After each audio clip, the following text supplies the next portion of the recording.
Welcome to Jane's Literary Corner, the channel where mystery and suspense come to life through captivating audiobooks and soothing rain sounds. In this first episode, we delve into a gripping plot filled with secrets, betrayal, and unanswered questions.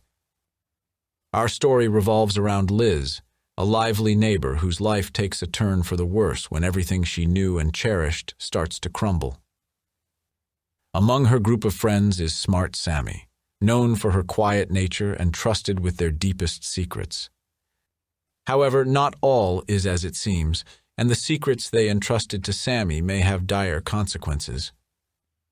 Enter Amy, blessed with an angelic voice destined for Hollywood, only to meet a tragic fate on her journey to fame. And then there's Mo, the personable and protective leader of the group. But like the others, there's more to Mo than meets the eye. These childhood pals, once bound by an unbreakable bond, find themselves on the verge of adulthood and forced to confront the harsh reality of their shared past. They thought they knew everything about each other until one of them dies. Haunted by the events of that fateful night, Liz tries to move on, finding solace in her loving husband and sweet-eyed daughter. But when she receives a mysterious note, her world comes crashing down once again. "I'm back. Did you miss me?" it reads, throwing Liz into a whirlwind of confusion and fear. As she grapples with her emotions, dizzying questions plague her mind. Who sent the note? What do they know? And most terrifyingly of all, will they seek vengeance upon her? Join us in this inaugural episode as we embark on a thrilling journey through the unknown, where no secret can remain buried and the truth may come at a high price.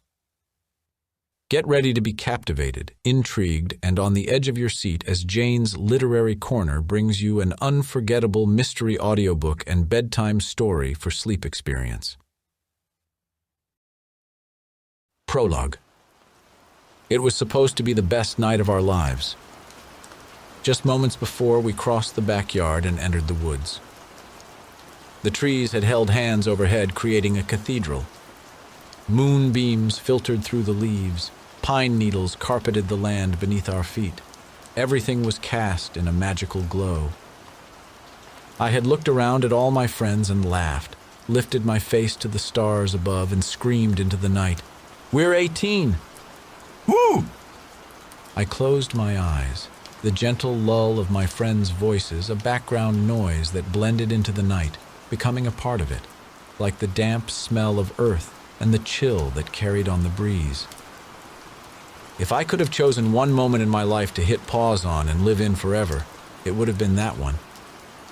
It had been perfect. But now I sit here watching one of my closest friends in the world bleed out on the ground before me. I don't want to believe it. I keep telling myself that it has to be some kind of elaborate hoax, but I know that I'm telling myself a lie. Because as I stand here looking down at her limp body, I know she's gone. But I can't stop staring at her, watching for some movement, some sign that I'm mistaken. I have to be wrong. This can't be happening. I have no idea how long we stand there, frozen in shock, surrounded by the darkness, thinking my thoughts while the scent of blood and gunpowder invade my nose. The cool night air chilling my skin until I'm as cold on the outside as the inside.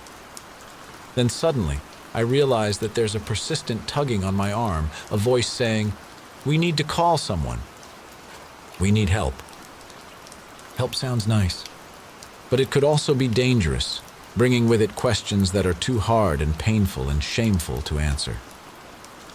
Help will want to know what happened. Help will want to know where the gun came from. "We can't," I whisper. And all I can think is, how did everything go so wrong? And how will I ever keep what happened here tonight a secret? 1. Liz now. 2014. I know what it means. I keep the smile frozen on my face, a mask of deceit, doing my best not to betray the fear flowing into my stomach in poisonous waves of acid. Looking through the glass windows of the sunroom to the pool beyond, I watch my daughter, Olivia, laugh with her friends. Enjoy it while it lasts. The thought comes from an unwelcomed corner of my mind, a dark little recess where I've erected a barricade of barbed wire and electricity between the secrets kept there and my daughter. I feel my smile falter, break for just 1 second, then it's back, as strong and bright, as fake as before. Wow, Liz, I would have thought you'd have known already. I mean, you two were so close in school. Honestly, I had no idea. I haven't heard from her in years. That's just so weird. I mean, you guys were close. Like close. All 4 of you were, but I thought you and her especially. Francine has found a scab and she can't resist picking at it. I turn to her, making sure the smile is in my eyes too, because that's how you properly fake it. Francine, you overweight, troublemaking busybody. You always wanted to be one of us, but you never stood a chance. You were too annoying, and you and I both know that the only reason we're in the same room right now is because our daughters are friends. It's probably not the best thing to say, so I give a little laugh instead. You're right. We were close. It's funny, you know? When you're their age, I nod toward the girls, you think that's the way it's always going to be. Best friends forever. But then you grow up and you're out of school, getting married, having kids, and it just gets harder and harder to keep in touch. Before you know it, suddenly your BFF is a stranger and you hear she's back in town from someone else. This explanation seems to satisfy our third companion. Barb is an older mom. She's sitting to my right, having a cocktail while watching her change-of-life baby splash around with my daughter. Barb already had kids when Francine and I were in high school. She doesn't care about the details of our teen years. The only thing the old prune cares about right now is pickling herself with the mommy juice in her glass. I give a wistful little shrug and hope Francine takes the hint. Nah, I don't buy that. Francine leans forward, staring at me with beady little eyes placed too closely together on her puffy pink face. I mean, the 4 of you were inseparable from, like, the 1st grade. Something must have happened. So what was it? I turn toward her, eyebrows raised, my nose slightly wrinkled like she's a rotten piece of meat, and stare at this woman who seems so sure she knows about my past. Until 2 years ago, when I suffered the misfortune of having her move in next door, with a daughter in the same grade as my own, we had barely spoken a word. Waverly, Massachusetts isn't a tiny town. We're too close to Boston for that. But with its neatly planned neighborhoods, a community so close-knit because no one ever leaves, it has a distinctive small world feel at times. Sometimes too small. Nothing happened, Francine. We grew up and we went in different directions. That's all. Well, I guess. If you say so. Raising my margarita to my lips, I take my time, filling my mouth with tart lime juice and tequila. Setting the drink down, I watch the condensation bead up where I touched the glass until my finger marks are erased. Then I fix the fake smile back on my face and answer. I do. Do you ever hear from the other one? The one who moved to LA to be a star? She sends postcards from time to time. Oh yeah? Where'd she end up? I lick my lips, thinking carefully before I say, the last one was sent from Taiwan. Laughter carries over from the pool, light, airy peals from fairy bells. I look at the girls, high school freshmen just reaching the age in life when everything starts to become real. My daughter, Olivia, pushes herself up onto the edge, her golden hair catching the light, white teeth flashing like silver fish scales in the sun. Her smile is real. That, I tell myself, is all that matters. Turning to Barb, I ask, "How's your drink holding out?" She gives me a wink, raises her glass, and chugs until the contents are gone, then hands me the empty cup. I could use a refill if you don't mind. Not at all. Standing, I pointedly ignore Francine. If you'll excuse me, ladies, I'll go make us another round. I carry the empty glasses into the kitchen and set them on the counter. Then I check to make sure I haven't been followed before walking down the hall. Entering my bedroom, I lock the door behind me. I leave the lights off, let myself crumple to the floor, my back leaning against the side of the bed. I close my eyes, and right there, directly behind my eyelids, the memory is waiting, an image of the four of us. We were the girls that everyone knew as a unit, an inseparable foursome of friendship. Amy, Mo, Sammy, and me. As Sammy used to say, our friendship was of that magical ilk found in fairy tales and storybooks. Francine was right. We'd had that friends-till-the-end relationship, but that end had come. Some things are best left in the past. Some secrets are meant to be forgotten. I reach up to the nightstand and grab the phone off its base. Sammy has lived in the same split-level ranch house just a few miles away since she moved back after college a decade ago.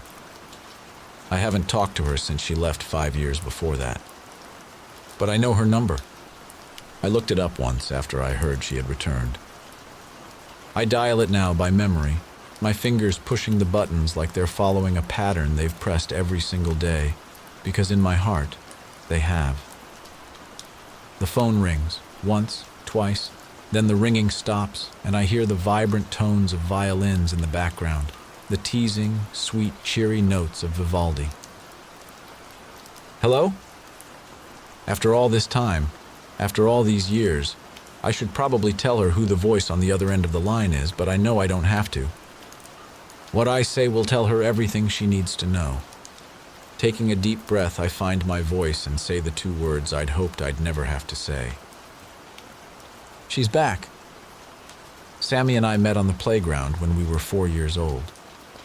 My mom, as the mother of 5, of which I was the youngest and the only girl, used her parental experience to sway Sammy's mom, mother of an only child, to relax her hawk's eye and let the girls play while they chatted. Sammy's mom would talk about her college days and career and what it was like having her first child at 35. My mom would talk about marrying her high school sweetheart at 18, the wild hijinks of raising a bunch of rowdy children born over a span of 12 years, and how much easier it was now that she was older and had a little girl.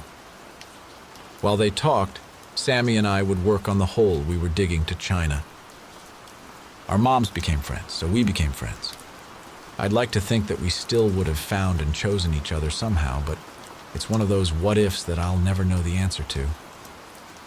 Some of my earliest memories are of Sammy. Some of my best memories are of her, too.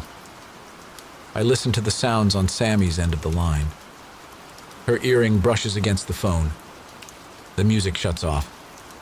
She swallows hard. Did you see her? No. Not yet. Someone told me. Okay. Well, thanks. There's so much I want to say. So many things I want to tell her. I have no idea where to begin. What words to use to break the silence that clots so thickly between us like spoiled milk. Listen, Sammy. But it's too late. I've waited too long and my words are spoken to a dial tone. Pulling myself to my feet, I put the phone back on its base and take a deep breath. The fake smile back on my face, I unlock the door and head back to the kitchen to see to my guests. 2. Sammy now. 2014. I stare at the phone, wishing I hadn't answered it. It's not like I didn't know better. When it rang, I knew it had to be bad news. Nobody calls me on my landline anymore besides telemarketers. Actually, no one calls me anymore, period. But at the same time, answering that call was exactly what I needed. Because hearing Liz's voice just now, it turned on the tap, and now an endless stream of memories flow through me, making me remember what it was like when my phone did ring. A time when I was blanketed by laughter and companionship instead of solitude and loneliness. There's something about the friendships you develop when you're younger, something that's impossible to replicate as an adult. Maybe it's the lack of responsibilities as a child that free you up to focus on your friends and make them your priority. Or maybe it has to do with how easy it is to trust when you're a kid, before life has beaten you down and reality has shown you how foolish that is. Either way, I can't deny that the years I was friends with Liz and Mo and Amy were the best of my life. I would do anything to go back, to have them be a part of my life again, to have our friendship the way it was. Only they weren't just friends, were they? They were part of me, and their loss has left me reeling all these years, like I've been missing pieces of myself. Their presence feels like the itch of a phantom limb. We would have done anything for each other. We did do anything for each other, even when we shouldn't have, even when the consequences were deadly. She did what? I hear Mo's voice before I see her. Rounding the corner, I find my friends clustered by the door to the cafeteria. The guilt on Amy's face gives her away. She's told the others, even though she promised not to. But Mo hasn't noticed me yet. She's too busy scanning the faces among the rows of tables in the room. Do you know if she has this lunch period? Hi, Sammy. Liz gives me the smile she always wears to awkward situations. Mo spins, searches my face for a moment, and then says, "That bitch is going down." Mo, don't. Please. It's the first day of school. I don't want any trouble. And I'm gonna make damn sure that you aren't given any. I can fight my own battles. Can you? Her words sting me, sharp, hot pokers burning from all sides like I'm in a hornet's nest. Sammy, I'm sorry. Mo reaches for my hand, squeezing it in her own. It just pisses me off. I mean, it's not fair. I know that you can take care of yourself, but it's not a fair fight when it's 10-on-1. Someone needs to teach that witch and her gaggle of flying monkeys a lesson. Amy giggles. I snort. Liz asks, "Gaggle?" It's a word. I know. It's a pretty funny word. Yeah, well, it's going to look even funnier when it's stamped across Tammy Potter's forehead. It's 7th period. The day is almost over. I've been doing my best to keep a low profile. I duck into the World Civilizations classroom and take a seat in the corner, under an antique-looking map. I'm turned in my seat, studying the chart behind me, fascinated by the Viking ship and the Kraken drawn in the Atlantic, when I hear, "Oh my God, no way. For real." Really? On purpose? Well, she didn't act like she was sorry about it. Lisa, did you hear? Hear what? Morgana Ripley turned on one of the gas burners in the chemistry lab and lit Tammy Potter's boob on fire. What? Yeah. Tommy's lucky her bra had so much padding. So what happened to her? Well, so Mr. Patterson started writing Morgana up to send her to the principal's office, and she's like standing next to his desk at the front of the room, and she tells Tammy, like, in front of the whole class, that she just did her a huge favor because now Tammy could sue her parents and use the money to buy herself a pair of tits, which would, like, definitely improve her future career as a stripper, which, like, everyone knows she's gonna be. No way! Well, Tammy should have expected something like that to happen. Did you hear what she did to Sammy in 1st period? Oh, I know. Tammy totally deserved it after that. You're just saying that because you feel Sammy's pain. Are you calling me flat? No, I'm just saying your bra would have left even more ashes behind than Tammy's. Bitch! Well, I don't feel bad for Tammy at all. It was her own stupidity. I mean, everyone knows better than to mess with one of them. They get like crazy. Completely insane. Or has everyone forgotten about Timmy Mitchell's original nose? Oh, God. Who could forget that honker? If you ask me, that was the real favor. He looks so much better with the nose he has now.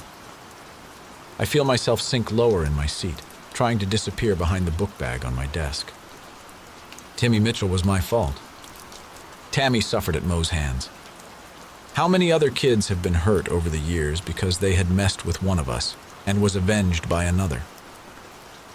It doesn't seem healthy. Correction. Setting someone on fire is just plain psycho. How did Mo even know Tammy's bra was padded? Although now that it's done already and no one got hurt, I have to admit that I would have loved to see the look on Tammy's face as her boobs went up in smoke. 3. Sammy then. 1085. It's the first day of high school. My mom woke me up super early because she was nervous and wanted to make sure I had plenty of time to get ready. I should probably be nervous too, but I'm not. Instead, I'm sitting on my bed reading. Perfectly relaxed. The house is silent in the way that only single-kid households can be. Add another kid to the mix and things get shaken up. Subtract the kid, and the adults will talk to each other in the intimate, open way of the unobserved. But just one kid in the equation, and you get utter, complete silence. Not always, of course, and especially not when my friends come over, but in the early morning hours before school, when most homes are in a state of chaos trying to get the kids out the door, all is peaceful here. Which is why I can hear my mom's footsteps as she paces in the hall outside my bedroom. Finally, she works up the nerve to disturb the peace, tapping against the door before sticking her head into my room. Hi, honey. All set? I look up from my book. First day of high school. It's kind of a big deal. I guess. Are you nervous? No. Really? Yeah, why? I was terrified my first day of high school. My mom was an only child too. She was a shy, quiet bookworm like me, an introvert who didn't easily open up and make friends. But I don't have to worry about that. I already have friends, best friends. She sits on the edge of my bed and takes my hand, the one not holding the book. I'm not trying to worry you, but it's okay if you're a little scared. I smile. I'm not, Mom. I've got Liz and Mo and Amy. Everything is going to be fine. She gives my fingers a squeeze. You're right. I never had friends like that when I was growing up. You're lucky. I know. She stands. Well, we should probably get going. I look at my watch. If we leave now, I'll be almost a half hour early. If I don't leave now, the remnants of my mom's nervous tension from her own adolescence will eat us both alive. Slipping the novel into my backpack, I heave the bag over my shoulder and join her at the door. Let's go then. Oh gosh, my mom looks at the time. Do you want to stop anywhere on the way? Dunkin's maybe? No, that's okay. But you'll be so early. Mom, I smile, doing my best to let her know that everything is all right. It's okay. Let's go. It'll be fine if I'm early. I can literally see the but on her lips, the wonder and amazement. How can her daughter, so like her, be spared the agony and dread of the first day of high school? I let her keep holding my hand as we walk to the car. I wish I could tell her what it's like, how it feels, but I don't have the words. The closest I can come is untouchable. The other kids don't have to like me. They don't have to be nice to me. But they can't be cruel to me either, not without consequences because of my friends. Because I am a member of a group with such a tight bond that our allegiance to each other is unquestionable. And everyone else is disposable. I have gym class first period, which is a most unfortunate thing.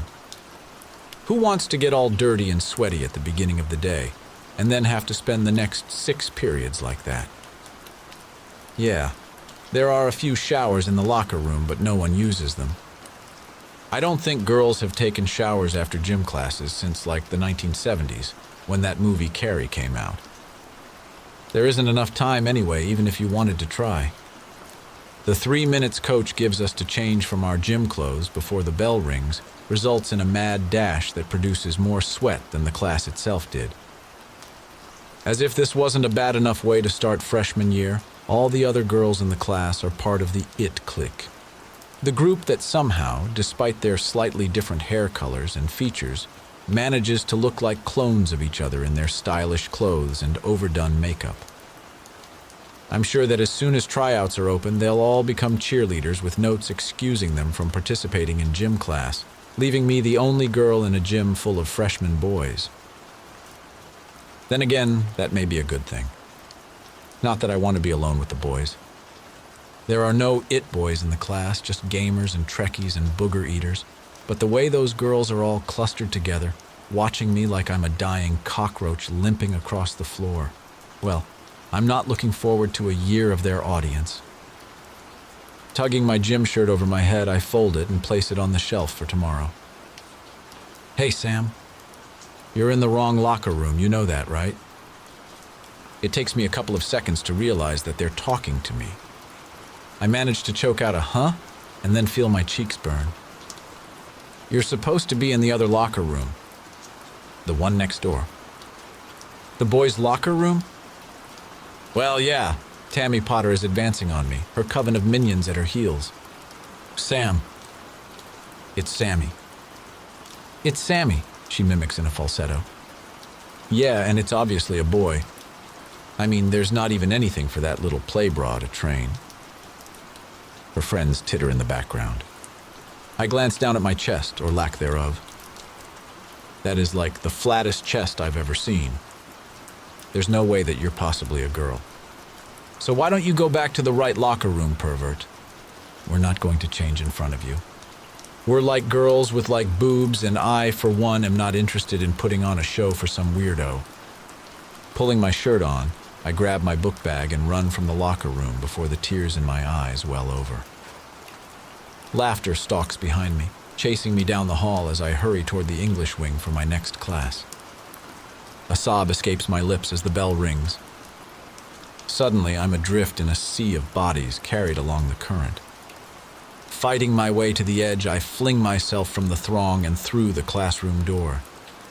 Amy is already there, saving a seat for me. The sight of her friendly face, her warm smile, is enough to break me. Tossing myself into the desk behind her, I hang my head low and wipe my tears. 4. Liz Now, 2014. When I step outside in the morning and see the piece of paper slipped under my wiper blade, a tremor of unease ripples through me, though I'm not sure why. I linger on the doorstep and scan the street, searching my neighbors' cars, but their windshields are empty. Whatever this is, it's intended for me only, and that worries me. I cross the yard reluctantly, stop beside my car, and stare down at the folded white letter. I don't want to touch it, but I can't very well drive with it still there. Reaching forward with 2 fingers, I try to minimize my contact with it as I tug it free by a corner, like it's a piece of toilet paper stuck to the bottom of my shoe. Snapping my wrist, the page unfurls. My hand trembles as I read the handwritten note. I'm back. Ixo. A wave of dizziness crashes over me. I lean against the car and look around, checking to see if anyone's around. I don't see a soul, but I know she's out there watching. She must be. She's the only one I've ever known to sign a note like that. It's too much of a coincidence. Yesterday, Francine told me that Mo was back in town. Today, I get a note. A lump lodges in my throat. My breath catches in my chest. The grief hits just as hard as it did 15 years ago. The memory just as raw and tender and painful as it ever was. And so is the fear. Sammy and I met Amy and Mo at the same park that we met each other. It had become a regular thing, our moms coordinating visits to the park for play dates. They'd meet each other there several times a week. By the time Sammy and I started preschool, we were joined at the hip.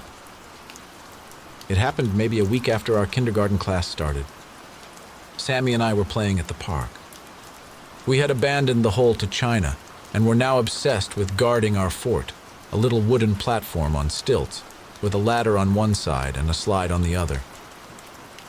I had my arms stretched across the opening above the ladder, refusing entrance to a little boy with a green slug of snot oozing out his nose, when the shouting started. My mom was the first one on her feet, the first to reach the commotion, although I think every other adult and child at the park was crowding around behind her within 30 seconds. No, I don't know you. Let me go. My mom put one hand on the adult, a woman with skin so fair she appeared almost translucent, and another on the little girl's shoulder. I recognized her from school. A quiet kid who sat in the back corner of the classroom under the Happy Thought board. Looking down at my classmate, my mom asked, "Honey, do you need help?" "I'm sorry, ma'am." The woman's accent was thick, foreign. "I am the girl's nanny." "I don't think she likes me." "Is that true, honey?" "No."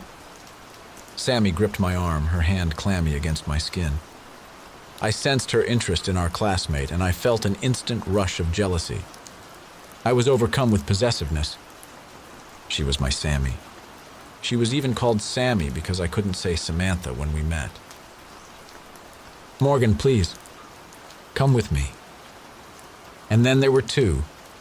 An almost exact replica of the first girl appeared at the side of the nanny. Although as I stared at them both, studying them as they stood so close to each other, I could see small variations. One had fuller cheeks, the other a sharper nose. One wore her hair longer, the other had bangs. But besides a few minor differences, they were practically a mirror image of each other. The new girl tugged at the woman's coat, stamping her little foot up and down as she said, "It's Morgana." "Say it right." I sensed that the adults were shocked, but at the time I thought it was because of the sassy little girl who dared stomp her foot and yell at a grown-up. I felt drawn to her immediately, this naughty child with attitude, and I distinctly remember thinking, good, there's two of them, one for me and one for Sammy, like they would be our pets or something. I don't remember how the situation was sorted out. I've been told that Amy's dad's girlfriend of the moment, who had brought her to the park but forgot to watch her, finally realized what was happening and came forward. That Mo's nanny was replaced soon after, and that the two nearly identical cousins, who previously knew nothing of each other, were introduced. What I do remember is thinking that it was completely unfair that Sammy's girl went to school with us, and mine did not. But by the end of that school year, after enough foot stomping and wheedling, Mo's parents took her out of the fancy private school she was in and let her start the first grade with us. If I knew then what I do now, would I still have pursued that little girl and made her my friend? Or would I have avoided her like the plague, pretended she didn't exist? My head answers one way, my heart another. I ball up the note in my hand, shove it into my pocket as my daughter barrels out of the house toward the car. I pin a smile on my face and pretend that nothing's wrong as I climb behind the wheel. I'm going to have to deal with this. I'm going to have to figure out what to do, what she wants. But I'm not sure I'm going to be able to give it to her. Because everything's changed. I'm a mother now, and that trumps everything. Sorrow, regret, fear, even friendship. Even one you thought would last forever. 5. Liz then. 1996. Did you see what Rachel Patton was wearing today? Mo leads the way into the kitchen, tossing her book bag onto the quartz-topped island. I mean, what the hell was that? She shakes her onyx hair loose from its ponytail and pulls the refrigerator open. I think it was some kind of onesie, I say, dropping my bag next to Mo's.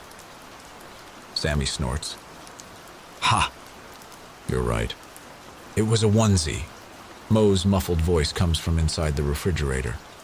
Geez, my stupid parents spend 50 grand on a remodel for a kitchen that never has any food in it. I'm ordering pizza. Turning, she bounces off Amy, who reaches past her to pull out a carton of juice, and for an instant the two cousins reflect each other, a near mirror image. The resemblance never fails to shock me. I think it's called a romper, or a jumpsuit. Amy's voice is softer than her cousin's, more lyrical. Well, whatever it's called, she ought to be arrested because I'm pretty sure it was criminal to make us look at it. Please, Amy rolls her eyes. You just wish you'd worn it first, so you'd have gotten all the attention. The softness of her tone does little to curb the edge of its bite. Excuse me? I don't have to commit fashion crimes against humanity for that. Sammy squeezes between them and grabs 4 crystal glasses from behind a dark wood cabinet and passes them to me. I put them on the counter for Amy. The conversation ceases for a moment, Mo flashing Amy a dirty look before calling to order the pizza.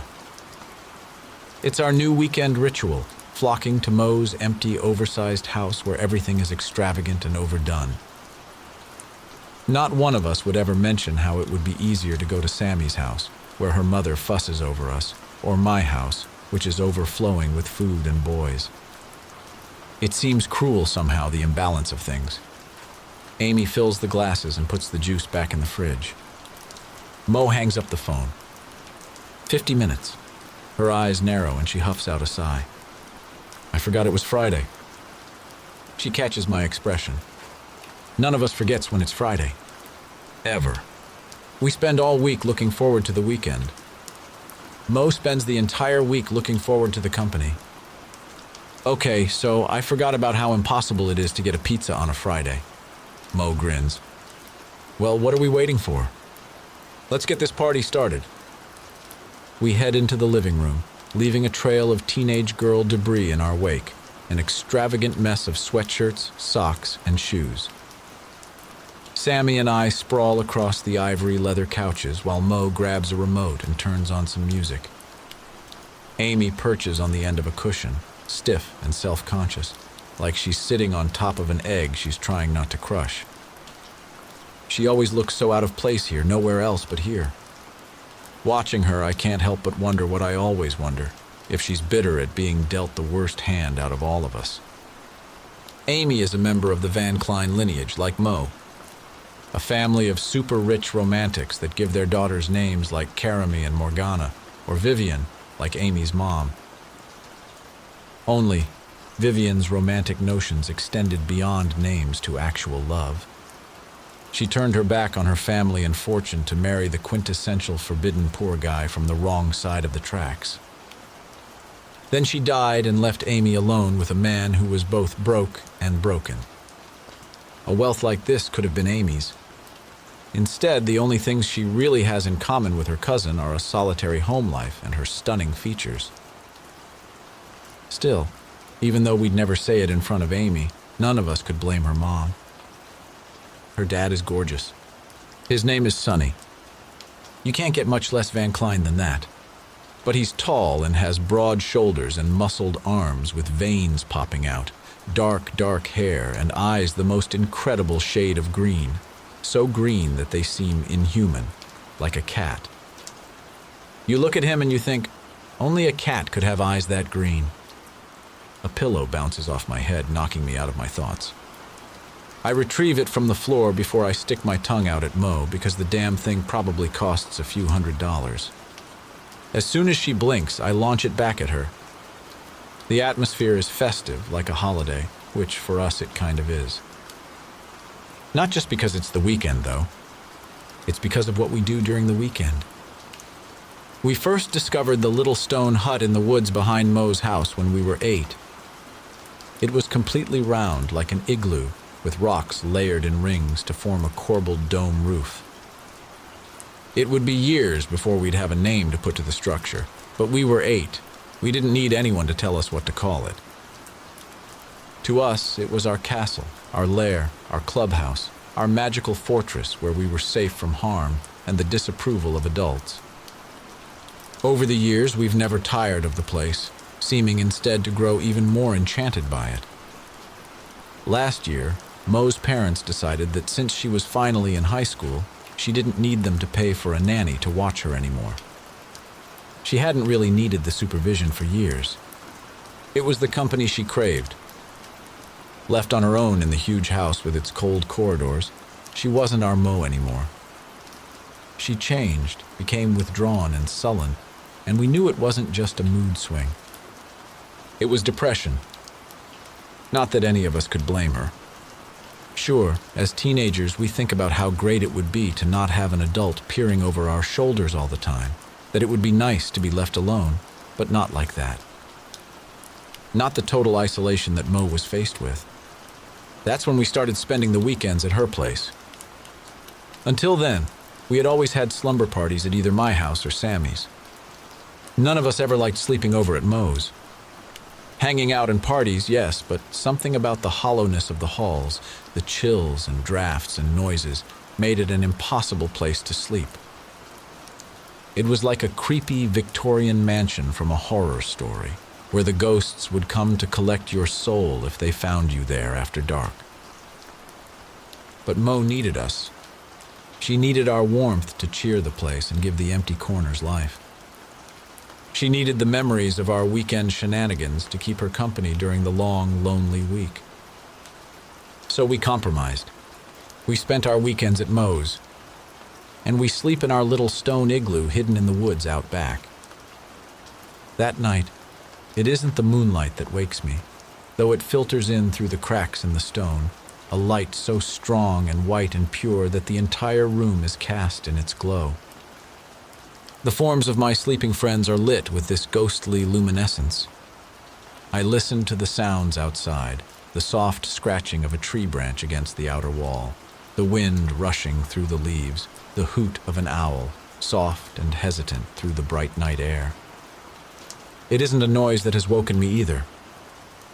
Sitting up, hugging my knees to my chest, I look at my friends around me. To my right, Mo is sprawled on her back, mouth open and slack, dark hair pooled in a crown over her head. Next to her, Amy is curled into a ball, her teal sleeping bag pulled up tight under her chin. On my left, Sammy is on her stomach, face hidden under mounds of auburn hair. This is my favorite part of the weekend stretch, these early morning hours when the others are sleeping. It gives me time to reflect, to enjoy the feeling of togetherness without being distracted by words or actions. I take one last look around, tune into the soft, sleeping sighs, and take a deep breath of the sweetened air before I scoot down and settle in to go back to sleep.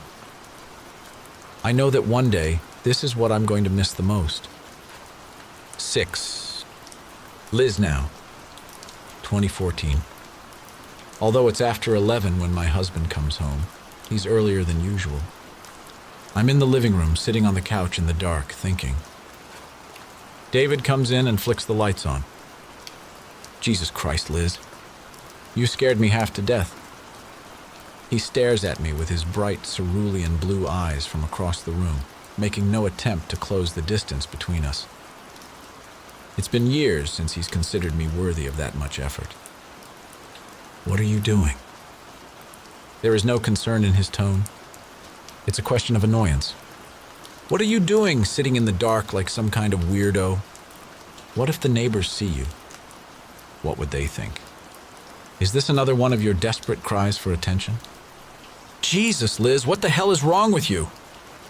I know he doesn't want an answer.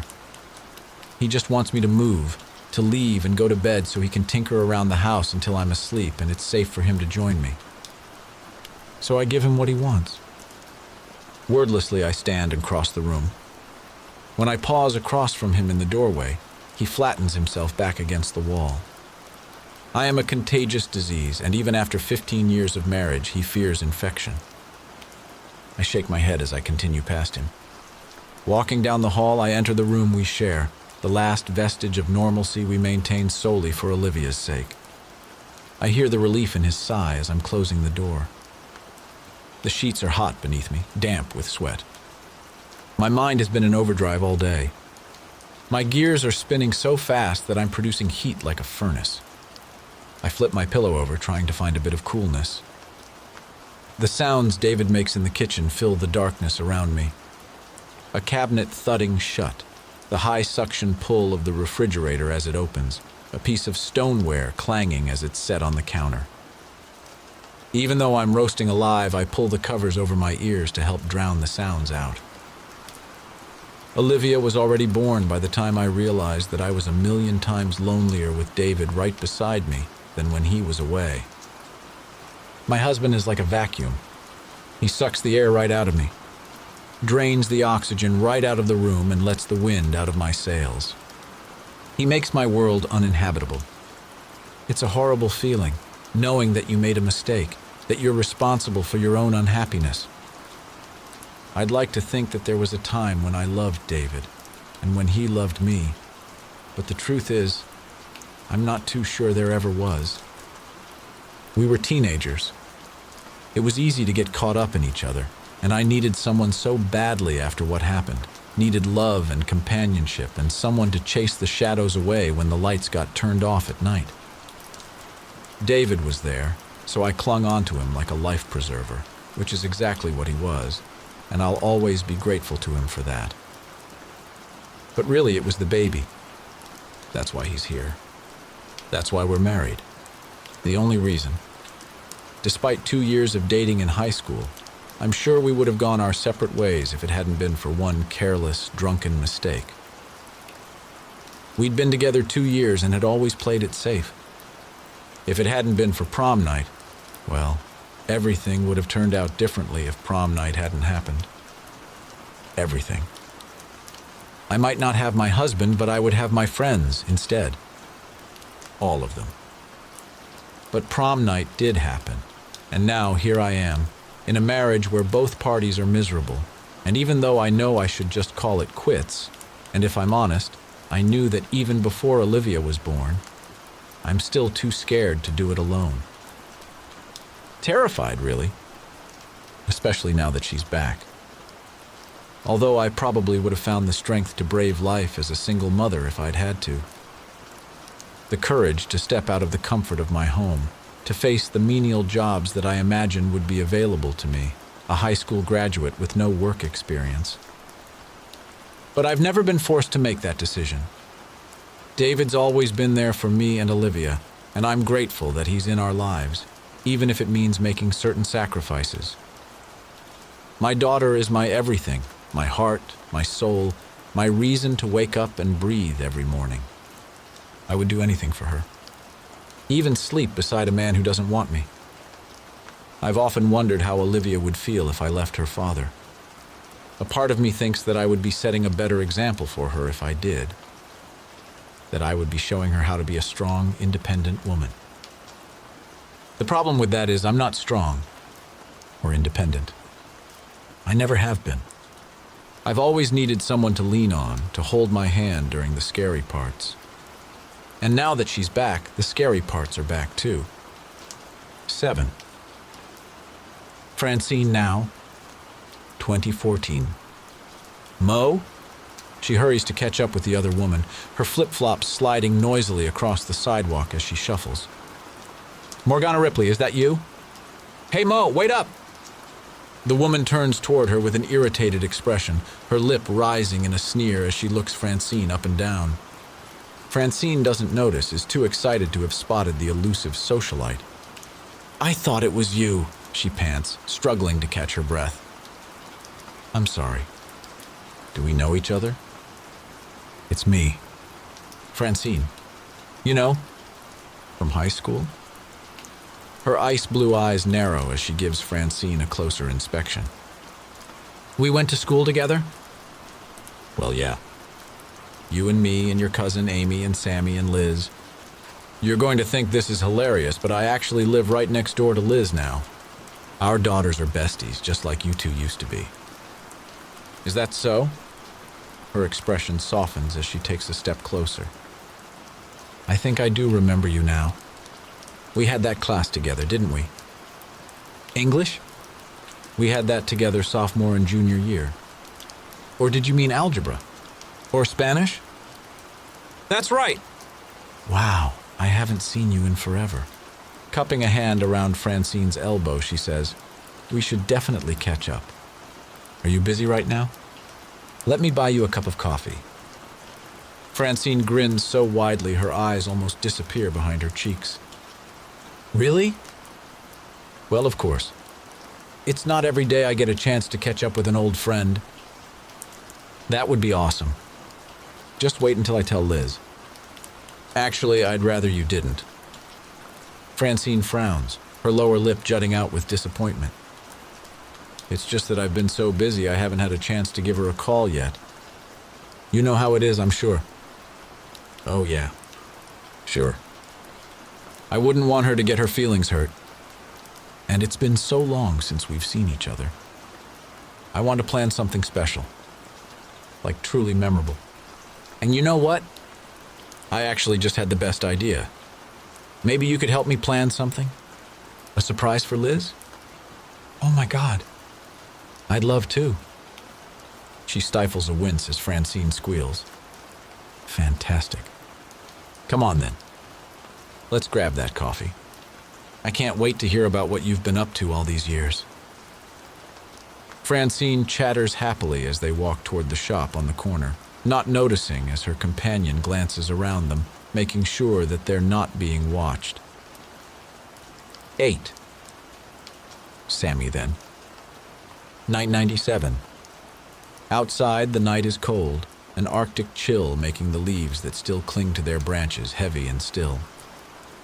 You'd never know that it wasn't summer from inside the clochon, though.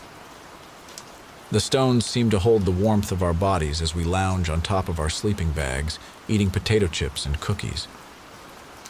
Daryl Hallwell tried to kiss me today. Amy makes the statement in the same nonchalant tone she would use if she were telling us about what she had for lunch. What? You. Isn't he the one who smells like he's taken a bath in a vat of egg salad? Mo asks, even though this is a fact she knows is true. How? Amy nods. Yep. We were working on painting the same scrim today, and I guess he thought I was breathless from lust and not lack of fresh air. He walked up and stood next to me, and just stared until I looked at him, and when I did, he leaned in and made this duck face and tried to peck me with his beak. Ha, are you jealous, Liz? I can't resist. What do you mean? Wasn't he your first kiss? You thought you had ruined him for the rest of womankind, and now his heart belongs to another. Oh, you're just gross. That so doesn't count as my first kiss. Doesn't it? No. For one, it was kindergarten, and two, it was nap time. I was sleeping, and I woke up to his duckbill in my face. Only consensual smooches count toward a first kiss. And if you want to talk about smell, could you please put your socks back on? I looked down guiltily at my feet. What? They don't really? Yeah, they do. Mo waves her hand in front of her face. But it's hot in here. Liz grabs her throat and makes choking noises. I roll my eyes but pull my socks back on anyway. You better watch out. Make sure Daryl isn't around. That sounds like a duck's mating call to me. Or are you trying to recapture his heart? Liz throws her pillow at me. It bounces off my head. I catch it and, grinning, use it to prop up my feet. Ugh! Now I'm going to have to burn it. She tugs it back into her possession and gives it a tentative sniff. Who was your first kiss? Who? Mine? Yeah. She looks around to see if Amy or Mo will answer. Why don't I know this? Well, maybe I never told you. Who was yours? The real one, I mean. How can we possibly not know this about each other? Liz asks. I know Amy's was Doug Kirkland, but you and Mo's? No, it wasn't, Amy says. Doug was my second kiss.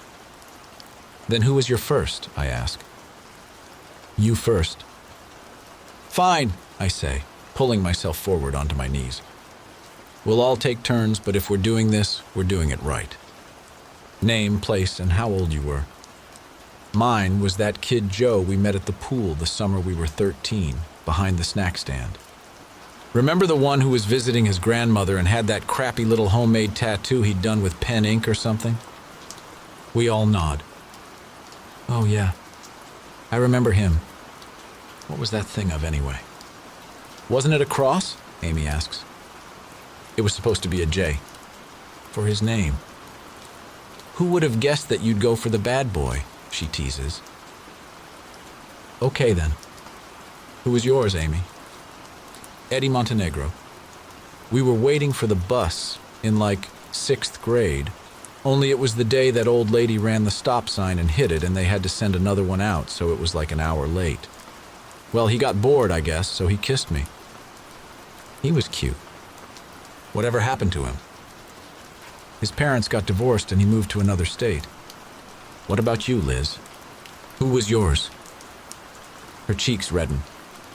She stares down at her hands, spinning the bracelet around her wrist. "Come on, Liz," I prod. She raises her eyes slowly, reluctantly, to meet my mine. Her voice is soft as she says, "Mine was that guy Joe, too." "What?"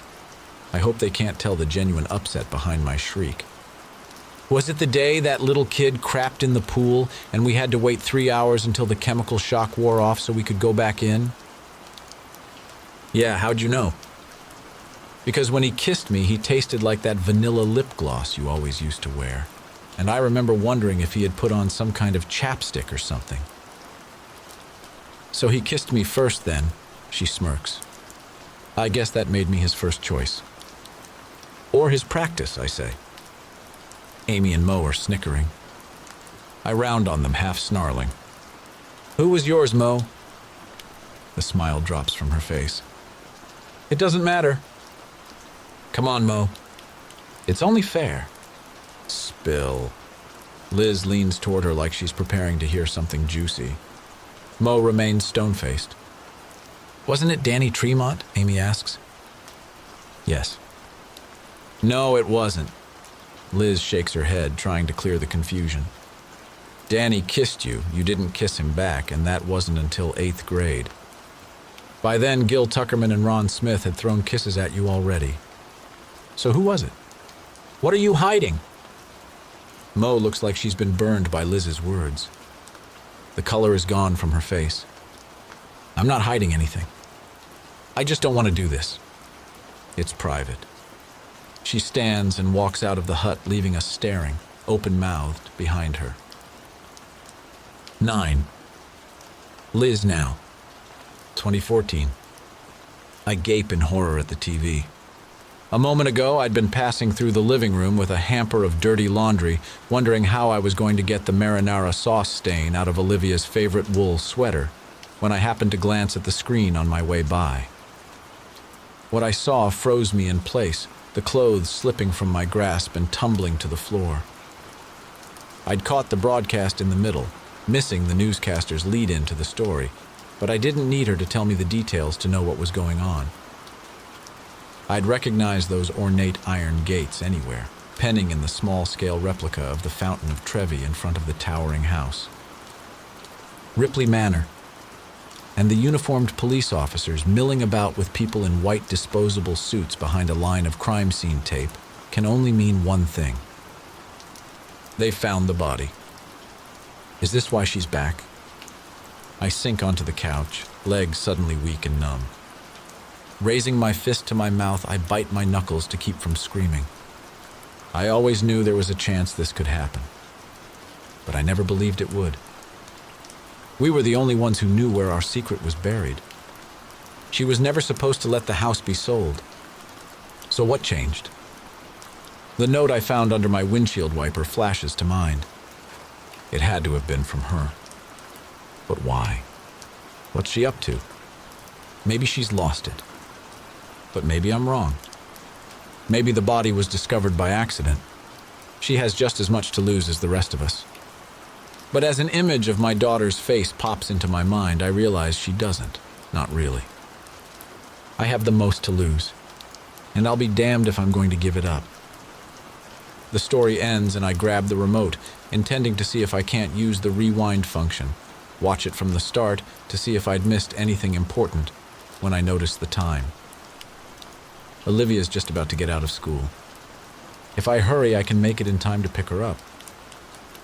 I have a ton of chores left to do, errands to run, and though I'd usually just let her take the bus instead of dragging her along with me, I can't stomach the thought of it, my daughter coming home to an empty house. Being left alone for hours. Not today.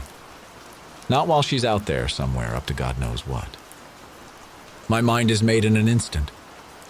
I hop up, run to the kitchen to grab my phone and my purse, fire off a quick text to Olivia to let her know I'll be picking her up. I know I won't be able to keep an eye on her indefinitely, but I'll worry about that later. Right now, I need to see my daughter. I need to keep her close. Olivia is late. I push the cart across the parking lot, load the groceries into the back of the Subaru, return the cart, and she still isn't here. It's always a shock, how I can roam the aisles of the grocery store and conquer the checkout line in less time than it takes her to pick out a new nail polish at the adjacent beauty store. Don't get me wrong, it's not that I don't remember the agony of finding just the right shade to paint 14-year-old fingernails, because I do. It's just that it never fails to amaze me how long the process actually takes. I'd been reluctant to let her out of my sight, wanting to keep her beside me while I did the shopping, but when she'd begged off, asking to go next door instead, I couldn't think of a valid reason why she couldn't. I don't want her to know that anything's wrong. I can't give her cause to worry, and she was already suspicious when I picked her up from school. Besides, what's going to happen in broad daylight in a busy shopping center? I slide behind the wheel, turn the key halfway so the radio plays, searching until I find a decent station, trying to distract myself. I need to stay calm. Relax. Closing my eyes, I lean my head back and focus on my breathing, letting the deep in and out release some of the tension from my muscles. The song stops and a series of ads begins. Listening to commercials for investment products and pharmaceuticals makes me antsy. Even worse is when the DJ comes on and reminds me that I'm listening to an oldies station. Since when is Green Day an oldie? Switching the radio off, I send a text to my daughter.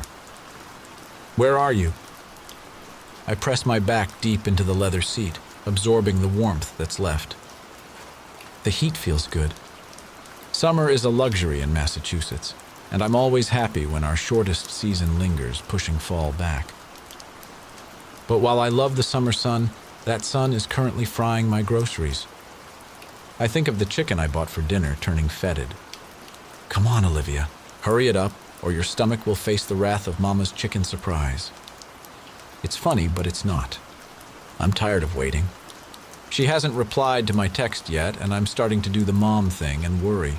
Only this time, it's a normal mom reaction, not a helicopter mom with dirty, dark secrets that may be exposed any minute, irrational fear.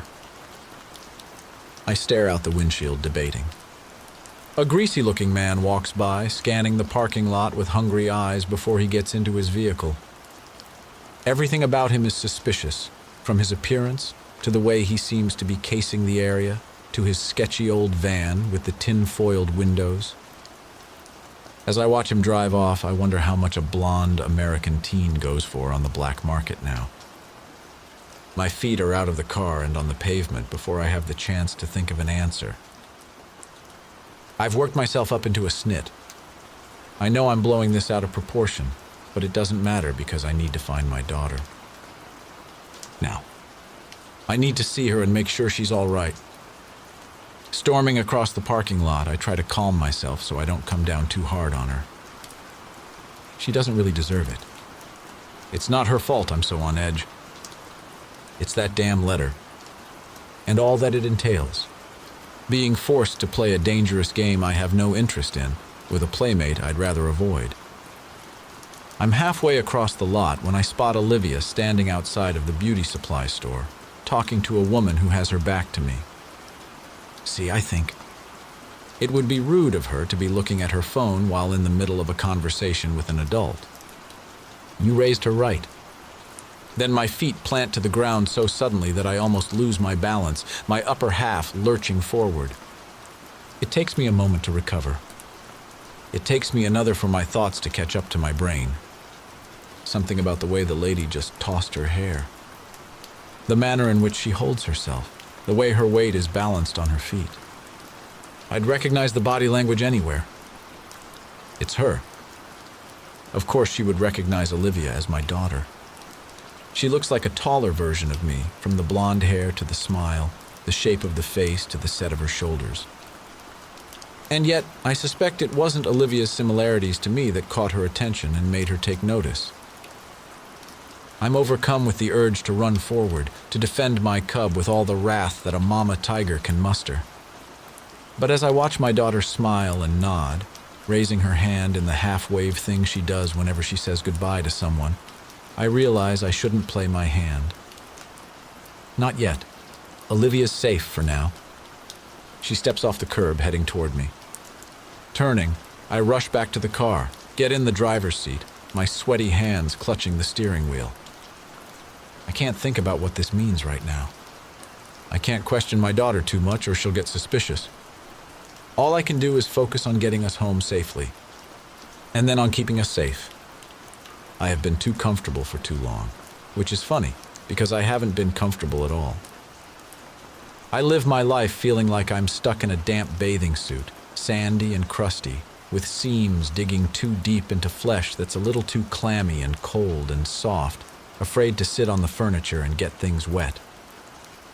Maybe I should have surrounded myself with searing hot sand to burn my feet every time I stepped off the towel, too. Because now I feel blindsided. I've been caught off guard. She was alone with my child.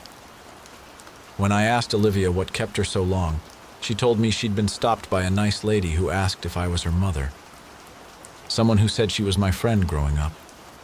Someone whose name she failed to get, but who now knows my daughter's name and the street that we live on. Although, judging from the letter, she already knew where I lived. And it's dumb denial to think she doesn't know whatever else she wants to about me and my life. She has enough money. She could easily hire a team of private investigators to dig up all the dirt in my life. But still, I feel that as a parent, in general, I have failed. My daughter flunked the stranger danger test. Later, after dinner, when Olivia's tucked safely away in her room trying out her new nail polish, I Google the name. Morgana Ripley. It's odd how easy it is. To think, all these years, all the questions that skulked over my shoulder like an angry storm cloud, and I could have been keeping tabs on her the whole time. I still have no idea why she's back, or what her intentions are, but it can't be good. That whole family was trouble. 10. Liz, then. 1997. I race across the front yard and around the side, knowing I must be the last one to arrive. Pausing on the step, I catch my breath, wipe the sweat from my upper lip, run a hand over my hair, and straighten my shirt before yanking the door open and flinging myself inside the kitchen. All eyes are on me as I drop my backpack on the floor and punch both fists in the air. I got an A. I round the table, throw my arms around Sammy and give her a big kiss on the cheek, popping my lips with a noisy smack. I didn't think I stood a chance on that stupid, boring history test. Thank you for all your help. Sammy ducks away, pulls her sleeve down over her fist and uses it to wipe her face. Gross. Do you kiss David with all that gunk on your lips? Heat flares in my cheeks as I sneak a peek at Amy's dad, Sonny, to see if he's listening as he pulls a tray of pizza rolls from the oven. Mo snorts, laughing as she says, "Nah.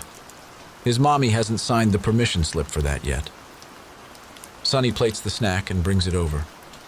Sets it on the table, then pauses beside me, gives me a wink and a grin as he says, "Well, it's his loss." Amy scowls at him, trying to banish him from the kitchen, but he doesn't take the hint, instead pulling a chair out to sit with us. "Dad, don't you have something else you could be doing right now?" "Yeah, but why would I choose housework over such gorgeous company?" "The laundry can wait." She huffs and rolls her eyes. Mo grabs a pizza roll from the plate, squeezes some of the filling out the top and blows on it. "Hey, Sonny, did you see last night's episode of Madness and Mayhem?" Sometimes she's such a show-off. Just because the rest of us aren't allowed to stay up late enough to see it, and probably wouldn't be allowed to watch the raunchy sketch comedy show even if we were, she has to rub it in and make the rest of us look like little kids. Nope. Had a hot date and I missed it. Was it any good? Mo launches into a recap. Usually I'm on the edge of my seat because the skits sound hilarious, especially the way Mo tells them. But this time, I'm not even listening. Because Amy's face is starting to turn strange colors, first pink, then fuchsia, then red. It's obvious she's super pissed and getting ready to blow. I don't know why Amy hates having her dad around so much, or why she doesn't realize how lucky she is that he's so cool. He's so much more laid back than the rest of our parents. It's almost like he's one of us. That sounds like it was a riot. I'm sorry I missed that one. He smiles around the table. When his gaze reaches Amy, it falters.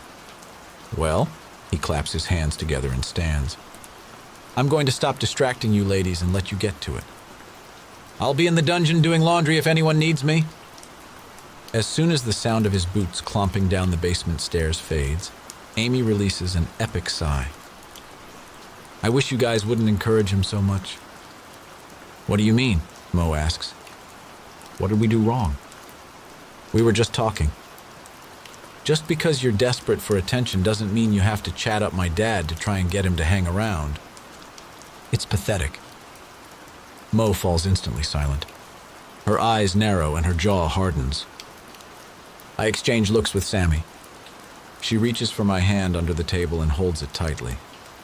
In my head, I'm yelling for Sonny, shouting for him to return. Why would you say that? Mo asks.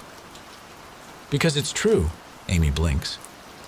Any anger in her expression has vanished.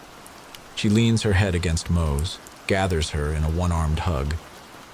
Don't be so sensitive. I'm only trying to help. We're family. You know I love you.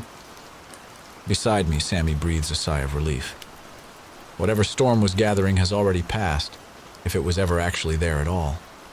Mo was probably just overreacting anyways. As Amy always reminds us, she has a habit of doing that. And we'd never actually do anything to hurt each other. Not ever. 11. Liz now. 2014. I walk around the house, turning off lights, checking doors to make sure they're locked, carrying stray dishes to the sink, making the mom rounds, my nightly bedtime routine. Turning off the hall light, I stare down the darkened corridor for several seconds and then sit at the desk in the corner of the living room. Moonlight filters through the blinds, casting stripes across me. I bask in the glow for a moment, imagining my skin absorbing something vital, like vitamin D from the sun. Opening my laptop, I wake it from its sleep and click the icon in the corner of the screen, my other nightly ritual. The site loads quickly. My eyes scan for the dot on the web page. It isn't there. I fight to swallow, my mouth dry, my throat tight, my heart pounding against the walls of my chest. My gallbladder gurgles as it spits bile. I know I shouldn't panic, not yet, not when the answer is so close at hand. Clicking the image to zoom out on the map, I watch, but the results don't change. The worst possible scenarios race through my head as I stand. My legs feel weak, my feet heavy, my head light. Walking down the hallway, I stand before the door to my daughter's bedroom, hand resting on the knob. Taking a deep breath, I brace myself for what I may or may not find and push the door open. A bundled cocoon lays in the bed. I release the breath I had unknowingly held hostage, my veins filled with equal parts blood and relief. My daughter is here asleep. Spotting the black rectangle on her pillow, I creep across the room. I'm reaching for it when her eyes open. Mom? Hey, sweetie. Go back to sleep. What are you doing? Putting your phone on the charger. Whatevs? She lets me lift the phone from her pillow, watches as I connect it to the charging cord that lays draped across her nightstand, then rolls over to go back to sleep. I fight the urge to kiss the top of her head, which would earn me another demerit in the clingy mom book, so I imagine it instead. Shutting my laptop down, I retreat to my bedroom feeling both relieved and cross. Whatevs? I hate the way kids shorten everything these days, as if even one extra syllable is too much effort. I want to blame texting, but the truth is, it probably started with my generation, when pagers found their way into every teenager's hand. It was amazing how a device could have such a drastic makeover in terms of use, no longer just for doctors and drug dealers, but morphing into a way in which parents could keep tabs on their kids and teens could send each other abbreviated messages. If you were where you were supposed to be, you could return your parents' call when they paged you within 5 minutes. Caller ID would confirm you were calling from the right house, My own parents had bought me a beeper but rarely used the ploy to keep tabs on me. Then again, I was always where I was supposed to be when they knew I was gone. It was when I was supposed to be in bed, asleep, that my parents had lost control of their daughter. I wasn't going to make the same mistake. I would use every technological advance available to help me keep watch over my kid, even if it meant stalking her using the GPS locator on her phone.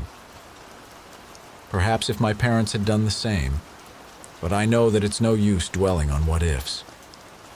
Even if I had the opportunity to go back in time and change things, I wouldn't. Because despite all the difficulties that surrounded what happened to me, I got something amazing out of it. The real surprise is that my parents made the effort to buy me a pager in the first place. I was the youngest of 5, the only girl. The only one not in constant need of new cleats or new skates or new gear for whatever sport was in season. The only one who didn't just hear the mumbled voices of our parents late at night when we were supposed to be sleeping, discussing the dire situation of their finances, but who actually listened, who heard every word and knew what it meant, and did my best not to add to the problem. When Mo and Sammy started horseback riding lessons in the 3rd grade, I pretended not to like horses and made stuff with Amy out of glue and glitter instead.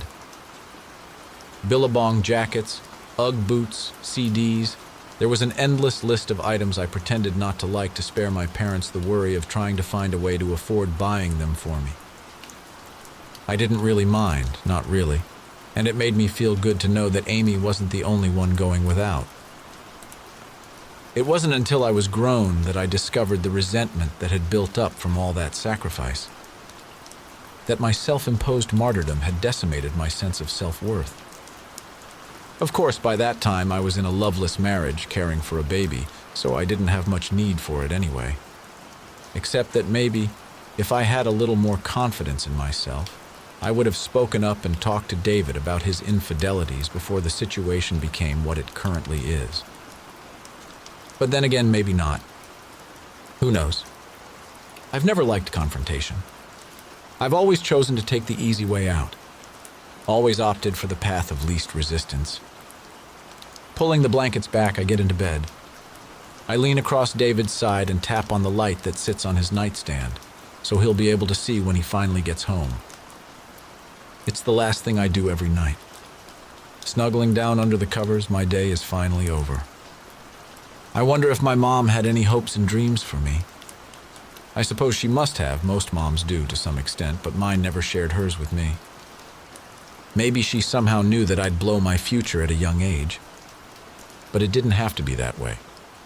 One bad decision doesn't have to ruin your life, as long as you learn from it and stop making terrible choices. My hope for my daughter is that she lives her life free. That she isn't forced to plan every step of every day in advance to make sure she makes it through.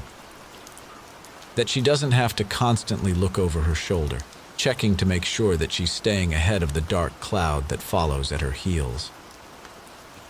Actually, my dream for her is that she never has a secret so big and bad that it follows her around through the years of her life. An albatross she has no choice but to wear around her neck. I fall asleep wondering what it would feel like not to know the burden of that weight.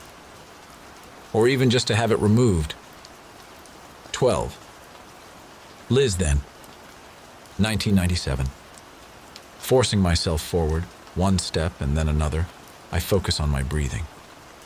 Watching my friends' backs as they skip ahead of me with barely contained excitement helps a little, but not much. There's more adrenaline throbbing through my veins than blood. I'm already damp with sweat. Drawing a shaky breath, I try to distract myself.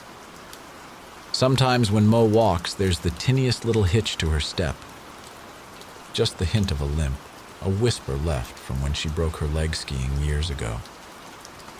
I don't think anyone else would ever pick up on it, but I do. When I notice it, like I do now, I can't help but wonder if it still causes her any pain. She never says anything about it, but I'm not so sure she would.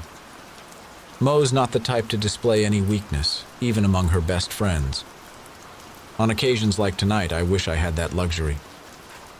They've reached the first line already and are beckoning for me to catch up. I break into a jog, running past a vampire and a ghoul wearing a screen mask. A chainsaw jumps to life right behind me, the sound ripping through air that quickly becomes thick with the stench of gasoline. My stop isn't as coordinated as I'd like. I jostle into my friends, bumping them into the crowd ahead of them. A witch my mom's age turns and gives us a disapproving stink eye, which sets the others giggling. I try to join them, but my heart isn't in it.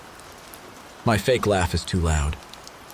October is here, bringing with it jewel-toned leaves, shorter days, and all of the Halloween festivities I'd rather not attend. Yes, it's true. It's impossible to keep secret, so why not embrace it? I am a coward. I'm not the girl you hear screaming for attention or to be cute. I'm the one drenched in sweat trying to catch her breath between scares so that I don't pass out. Looking down, I realize that I've got Amy's arm clenched in the death grip of my fist. I release her and she rubs the spot like I've caused a bruise. "It's not going to be that scary," she tells me, a small smile nearly hidden by her zombie makeup. "It better be. We didn't drive all the way the hell out here for nothing." Mo adjusts the drape of her Little Red Riding Hood outfit, looking around to see if anyone has noticed her yet. It better be frickin' terrifying. This year, instead of the local haunted hayrides and corn mazes we usually go to, we've driven an hour and a half to attend a huge Halloween night of horror. I had known it was coming. This and traffic circles are the only two things that made me dread getting a driver's license. Maybe I'll just sit this one out. Looking around, I locate the closest food booth. I'm going to grab some fries. I'll meet you over there when you get out. What? No. Mo crosses her arms across her chest, accentuating what's revealed by the low neckline for the group of guys in line behind us. Yeah, if I have to go, you do too. Amy hooks her arm through mine. Only Sammy seems to get it. You guys can't make her go. If she doesn't want to, she doesn't have to.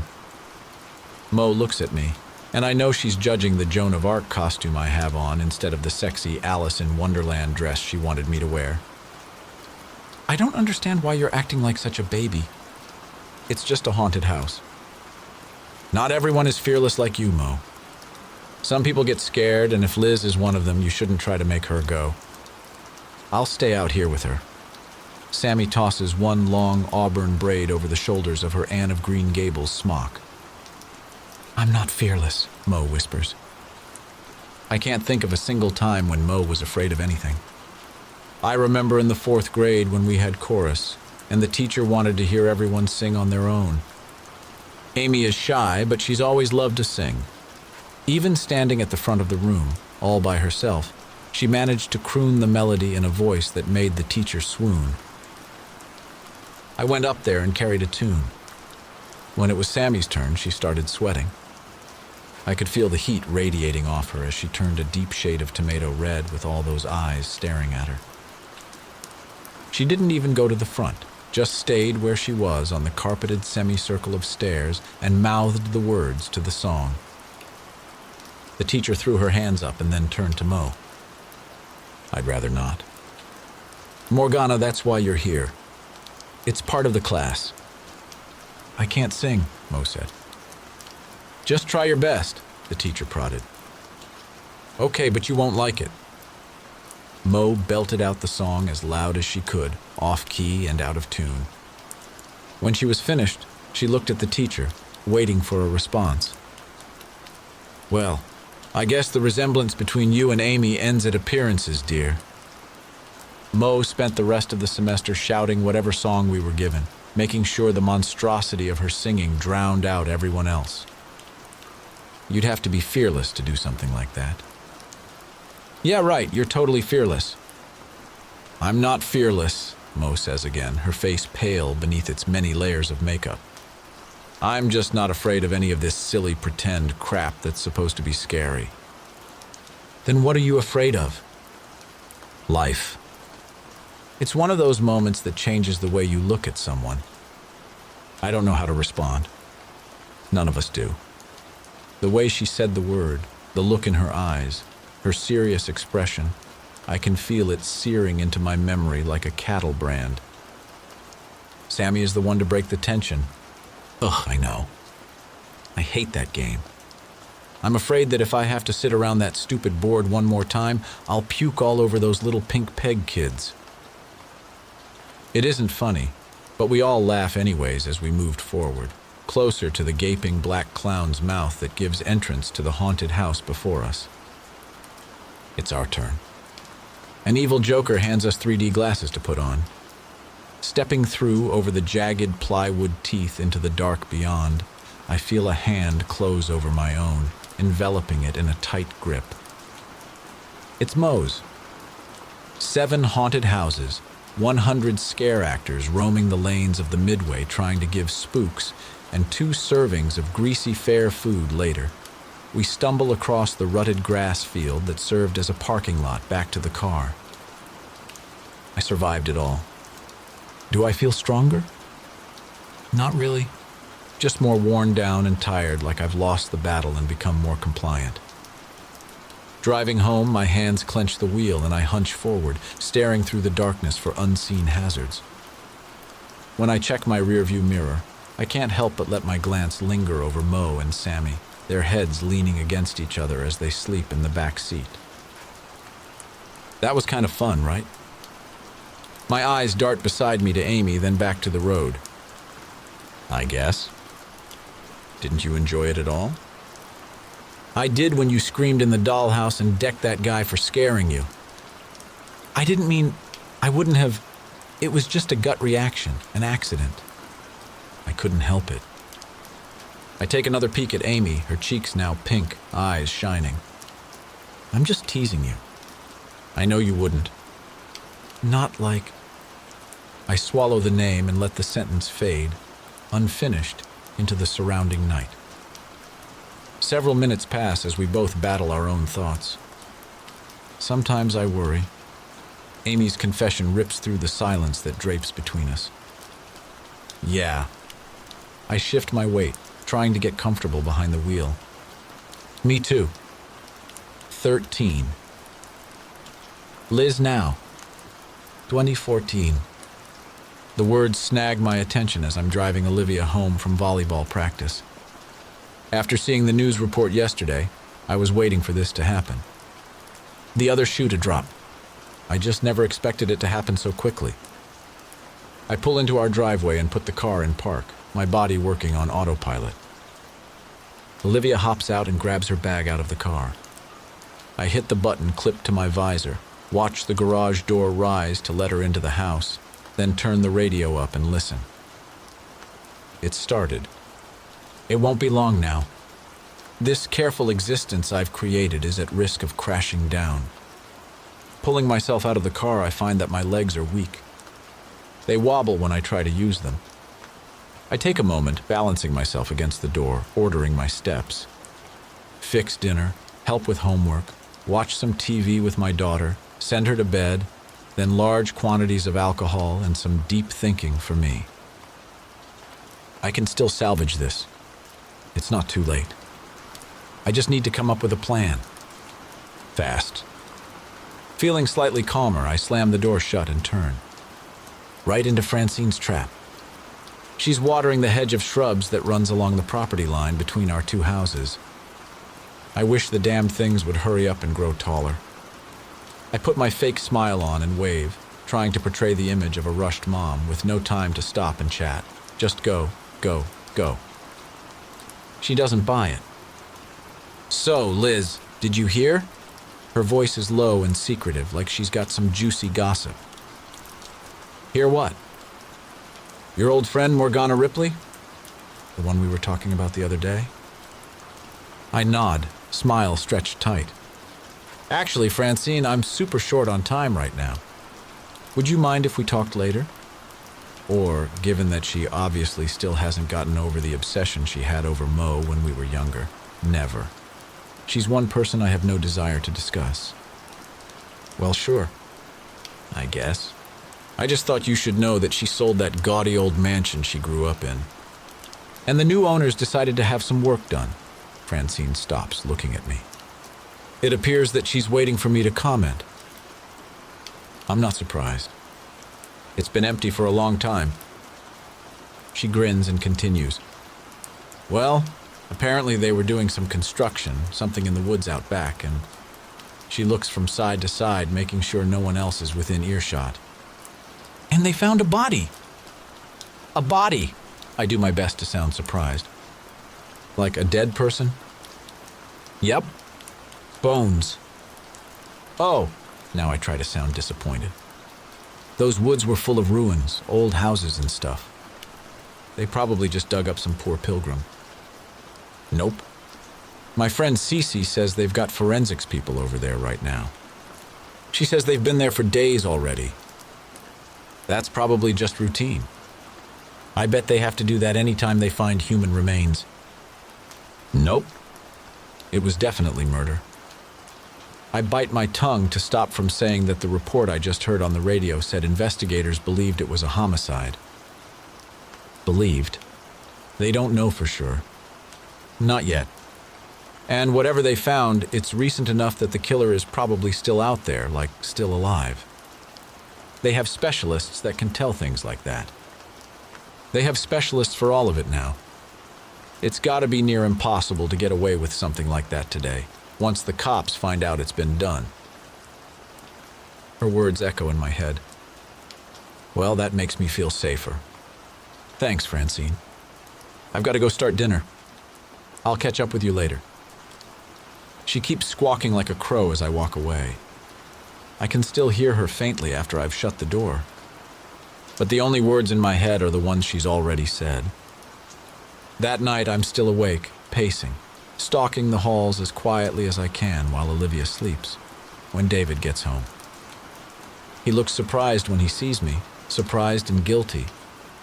I know he can tell something is wrong by my expression. I see the fear flicker behind his clear blue eyes. Liz. Honey. The word sounds weird to both of us, so uncomfortable coming out of his mouth and so foreign to my ears that we both stop for a minute and just stare at each other. Then I shake my head, clearing my thoughts and getting myself back on track. David, I need you to stay here and take care of Olivia tonight. It seems ridiculous to say this. I know she's old enough to be left alone, but I really don't want her to be, especially not now. Why? Where are you going? Out. Out where? Just out. Liz, you seem upset. You probably shouldn't be driving. He raises a hand toward my shoulder. His fingertips hover mere inches from my body as he realizes what he's almost done. His palm smacks against his thigh as it drops. I'll be fine. Why don't you let me drive you? I give him a look, eyebrows raised, lips quirked in a snarky smile, and hope it says what I'm thinking. What? You want to stand up and be my husband now? You've suddenly decided you want to take care of me? That's not necessary. I squeeze past him in the hallway. Liz, what's the big deal? Let me take you. But I don't want to be in a car with him right now. I don't want him to know where I'm going. Maybe things aren't great between us, but we've been together a long time. The more time we spend in each other's company, the more likely it is that he'll know that something isn't just wrong. It's catastrophic. I don't respond, simply slip out the front door, closing it softly behind me. The windows fog as I drive. I'm so hot and flushed with tension that I feel a fine vapor rising off my skin. Between that and the electrical pulses of energy from my nerves, it's a wonder that I haven't short-circuited or electrocuted myself. My nerves jangle as I pull into the driveway and park behind a dark sedan. A single light is on in the house before me. It's strange. All these years and I've never been here before. Opening the door, I step out onto the cracked drive, weeds squeezing through the fractures etched in the pale concrete, collecting dew in the dark. Grass grows over the edges. There's no landscaping besides a lonely sapling in the middle of the yard and a pot by the front steps, a withered plant skeleton peeking over the top. My fist shakes as I knock on the door. I imagine her inside, her head tilting as she hears the sound, shuffling to the door in her socks. That used to drive her mom crazy. She would always wear her socks. No slippers, no bare feet, just socks, ingraining permanent dirt stains on the bottoms that her mom could never bleach out. What if she's expecting someone? What if she's not alone? What if she takes one look at me and slams the door in my face? But then there she is, standing before me. Sami. She looks surprised to see me, but also a little relieved, like maybe she was hoping I'd come. Before I can stop myself, I throw my arms around her. We stand, embracing, in the open doorway, light from inside casting our mingled shadows across the hood of her car. Pulling back, I keep a firm grip on her upper arm with one hand. I tuck a strand of her hair behind her ear with the other, the light catching on a few fine silver filaments woven among the auburn. I've always loved her hair. "What the hell is she doing?" Sami asks, her voice barely above a whisper. I wish I knew. She takes my hand and leads me inside, closing the door behind us. The decor is everything I would expect it to be. Oriental dragons, Mayan calendars, Viking ships, ancient Egyptian ornaments, an amalgam of cultures and ethnicities. Sami's always loved history, always been fascinated by ancient cultures. She shows me to the living room where the couch is deep, soft-cushioned black leather. I sink in and it instantly conforms to my body like it has always been my spot. We sit facing each other, knees touching. "Do you think this is it then? The beginning of the end?" I ask her. She shakes her head slowly at first, but it gains speed as her conviction grows. "No, I don't." "But how? What can we do?" She looks hard into my eyes, making sure that we're on the same page. "We stick together. You and me. No matter what happens. We go on living our lives as normal. We pretend that nothing's wrong, because nothing is wrong. Yet, maybe nothing will ever come of it. But if something does happen, we don't know anything. If it comes down to it, it's our word against hers." Then she smiles and leans against my shoulder. I lean against hers. We hold hands, drawing strength from the other. If only it were really that easy. I wake to the sound of my phone buzzing. Rolling over, I prop myself up and spread my hand over the sheets, searching for the cell.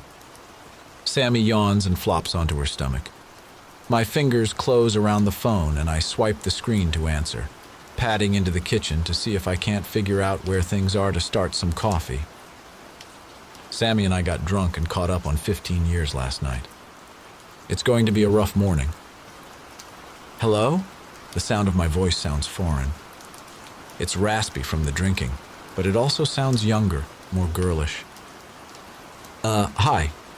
You didn't come home last night." Peeking through a slat in the blinds, I can see the gray light of early dawn. I guess I didn't.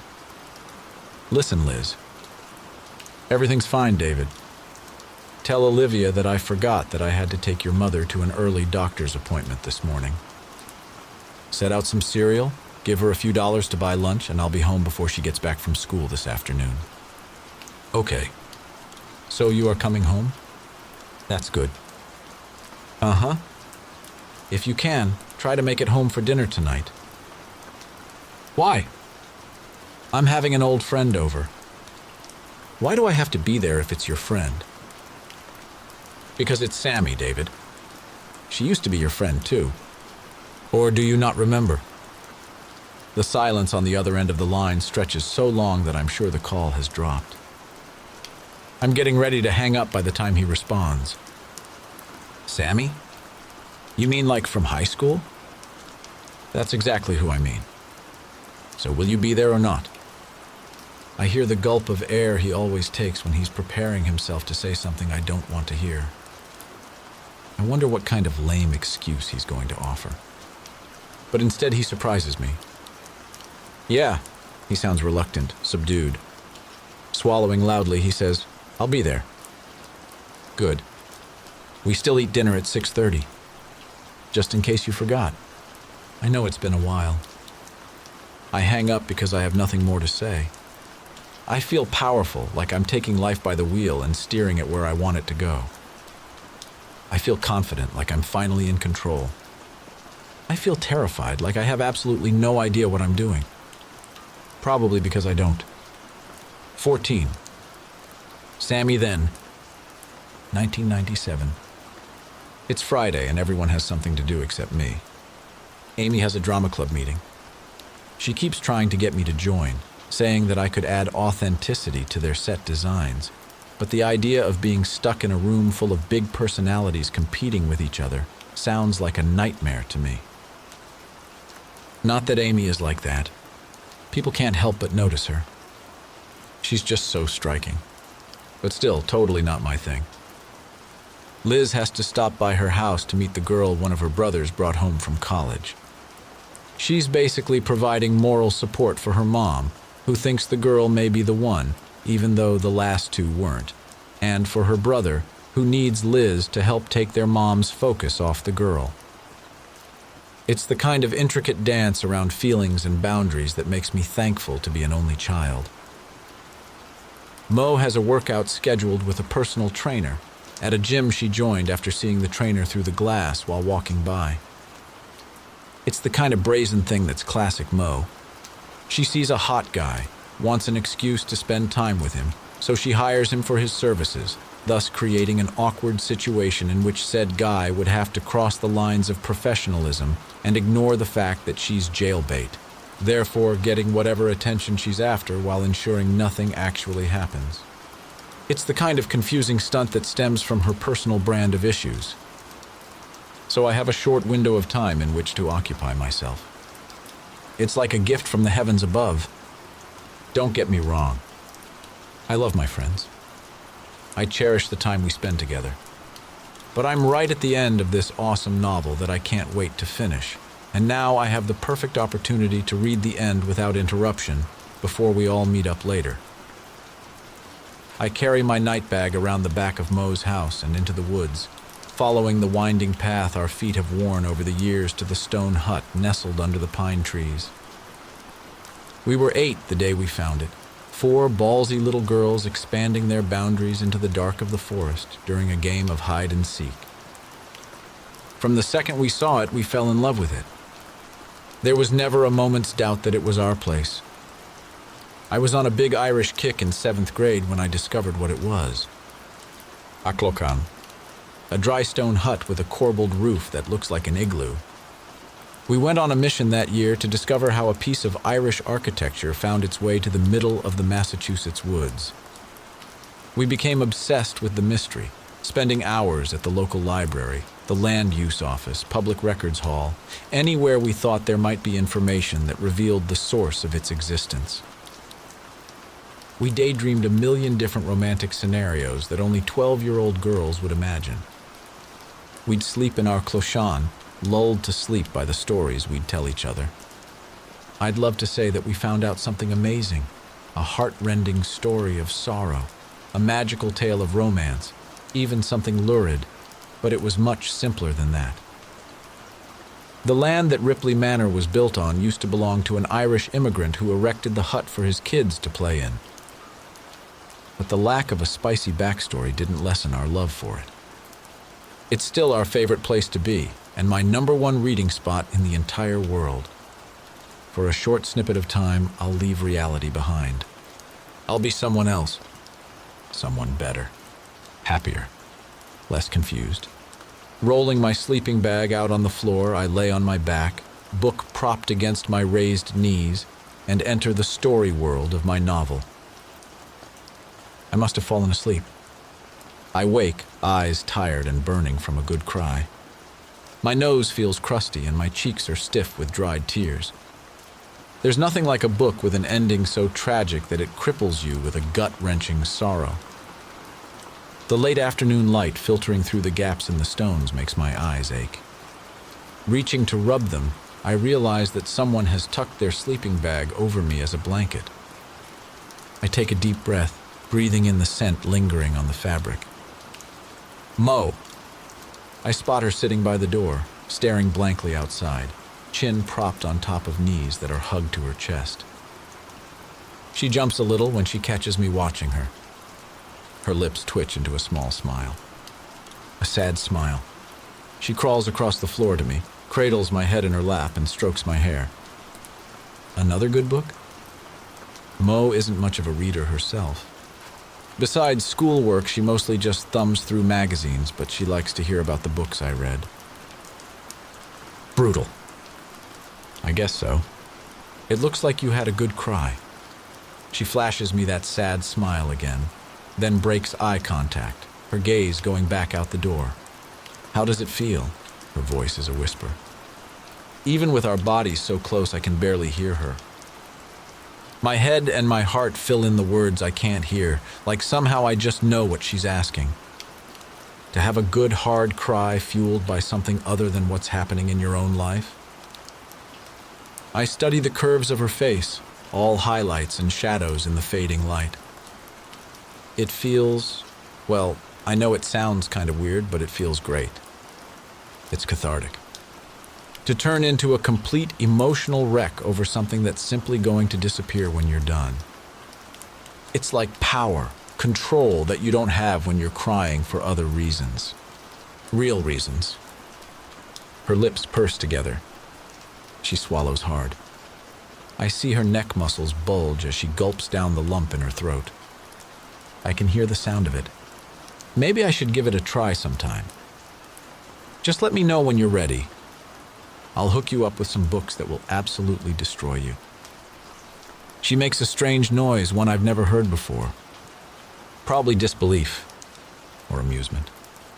We both know that even the most gut-wrenching book wouldn't affect her like it does me. She's impervious to things like that. Sitting up, I lean my cheek on her shoulder and drape my arms loosely around her. How did your workout go? Ha! A single laugh, harsh but unemotional.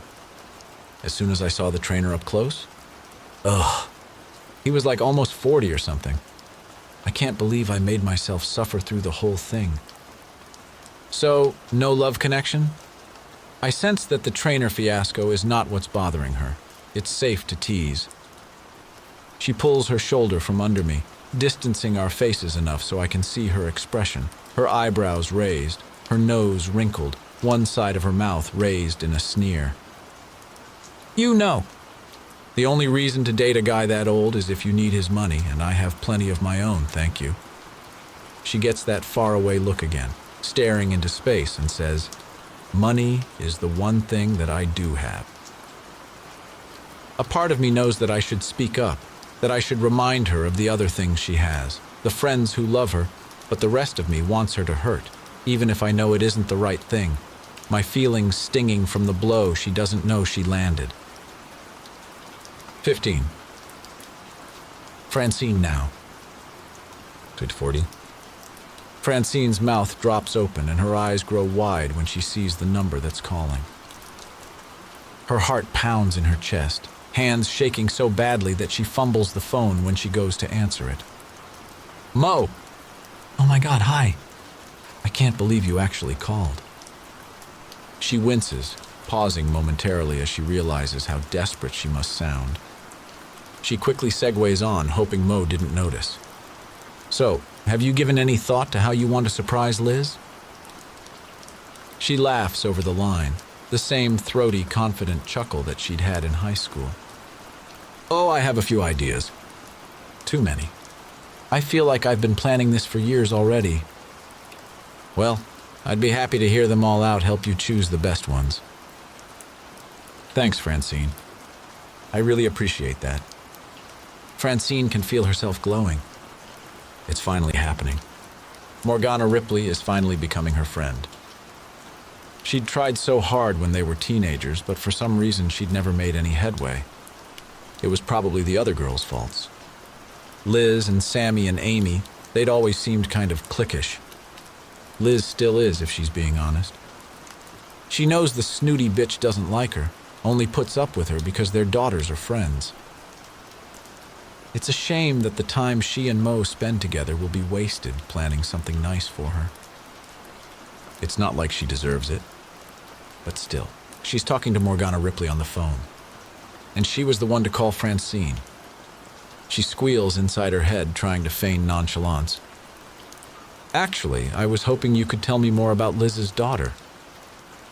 Olivia? Yes. It seems a little strange, but who's she to judge? Mo probably just wants to include Olivia in whatever she's planning. It's kind of sweet in a way. Okay. Sure. What do you want to know? Everything. Like? How old she is. What she's like. What her interests are. It's odd that Mo doesn't know anything about Liz's daughter, given how close they used to be. They must have had some kind of falling out. Especially since Liz must have been pregnant while they were still in school. Francine knows. She's done the math. Repeatedly. Reminds herself with no small amount of superiority and glee every time Liz takes a jab at her that her own daughter is 6 months younger than Liz's. At least she'd graduated before becoming pregnant. Olivia's almost 15, she says, trying to temper the judgment in her tone. 15, Mo repeats. Francine knows Mo's doing the math for herself, figuring out what it means. That maybe she and Liz weren't as close as she had thought.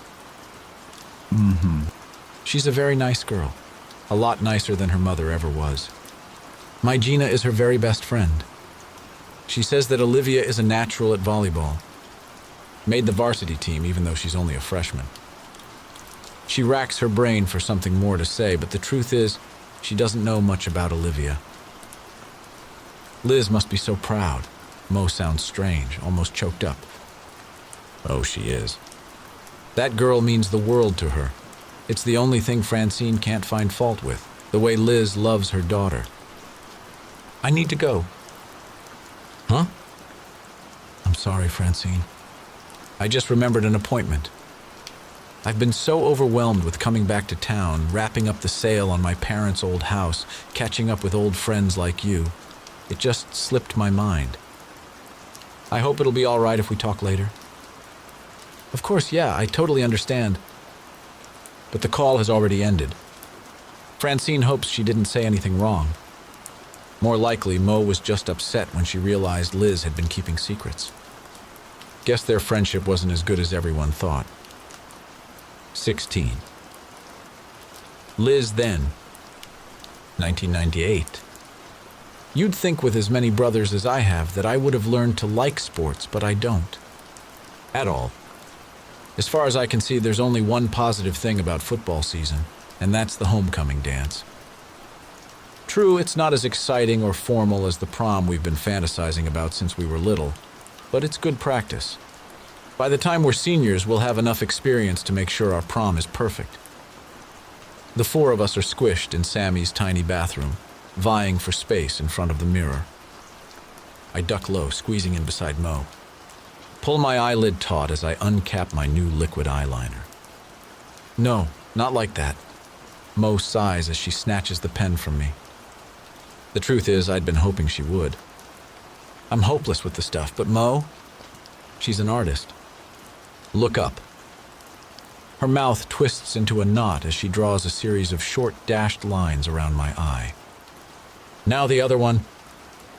I stare up at the ceiling, trying not to blink, waiting for the soft pressure of her hand, but it doesn't come. Mo? When she doesn't answer, I chance a peek in her direction, and instantly know that something is very, very wrong. Where did you get that? Her voice shakes. Her expression is absolutely stricken. I follow her gaze to Sammy, who's fingering the choker around her throat protectively. Amy gave it to me. Mo turns on her cousin like a rabid animal ready to attack.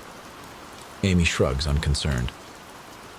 It was a long time ago when we were little, Sammy explains. 2nd grade, Mo whispers. Huh? I said, in the 2nd grade. Mo's voice grows louder with each word.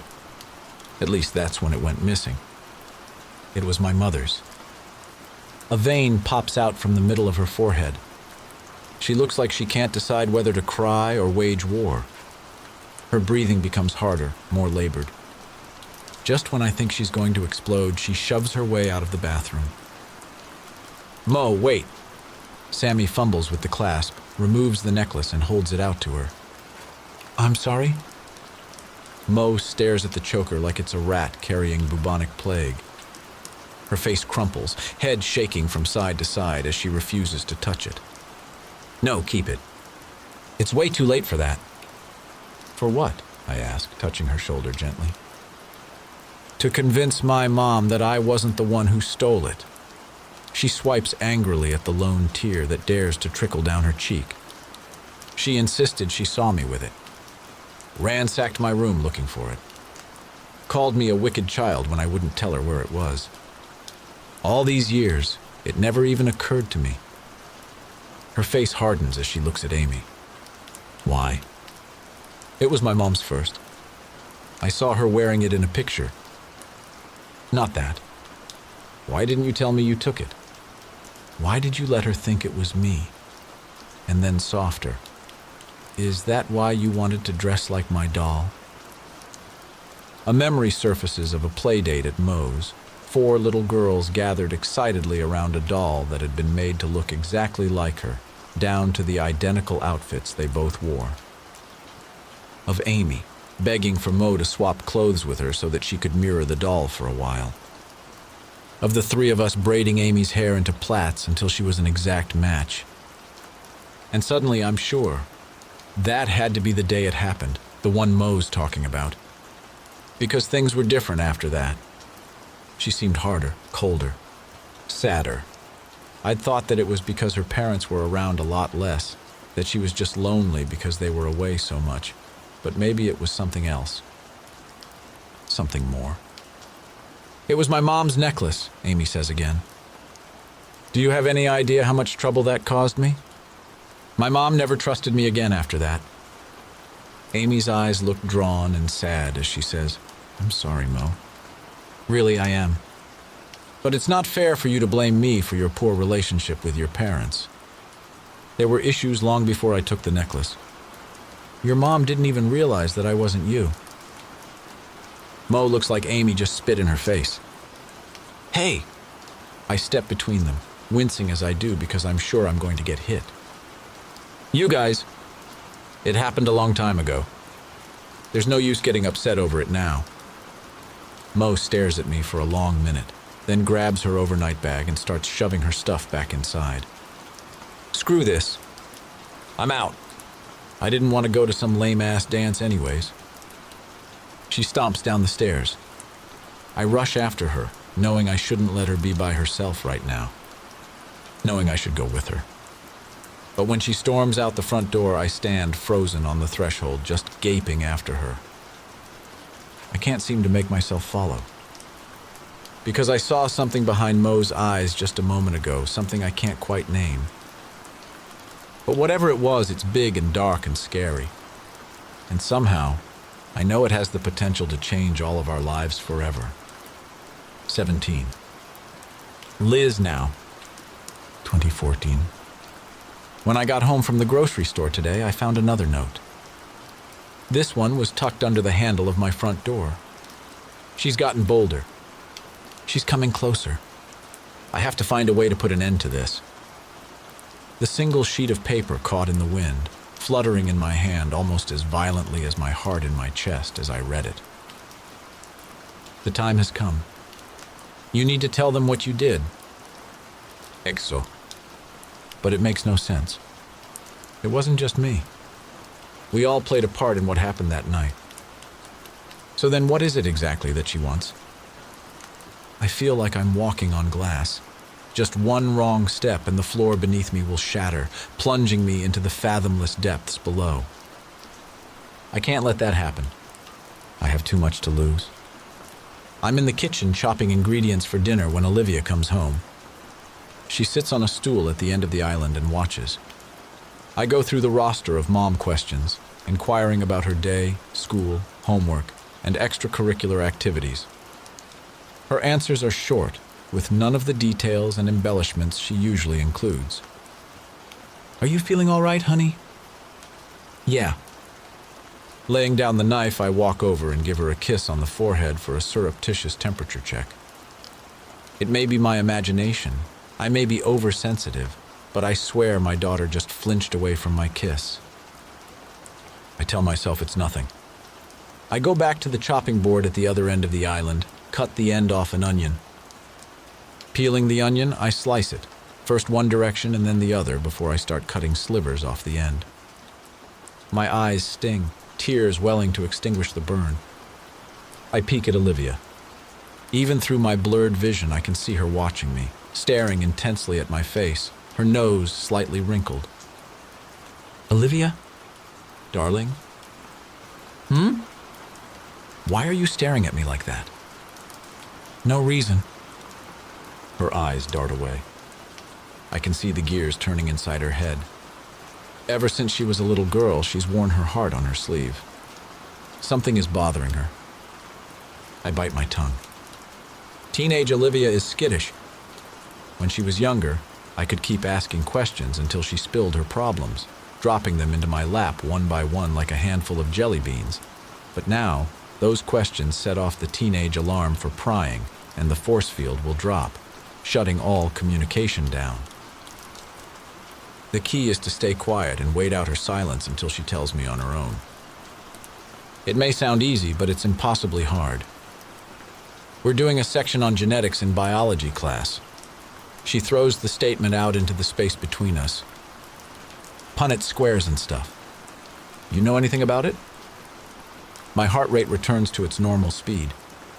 She must need help with her homework and be worried that I won't be able to assist. The tops of my ears burn with shame. I'd been accepted into a good university.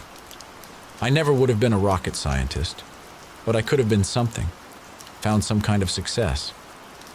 It's never been okay with me that I didn't go. I always meant to enroll in some classes at the local community college once Olivia was in school, but I never got around to it. I'm setting a horrible example, and my own child thinks I'm an uneducated idiot.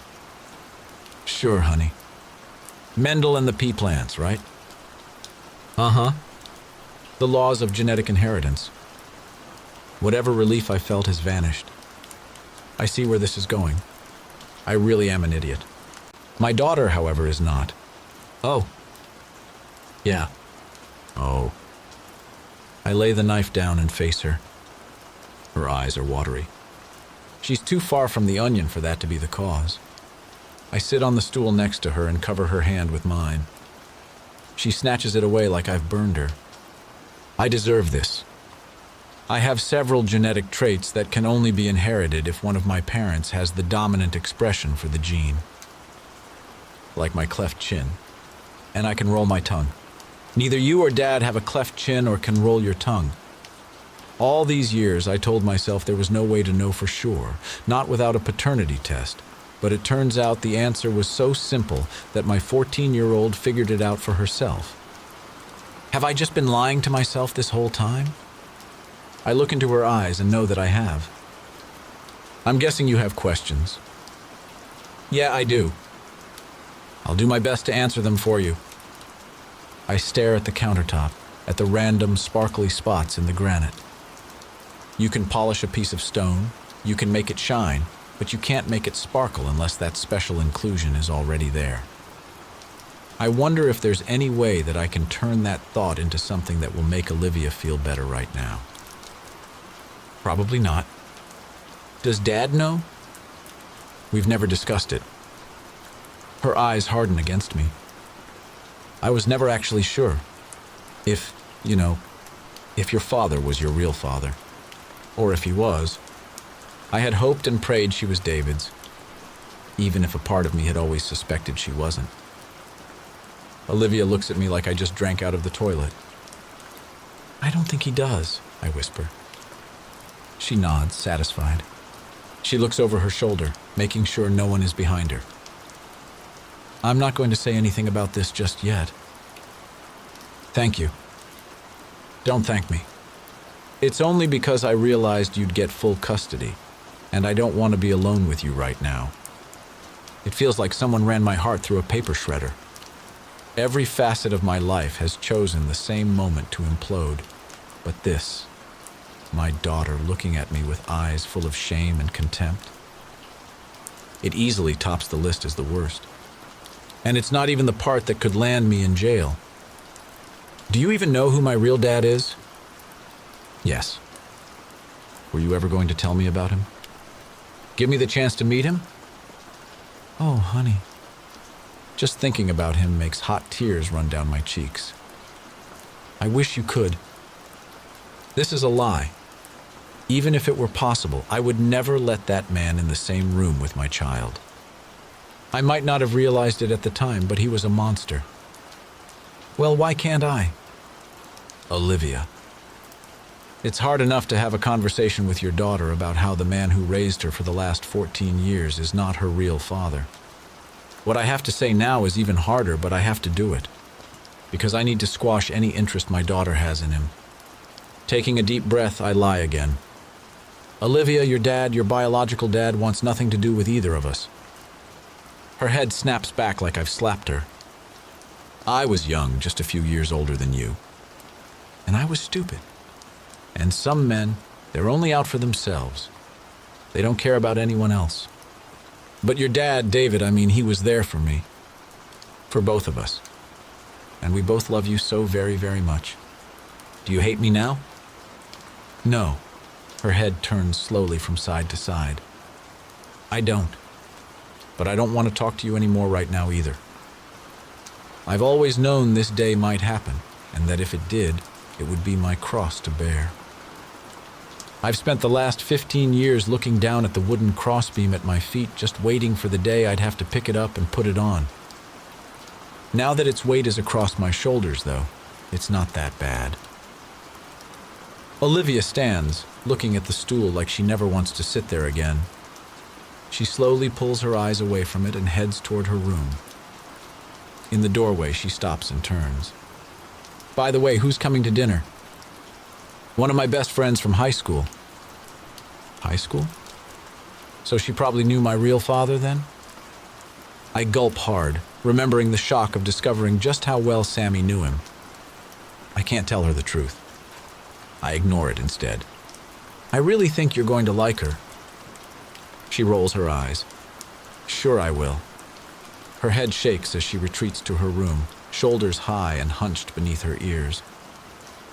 I know that I've gotten off easy. I have no idea how I'm going to tell her the rest of the story, or even how much of it I should tell. But I don't have the time to figure it out right now. I have more pressing issues to deal with first. I put the thought on the back burner to stew and go back to preparing dinner. Sammy arrives right on time, 6:30 on the dot, and she comes bearing gifts. I'm so happy when I first see her standing there, but as I relieve her of the bottles of wine, a white and a red, and she comes inside, I feel a momentary surge of unease. I know I'm being silly, but I can't help my nerves. Because as weird as it might seem given the circumstances, it's important to me to impress Sammy now that we've reconnected after so long. I'm worried that she'll pick up on the tension between me and my family. Liz? Sammy puts her free hand on my shoulder. I manage a weak smile and shake my head. It's nothing. I'm fine. I keep having those moments too. I know what she's referring to. I don't know how to explain that I'm juggling that with this, my daughter finding out that my husband is not her father, jeopardizing my perilous grasp on an already strained marriage. Then the oddest thing happens. I just let it go. At least I know Sammy. And after last night, I've discovered that I still kind of trust her. I'm glad you're here. This time my smile is genuine. I am too. We head into the kitchen where David's head is lost in the fridge, his voice muffled as he asks Olivia questions about her day. He withdraws a moment later with a beer in hand. When he sees me and Sammy standing together, a flush creeps from his collar, washing up his neck and into his face like watercolor paint spreading on damp paper. Even his ears turn pink. Olivia, this is Sammy, one of my very best friends from childhood. Sammy, this is my daughter, Olivia. Olivia is immediately smitten. She latches onto Sammy's arm, insisting that Sammy tell her about all the bad things I did while I was growing up, interrogating her as she leads the way to the dining room. After they've left, David turns to me. He reaches a hand tentatively toward my arm and rests his fingertips lightly on my skin. It feels like the memory of a touch that took place long ago. Are we okay? Yeah, why wouldn't we be? There's a rather long list of reasons that answer my question, but nothing's changed.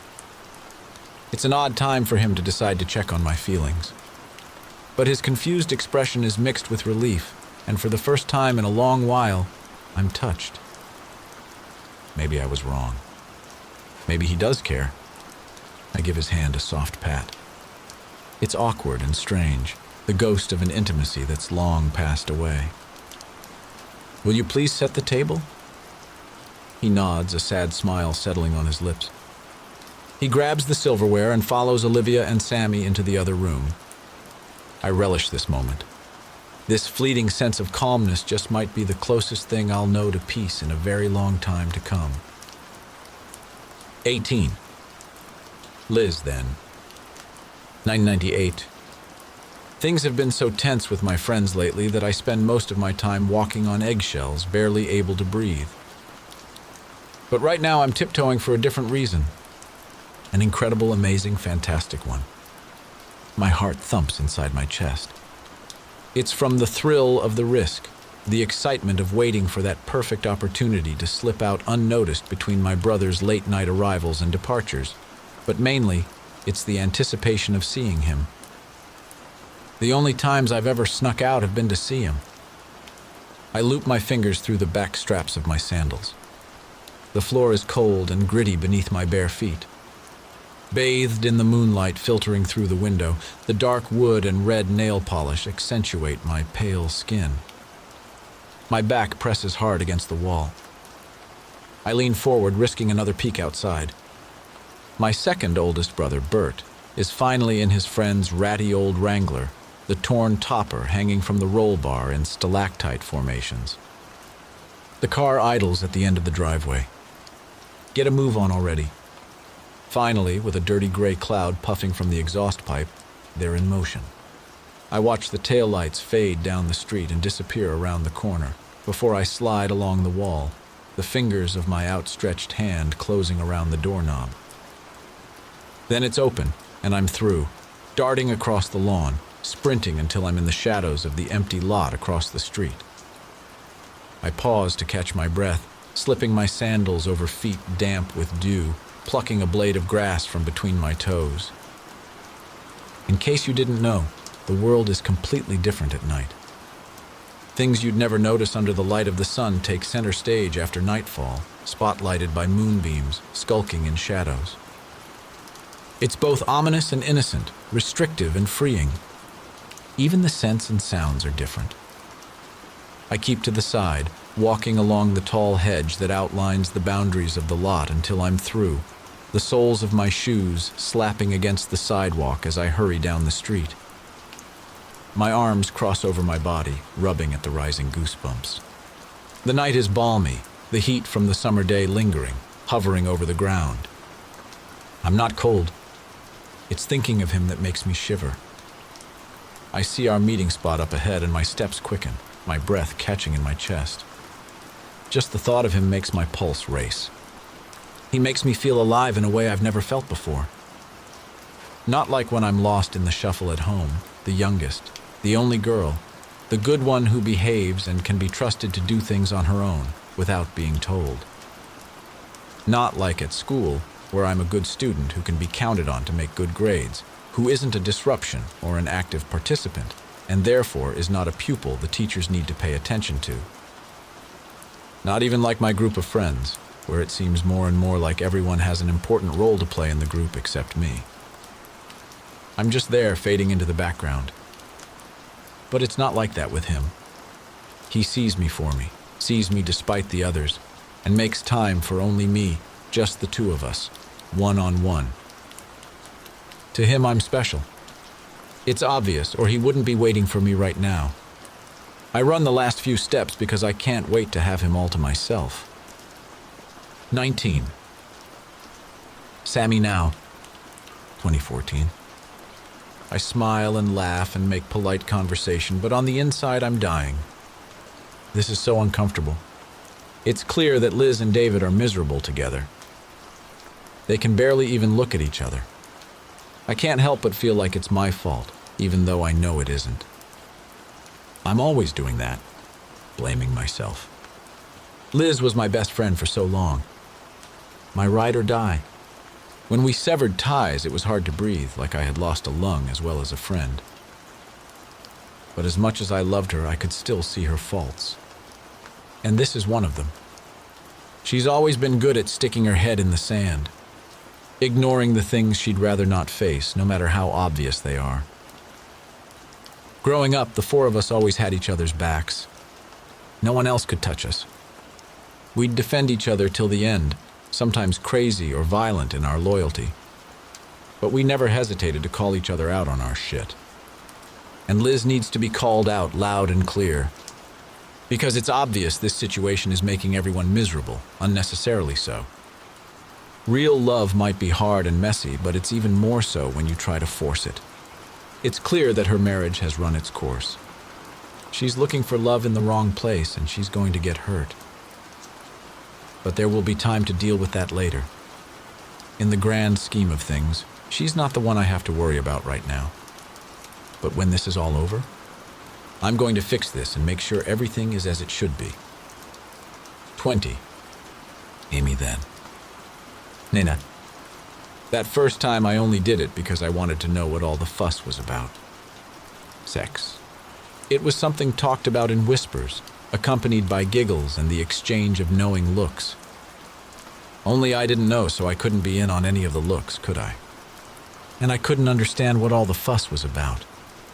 What it was about that three-letter word that was such a big deal. Even my friends and I didn't talk about it. Not really. But then they kind of did. Only not so much in words, but in those giggles and knowing glances that I didn't understand anything about. Liz and Sammy would make vague references to let us know they'd joined the club, and Mo, well, we all assumed Mo, being so much more worldly and sophisticated than us, was already a member and just didn't talk about it, because she was so much more worldly and sophisticated. I couldn't stand thinking that there was something between us, an unspoken wedge that would divide us into them and me. There was no one special, and frankly I had no interest in finding that special someone. I just wanted to know once and for all what all the fuss was about. Like a science experiment, only without the careful attention to detail, performed more like pulling off a Band-Aid. Just do it fast and get it over with. I had never really planned to go down to the place where the good girls don't go. My feet just sort of brought me there one night, and suddenly there I was, strolling down the sidewalk by the mini-mart, where the guys from the football team hung out after dark, smoking and drinking and trolling for girls. I still hadn't quite made up my mind, not until one of them whistled at me as I walked by. It was Johnny Donovan, a senior with a reputation that made me confident that he'd know what he was doing. So I played the role I'd cast for myself.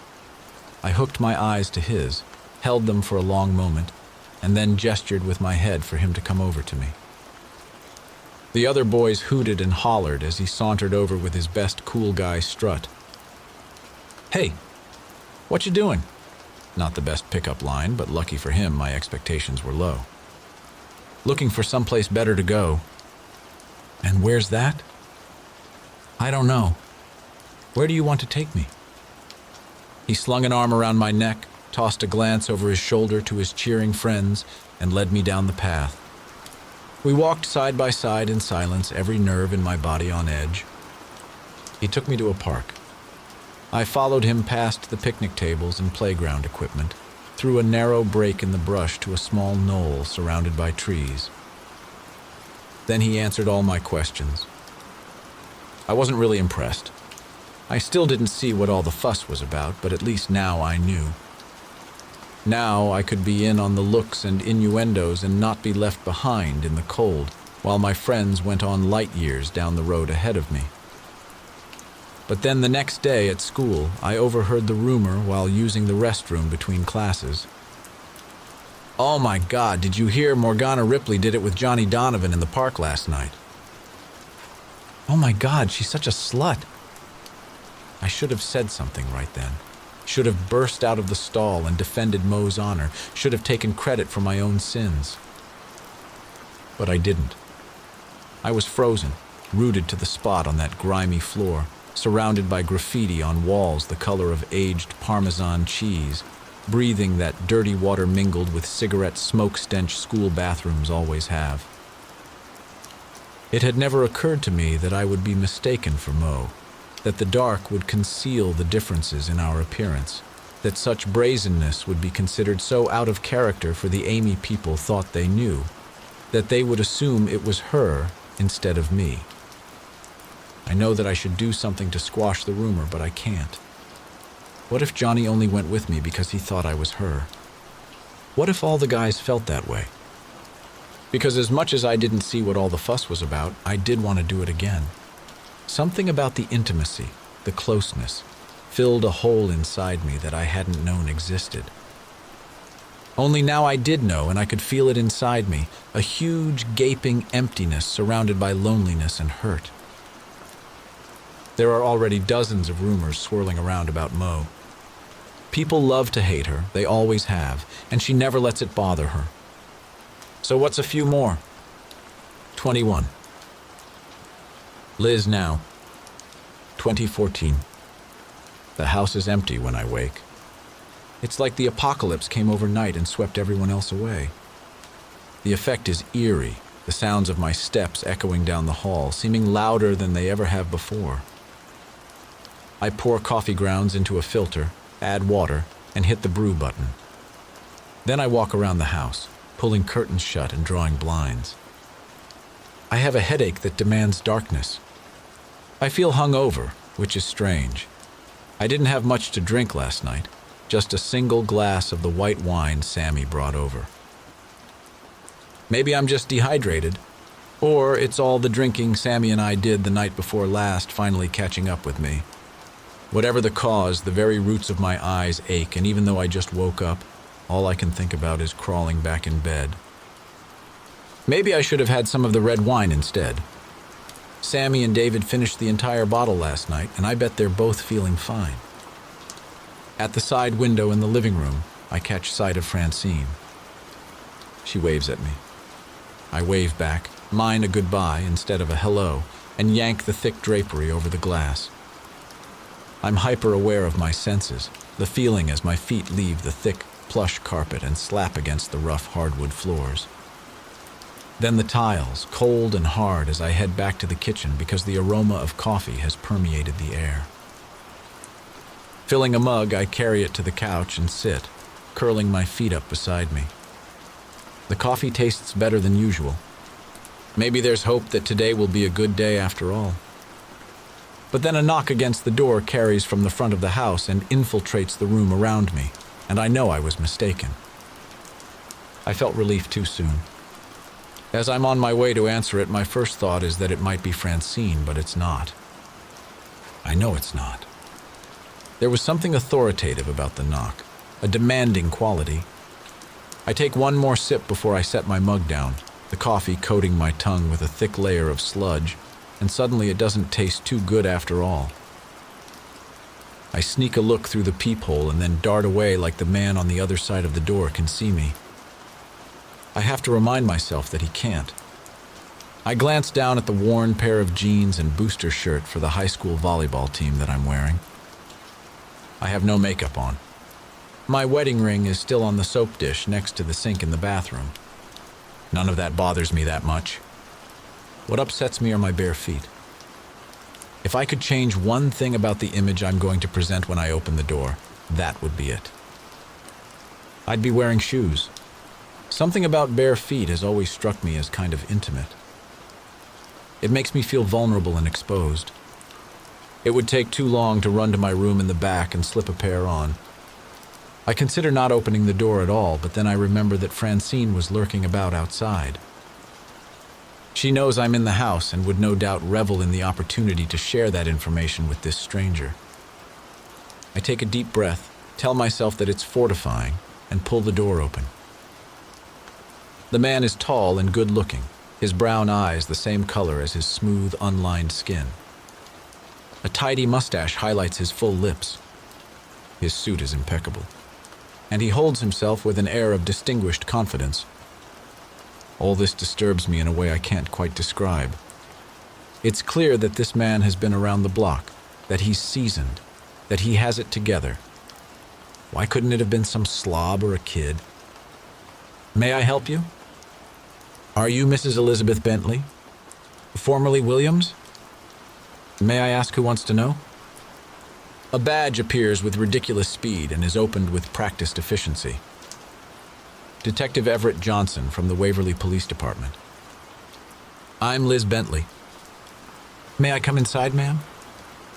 I ignore the curious look on Francine's face as she gawks open-mouthed from her yard and stand back, letting the detective inside. I wish she hadn't been here to see this. I know that as soon as I close the door, she's going to hop on her phone and tell anyone who will answer her call that there's a police officer at my house questioning me. It wouldn't surprise me if she gathers a little crowd in her yard while the cop and I are talking. I show him to the living room where he chooses an armchair in the corner, the only seat with its back to the wall. Can I get you something to drink? Coffee? No, thank you. Ma'am, I'm here today to ask you some questions about someone I believe you used to be acquainted with. Ashara Russo. Does that ring any bells? Of course. Amy was one of my best friends growing up. Has something happened? Is she all right? You said was. Why not is? I haven't seen Amy since high school. Is there any particular reason for that? Did you two have a falling out of some sorts? No, not at all. Has something happened to Amy, Detective? That's what I'm trying to figure out. Please, just humor me if you would. Tell me about how the two of you fell out of contact. Well, we aren't. Not exactly. I'm afraid I don't understand. It's simple, really. Just because you haven't seen someone doesn't mean you aren't in touch. I think about the notes I've received. The ones she sent, but I can't tell him about that. So I tell him about the postcards instead. I might not have seen her in a long while, but I do receive postcards from time to time. Postcards? Yes. And is that the only communication you have? Do you two ever talk on the phone? Text? Well, no. And why is that? No reason in particular.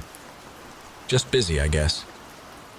He pulls a notepad and pen from his pocket, flips to a clean page. What can you tell me about Ms. Russo? Well, let's see. Amy was a singer. She had incredible talent. I mean, really, she wasn't just one of those girls who thinks she can be a star because she can hold a tune. Amy was the real deal. She got an offer for a music deal when we were still in high school. She left to follow her dreams. You used the past tense. Is there a reason for that? I feel like an idiot. I curl my feet, trying to hide my toes under the couch. No. I guess that it's just been so long since I've talked to her that I don't really feel like I know her now. And where was it you said that she went? I didn't. I think of the stack of postcards in the bottom drawer of my nightstand. Well, when she first left, it was for Los Angeles. But I don't think she's been in the States for a while now. The last I heard from her, she was in Asia. Taiwan, I believe. And how long ago was that? I'm not sure. I'd have to check, but probably 3, maybe 4 months ago. The nail of my forefinger digs at a cuticle on my thumb. I notice him watching and force myself to stop, sliding my thumb under my thigh. You didn't happen to save them, did you? The postcards she sent? Well, yeah. I've saved them all, actually. Living vicariously and all that. Why? Would you mind if I look at them? Listen, Detective, I'm sorry, what was it? Johnson. Detective Johnson. I realize you're just doing your job, but I have no idea what's going on, and I really don't feel comfortable answering any more questions until I know why you're here. Has something happened to Amy? We're not sure yet, Mrs. Bentley, but we are looking into the possibility that she may have met with some harm. I press a palm to my chest, trying to calm my heartbeat. Is she all right? We're investigating a set of remains that have been discovered. My hand flies to my open mouth, a reflex reaction even though I knew what was coming. Oh my God. And you think that it's Amy? The information we've obtained is leading us in that direction, yes. I always worried about her traveling so much on her own. Actually, ma'am, the remains are here. In town. What? When did she get back? If the remains in question do indeed turn out to be your friends, it's possible that she never left. I can barely make myself choke out a whisper. So she never even made it to LA? I can't say anything for sure yet, ma'am. But then who's been sending me postcards all these years? That's a very good question. And one that I would like an answer to as well. Mrs. Bentley. Liz. Call me Liz, please. Okay, Liz. Can you tell me about when Amy supposedly left town? It was the Monday after prom. She'd gotten an offer from a record company out in LA. She'd turned 18 over the weekend, so she was finally free to accept it and fly out there. We had a slumber party that weekend to celebrate. Did she say goodbye? Of course. She went to school that day to say goodbye to everyone. Did you see her get on the plane? No. Then why did you assume that she had left for Los Angeles? Because she said she was. But did anyone actually go with her to the airport? I'm not sure. But why would that matter? He ignores my question, instead asking another of his own. So, to your knowledge, was there anything or anyone to keep Amy from leaving? No, I shake my head, sure about this answer. Her father had just passed away. Her mom had died right after she was born. She was an only child. Any other relatives? Mo was her cousin. I guess Mo's parents would have been her aunt and uncle, but they were never around. They traveled a lot. Detective Johnson sits forward, resting his elbows on his knees. Sounds like that must have been rough on their daughter. It was. He looks down, inspecting the nails of his right hand as he asks, how did all that time alone affect her? Any behavioral problems? Anger issues? Maybe a sense of over-entitlement? His eyes shoot right back to my face, watching while I answer. Who, Mo? No. I mean, out of all of us, Mo had the most attitude. She could be a bitch sometimes, but she wasn't like that to be spiteful. She just spoke her mind and didn't take shit from anyone. We all wanted to be a bit more like her. Was there any bad blood between Amy and her cousin? No, never. They were like sisters. Even sisters fight. Yeah, but why are you asking this? You honestly don't suspect that Mo had something to do with... When was the last time you spoke with Ms. Ripley? Graduation, I guess. I take a sip of my coffee, wince as I force down a cold swallow. And when was that in relation to the prom and her birthday? About 2 weeks later. So if Amy left town, she did it only 2 weeks before she would have had her diploma? I guess. And Mo? That's what you called her? Are you two still in touch? I shake my head. She left right after we graduated to travel. To do the whole world tour thing. As far as I know, she's never been back. Surely she could have picked up a phone, sent a letter from time to time, something. Can you think of any reason why she didn't? I don't know. Maybe she was having too much fun? For a group of friends as close as it sounds like you were, and I have spoken to outside sources about this, it sure does seem like your friendship unraveled pretty suddenly. And easily. That never bothered you? I wonder who he's been talking to. Francine, knowing my luck, she probably filled his head with all her inane little theories. But regardless of who it was, I need to discredit them and put an end to this line of questioning, fast. Detective Johnson, If you've been talking to other people about what was going on at that time, then surely you know that by the end of the summer I'd gotten married and was expecting a baby at 18 years old. I loved my friends, I still do, but I had a full plate of my own. I had a lot to worry about back then. So if it seems to you that I failed my friends by not being more aggressive in maintaining our friendship, well, I would apologize. But quite honestly, I really don't give a damn what you think. Fair enough. I mean, seriously. Things change. Take my neighbor, Francine, for instance. Not to be mean, but she was a real pest in high school. She practically stalked me and my friends. Like total creeper. But now we have daughters the same age, so we end up together all the time. Do you think that makes me happy? Don't you think I'd rather choose who I spend what little free time I have with? But it doesn't always work that way, especially after you have kids. Sometimes you have to make sacrifices. I can respect that. Can you respect that enough to tell me why you're jumping to all these horrible conclusions about my friends? The story has been on the news, so I guess there's no harm in telling you. The remains were found on property formerly owned by the Ripley family. What? Ripley Manor, I believe it was called. The new owners were having some construction work done when the bones were discovered.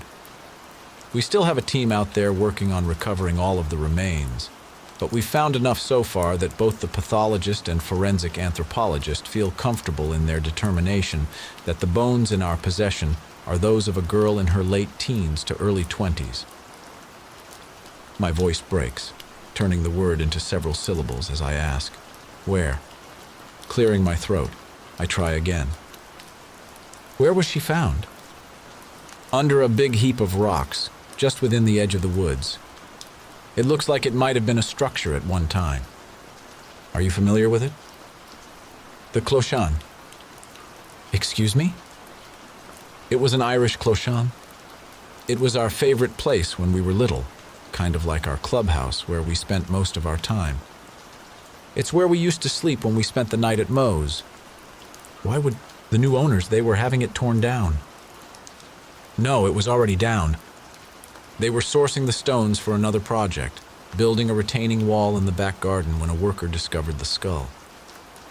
Was that Clochon where the four of you spent that last night together? Your slumber party? It was. So the structure was still standing at that time? I nod. And obviously there wasn't a dead body in there with you that night, was there? I don't even know how to respond to that. I hope the look I give him lets Detective Johnson know what I think about his question. Hey! He holds his hands out in front of himself like he's warding off an attack. I had to ask.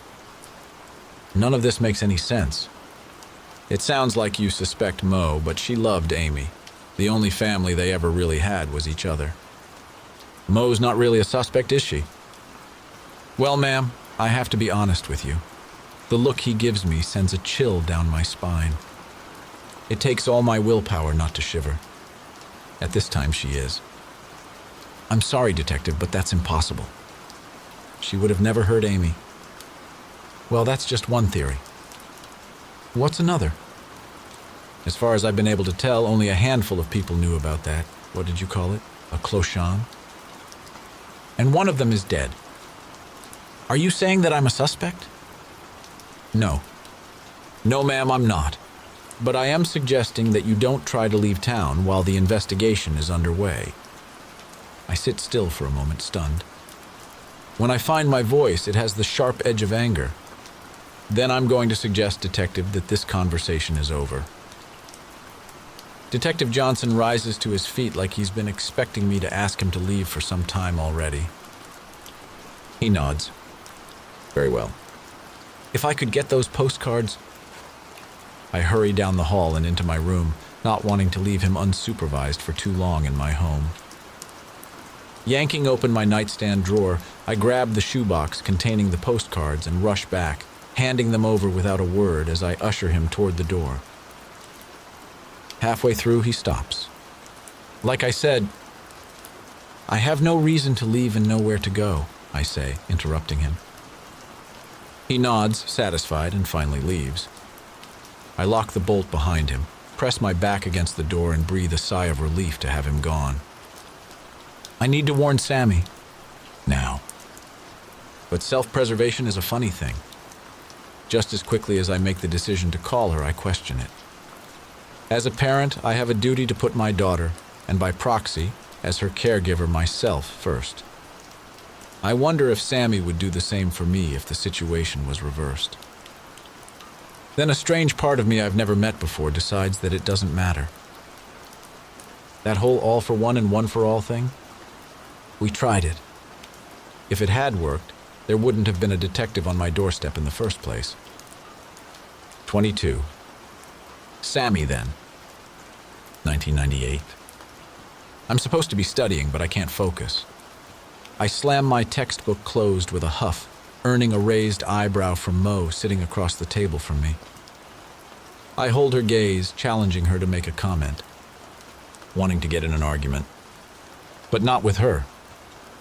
A small smile plays about her lips as if she knows this. Closing the magazine she was thumbing through and placing it on the table, she says, "It's all their fault. They're being super annoying out there, all happy and cheerful, aren't they?" I look out the window toward the bench in my backyard where Liz is helping Amy run through her lines for the school play. They look cold even though they're bundled in blankets. They shouldn't be disturbing me, but they are. Liz glances up, catching me staring at them, and smiles. I try to return it, but it's tough. Everything seems so easy for everyone else. Everyone else but me. It's just not fair. Singing comes naturally to Amy. Confidence comes naturally to Mo. Liz barely studies, but her grades are better than mine in every subject but history. I have to work so hard all the time just to be mediocre, and it's exhausting. The doorbell rings, disturbing my thoughts, and I shoot a scowl toward the front of the house. The last thing I need is another interruption. "I'll get it," Mo says, pushing her chair back from the table and standing. I roll my eyes as she leaves the room because it's probably for her anyways. Even the visitors who come to my own house aren't for me. I just wish I didn't feel so invisible all the time. But all my friends are so perfect and gorgeous. It's hard not to want what they have sometimes, even if I know it's wrong, even though I know I shouldn't. Turning my attention back out the window, I debate whether or not to go outside. It's nice and warm in here. I have a ton more work to get done. But maybe I could regain my focus after a short break. Before I can decide, though, Mo returns. 2 sets of shoes slap against the tile floor, letting me know she isn't alone. I round on the visitor, cross and needing a victim, but I freeze mid-snarl. All the static chaos jumbling around my head stills. I feel my face relax into a genuine smile. "Sonny." "Hey, Sammy. Always great to see you." I feel myself blush. I know he's just being polite, but still. It's nice that he thinks I'm worth the effort. He knocks on the window, then taps at an imaginary watch on his wrist, obviously a sign to Amy. I was on my way home and figured I'd stop and pick up Amy. She's always complaining about walking home when it's cold. "We were just getting ready to order a couple of pizzas if you want to stick around," I offer. "Nah. I've got a lot to do tonight, so I've got to get a move on, but thanks." "Oh," I say, unable to hide my disappointment that he won't be staying longer. Wondering what it is that he plans on doing instead. "Well, maybe another time." "Yeah, maybe." "Aw, come on." Mo flashes an evil grin my way. Flicks her eyes toward the window where we can see Amy and Liz approaching the house. I stifle a smile of my own as I realize what she's thinking. "Don't be like that. Please? Sammy's mom is at her book club tonight. We're here all alone, and it's scary." She sticks out her lower lip. Sonny laughs, but whether it's at Mo's fake pout or the idea of her being scared, I couldn't say. What I can say is that it will drive Amy absolutely crazy if her dad sticks around and hangs out with us. And for some reason, the idea of seeing someone else as miserable as I've been feeling seems like the very thing to cheer me up, even if it is at my friend's expense. I'll help you do whatever it is you need done if you stay and eat dinner with us. Promise. It's a brazen offer, something much more out of Mo's playbook than mine, but right now I don't care. Sonny's always heavy-handed with the compliments, and I could use that right now. The French door rattles open, and Liz and Amy shuffle inside, cheeks pink and eyes bright from the cold. The wind has artfully styled Liz's topknot, pulling strands free to sexily frame her pretty face. I watch helplessly as Sonny gives her an appreciative once-over while I stand there beside him, forgotten and invisible once more. Then he glances back over at me and gives me a wink. I'm all set, Amy says. But Sonny's big rush has been forgotten. Change of plans, kid. What do you mean? He tosses an arm around my shoulder. We're staying for dinner. I believe I was promised some pizza. He gives me a gentle squeeze as he looks at me, waiting for my answer. But I can't look back. And I can't speak. His face is too close to mine. What if my breath stinks? Ha ha, Amy says, but from her expression you can tell she doesn't think it's funny at all. We should get going. And garlic knots, Mo says, waggling her eyebrows. And chicken wings? Amy glares at her as Sonny grabs at his chest. How can I resist all that? Mo gives her a smirk as she asks Sonny, blue cheese or ranch? Surprised me. Dad? Relax, Amy. She huffs. But... Is it your car? He asks. Her eyes fall to the floor as she shakes her head. Are you paying for the gas? Another head shake. Then it's not your decision, is it? It's not. It's his. And he's choosing to stay a little longer. I really hope it's because of me. 23. Sammy now. 2014. It's funny how life turns out. You can make all the plans you want, but reality doesn't follow any set blueprint. It doesn't even take suggestions. It's like an animal, an entity unto itself that reacts and evolves and changes and adapts and isn't even aware of rules or guidelines. What reality really is, and I know I've both seen and heard this dozens of times, but I don't think I really got how true it was before, is a bitch. I have always prided myself on being one of those people who does the right thing. What a load of shit. I mean, how deluded would I have to be to believe that's true? Sure, I obey traffic laws and try my best to be environmentally responsible and have several charities draw a small pittance every month from my checking account. But have I really allowed myself to be fooled into believing that I'm a good person when my moral compass is so completely screwed? And if I'm really honest with myself, which I haven't been, obviously for far too long, it's been that way for most of my life. Have I always been a fraud? I think maybe so. I'm just going to come right out and say this.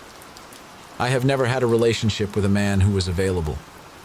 They haven't all been married, but none were in the position to establish a healthy adult relationship. This was the way I liked it, the way I wanted it, because I wasn't an available woman. My heart died with the first guy I ever loved. His death was such a shock, such a horrible, tragic blow that I didn't think I had it in me to try to love again. It wasn't until now, with the insight of what I've recently discovered, that it even occurred to me that I could ever be happy again. But I think that I think I deserve it. And more. I wasn't the most outgoing girl. I was the studious one, the one most often found with my nose buried in the pages of a book. That's not a huge turn-on for teenage boys, especially when your friends are all traffic-stopping gorgeous. Next to them, I was invisible. Liz was the cute, petite blonde, the girl next door type that was easy to approach. With all her brothers, she was naturally comfortable with the opposite sex. She was relaxed, unintimidating, and she knew when to laugh at their jokes and when to call them out and give them shit. Mo was the ice queen, who, by making herself unattainable, made the boys want her even more. In college, there was a girl with the same kind of attitude. She wasn't even pretty, She was actually extraordinarily plain, but she had to practically beat the boys off with a stick. So you can imagine the reaction Mo got, with her jet black waves and her iceberg blue eyes and her flawless skin and perfect features. And Amy, she was a near carbon copy of Mo, only soft-spoken and seemingly sweet. She was the one that made all those girl-crazy pubescent boys think about the woman they would marry one day. Then there was me, who usually couldn't even manage to stutter out my name. So when a guy finally came along who made me feel whole and complete and wanted and loved and deserving and special, how could I not give him my heart? I still remember how it began, our shoulders bumping, his hand brushing against mine, our eyes locking. Everything else in the room shrinking into the background, sucked back into oblivion. If it wasn't one of the two of us, it didn't exist. Accidentally on purpose touches and stolen glances changed with the seasons. As the ice melted and the warmth of spring crept forward, our encounters heated up. But we had to keep our feelings secret. And then something horrible happened. I lost him. He was gone. I would never want to make someone feel the way that I felt. Not even the person who hurt me. Not one of my best friends or my worst enemy. Even if they were one and the same. 24. Amy then. 1999. Mo is throwing a party. You'd think, during all these years, she's had that huge mansion all to herself with no real adult supervision, that this would have happened before, but it hasn't. And that's because it's a very bad idea. I don't know what she's thinking, inviting a bunch of strangers into her house. Sure, we've gone to school with most of them for over a decade, but we don't really know these people. They'd only be coming to say they were there, to satisfy their curiosity like it's some kind of freak show at the circus. We just started the last semester of senior year. I wish she would let us finish out the high school jail term in peace. I want to pitch a fit and get her to change her mind, but she's been acting kind of odd lately, and I can't help but feel guilty and wonder how much of it I'm responsible for. Probably more than I'd like to admit. So of course, I have to be supportive and invite anyone I can think of who will actually show up, because the only thing worse than an out-of-control teenage party is a party that had all the ingredients to be epic and still failed. This seems to be really important to her, so the rest of us are making it a priority to do everything we can to make this fiasco into the party of Mo's dreams. That's why, instead of finishing my biology homework and watching my favorite TV show the way I should on a Tuesday night, I'm putting makeup on and getting dressed to go out. At least Buffy is a rerun. I grab my jacket and wander the house looking for my dad. His car is in the driveway, but he's not home. Worse, he's taken the car keys with him, so I can't even borrow the raggedy old truck that's as old as I am. My legs are more reliable, but the truck is slightly quicker, and tonight I'd prefer to make a fast in and out. I can't say I'm pleased. The night air is thick with the scent of the neighbor's prized night-blooming jasmine as I step outside. Locking the door, I wrap my arms around myself to ward off the chill and start down the sidewalk toward town. A bunch of the theater kids are getting together to brainstorm a list of fundraisers that might entice the school to support a musical for our spring performance. I'm kind of excited by the idea, even if it does mean leaving my comfort zone to socialize with kids who are acquaintances at best. And sometime during the night I have to find a way to work in an invitation to Mo's party. Ugh! I blow my breath out heavily and feel my bangs lift off my forehead. Rolling my eyes up, I watch the wisps of hair settle back over my eyebrows, just within the upper realm of my vision. They're getting too long. I should have trimmed them already, but Mo is growing hers out. I don't want to do it just because she is, but if I don't, there'll be a surefire way for people who don't know us well to tell us apart. It could be just what I need to put an end to my late-night alter ego. But I'm not sure I'm ready to do that just yet. Rounding the corner, I'm lost in thought until something snags my attention. A man is walking ahead of me. He has the familiar swaggering stride of my father. I jog a few feet, intent on catching up with him, but something stops me. A need, a desire to be a larger part of my dad's life, to know him better. Or so I tell myself. I suspect, though, that I really just want to see what it is that he does with his time while I'm being neglected. My subconscious has already made the decision. Slowly, the message relays to my body and then to my mind. It's time to find out where my dad goes at night. I quicken my steps as he nears the next corner, afraid of losing sight of him. The tempo of my heart speeds up. A surge of adrenaline heightens my senses. I can hear his shoes scuffing dully against the concrete sidewalk. The faint scent of his cologne carries on the wind. The change in his pocket jingles. Suddenly, he turns to his right, takes 3 steps, and then disappears into the shadows of the park. He's gone by the time I catch up. Standing still, I listen to the night. Dry leaves scratch against each other in the breeze. Something scurries in a bush beside me. Then, very faintly, I hear the soft whisper of grass crushing underfoot. Following the sound, I catch a whiff of his cologne and know I'm on the right track. Parting branches, I creep along as quickly as I can without making too much noise. Then, in a clearing up ahead, I see him. When I see who he's with, my heart leaps, sure that my dad has asked my friends for help with a surprise for me. Maybe this year he'll remember my birthday. Or he'll send me somewhere to celebrate graduation. My cheeks warm with a flush of happiness. But then I'm not quite sure what it is that I'm seeing, because my brain refuses to process it. I feel dizzy. I try to swallow, but my throat is squeezed shut, the muscles refusing passage in either direction. It traps my cries of protest, preventing them from reaching the outside world. My ribs are too tight. I rub at the center of my chest, pull my bra away from my skin, but I can't get any relief.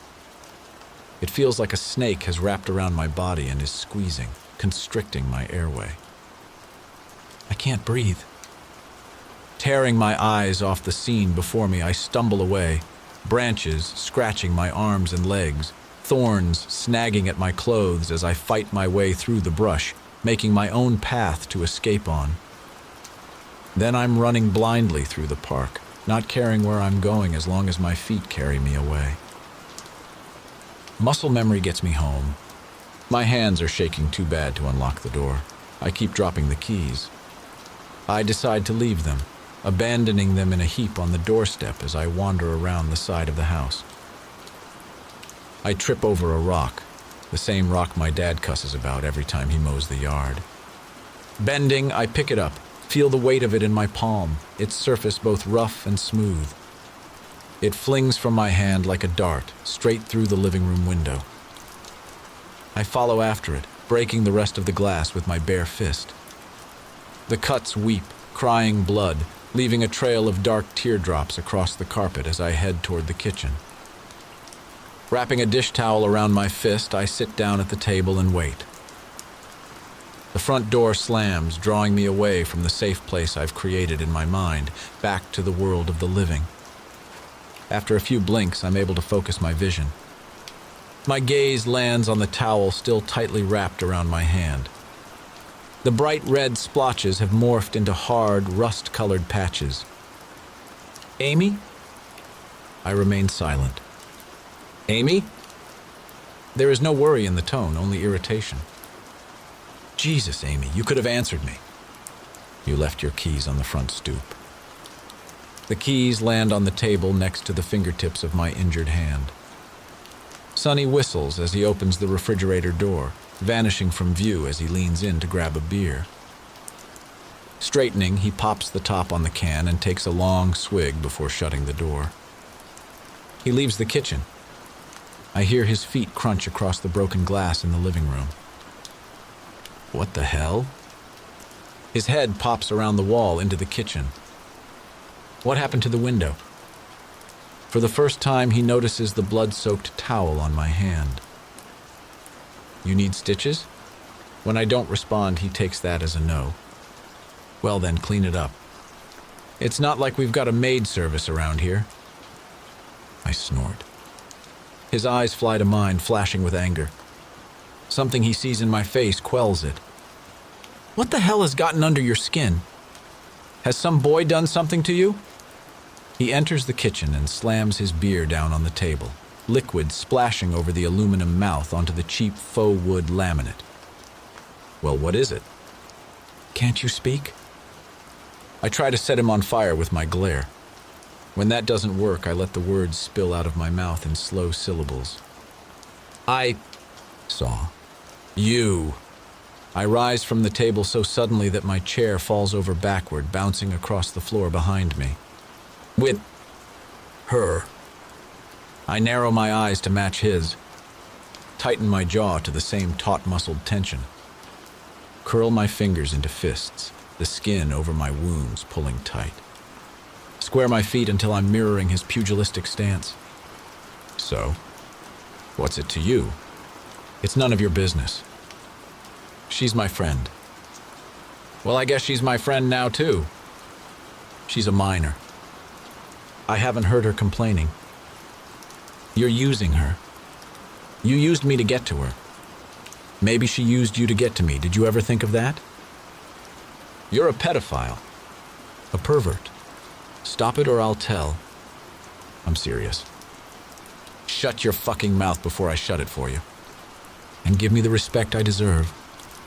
I'm the one that puts food on this table and keeps a roof over your head. I roll my eyes. Barely. God damn it! Sonny flings his beer against the wall. It hits the china clock, the Port Merion piece falling to the floor, shattering. It was one of the few things in this place that was my mom's. One of the only things I had to remember her by. I look from the ruined clock to Sonny. His chest heaves with each breath. I can practically see steam curling from his nose like a cartoon bull. He's never been violent before. Quick to anger, bad-tempered, but he's never thrown something before. He's never hit me. But I always knew the potential was there, lurking like a hungry crocodile just below the surface. There's a dark, hidden part of me that has always wanted to chum those waters. Is that why you kept me around all these years? Because you knew that one day I'd be of some use to you? That once I got old enough, I'd bring some fresh victims around for you to prey on? Ha! Don't fool yourself, Amy. You've never been any use to me. I don't know why the hell I kept you around. Sentimental, I guess. Maybe I thought you'd grow up to be like your mama, but I knew years ago you'd never be a thing like her. Not a piece of trash like you. She was a real lady. The wad of spit hits his cheek before I realize I did it. That it came from me. His open hand strikes my face. I stumble back a couple of steps before catching my balance. My slapped cheek burns, but not nearly as much as his words. I should have sold you to the Ripleys with your sister.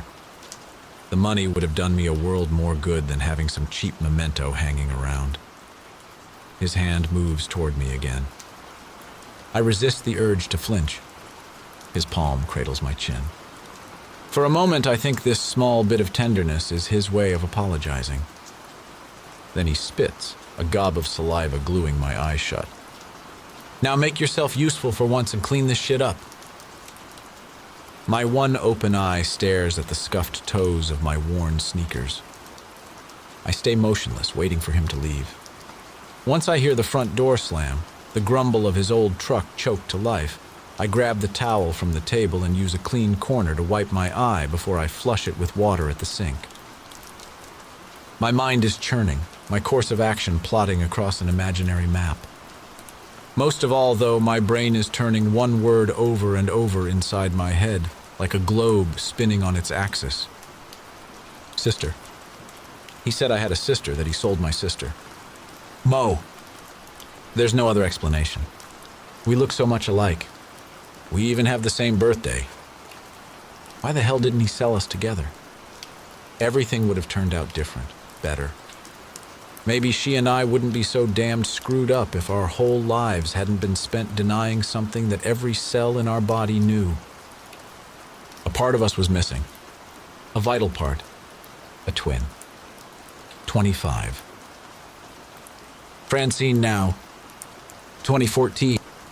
Francine snakes a finger between two slats in the blinds and gives the top one a gentle lift, ducking her head down low so she can peek through the gap. The car is still there, parked at the curb. She lets the shade fall back in place, blowing out a deep breath as she backs away from the window. The man who went inside Liz's house was obviously a cop, a detective.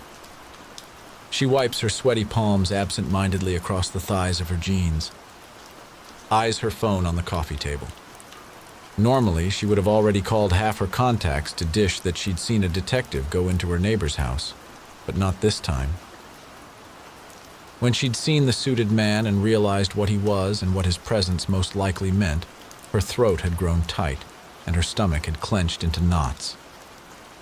Because he had to be questioning Liz about the body discovered at the old Ripley Manor, didn't he? What else could it be?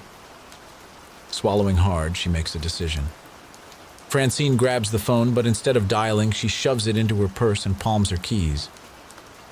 She needs to get out of here. She needs to think. Slinging the strap over her shoulder, she hurries through the house and flings the door open. Stumbles back several steps, knocking her hip painfully against the corner of the console table, which she'd thought would look classy, but just makes the front entrance feel cramped. Oh. Sorry if I took you by surprise, ma'am. I'm Detective Everett Johnson from the Waverly Police Department. Francine stares blankly at the man, a sour taste coating her tongue. Are you Francine Blakely? She nods. I was wondering if I could come in and speak with you for a moment. Her voice sounds high and shaky, strange to her own ears as she replies. I'm afraid now's not a good time. I'm on my way out. It will only take a moment. She tries to think of a good excuse, but her brain fails her. She steps back to open the door wider, again bumping into the table. She swears she's going to throw the thing out first chance she gets as the detective squeezes past her into the house. Showing him to the living room, she perches on the end of the sofa as he settles onto the couch across from her. He takes his time, slowing, withdrawing a notebook and pen from his jacket pocket as Francine squirms. It feels like the silence is threatening to suffocate her, pushing down on her with the force of an elephant. What's this all about? She finally asks. You may have heard on the news about some remains that were recently recovered locally. What's that got to do with me? It's come to our attention that you may have known some of the people surrounding the case. Francine's lips feel drier than they've ever felt before. She pushes them together, drawing them inside her mouth. Digs her fingernails into the palms of her hands, regretting her decision to chase Morgana Ripley down the other day when she saw her. She should have known better, kept her distance. Drawing a noisy breath through her nose, she says, Someone told you that? Who? Your neighbor mentioned that you all went to high school together. Liz, that bitch. But how had she known? Had she spotted Francine with Mo, decided to tell the detective about their friendship out of bitter jealousy? Well, yes, we did go to school together, but we were hardly friends back then, Detective. We're only civil now because of our daughters. Yes, she mentioned that too. Of course she would. So I really don't see how I could be of any help. I'd hardly be the one she'd ask to help her bury a body at her old friend's house. She was trying to lighten the mood, but she can tell immediately that it was the wrong thing to say. Detective Johnson straightens on the couch across from her, scribbles something down in his notebook. You said that you weren't friends with your neighbor back in high school. What about the other girls in her group? Were you friends with them? Well, no, I wouldn't say that exactly. Did you want to be? She opens her mouth to answer, but can't manage the lie. She nods slowly, finally manages to say, I did think it would be nice. Yes. Did you ever feel frustrated that you weren't welcomed into their group? Francine feels a hot flush creeping up her neck into her cheeks. She clears her throat, trying to curb her temper. Well, of course I did, but that's life, isn't it? I certainly wouldn't have helped them commit a crime or cover one up just to get them to like me. He arches an eyebrow at her. I never said you would. Tell me, what do you remember about Charami Russo? One memory in particular burns brighter than the rest. She quickly removes the scowl from her face, trying for a neutral expression. But she can't help the anger that seeps into her response. Amy? Oh, I don't know. Probably the same thing everyone else remembers about her. That she was gorgeous and talented and was probably just about as perfect as she thought she was. Why? Did she say something about me? She didn't say anything, Miss Blakely. Francine snorts. She wouldn't, would she? I suspect it's more of a case that she couldn't. She sucks in a sharp breath at the implication. Detective Johnson stands, giving her an unreadable look as he stares down at her. Well, this has been enlightening.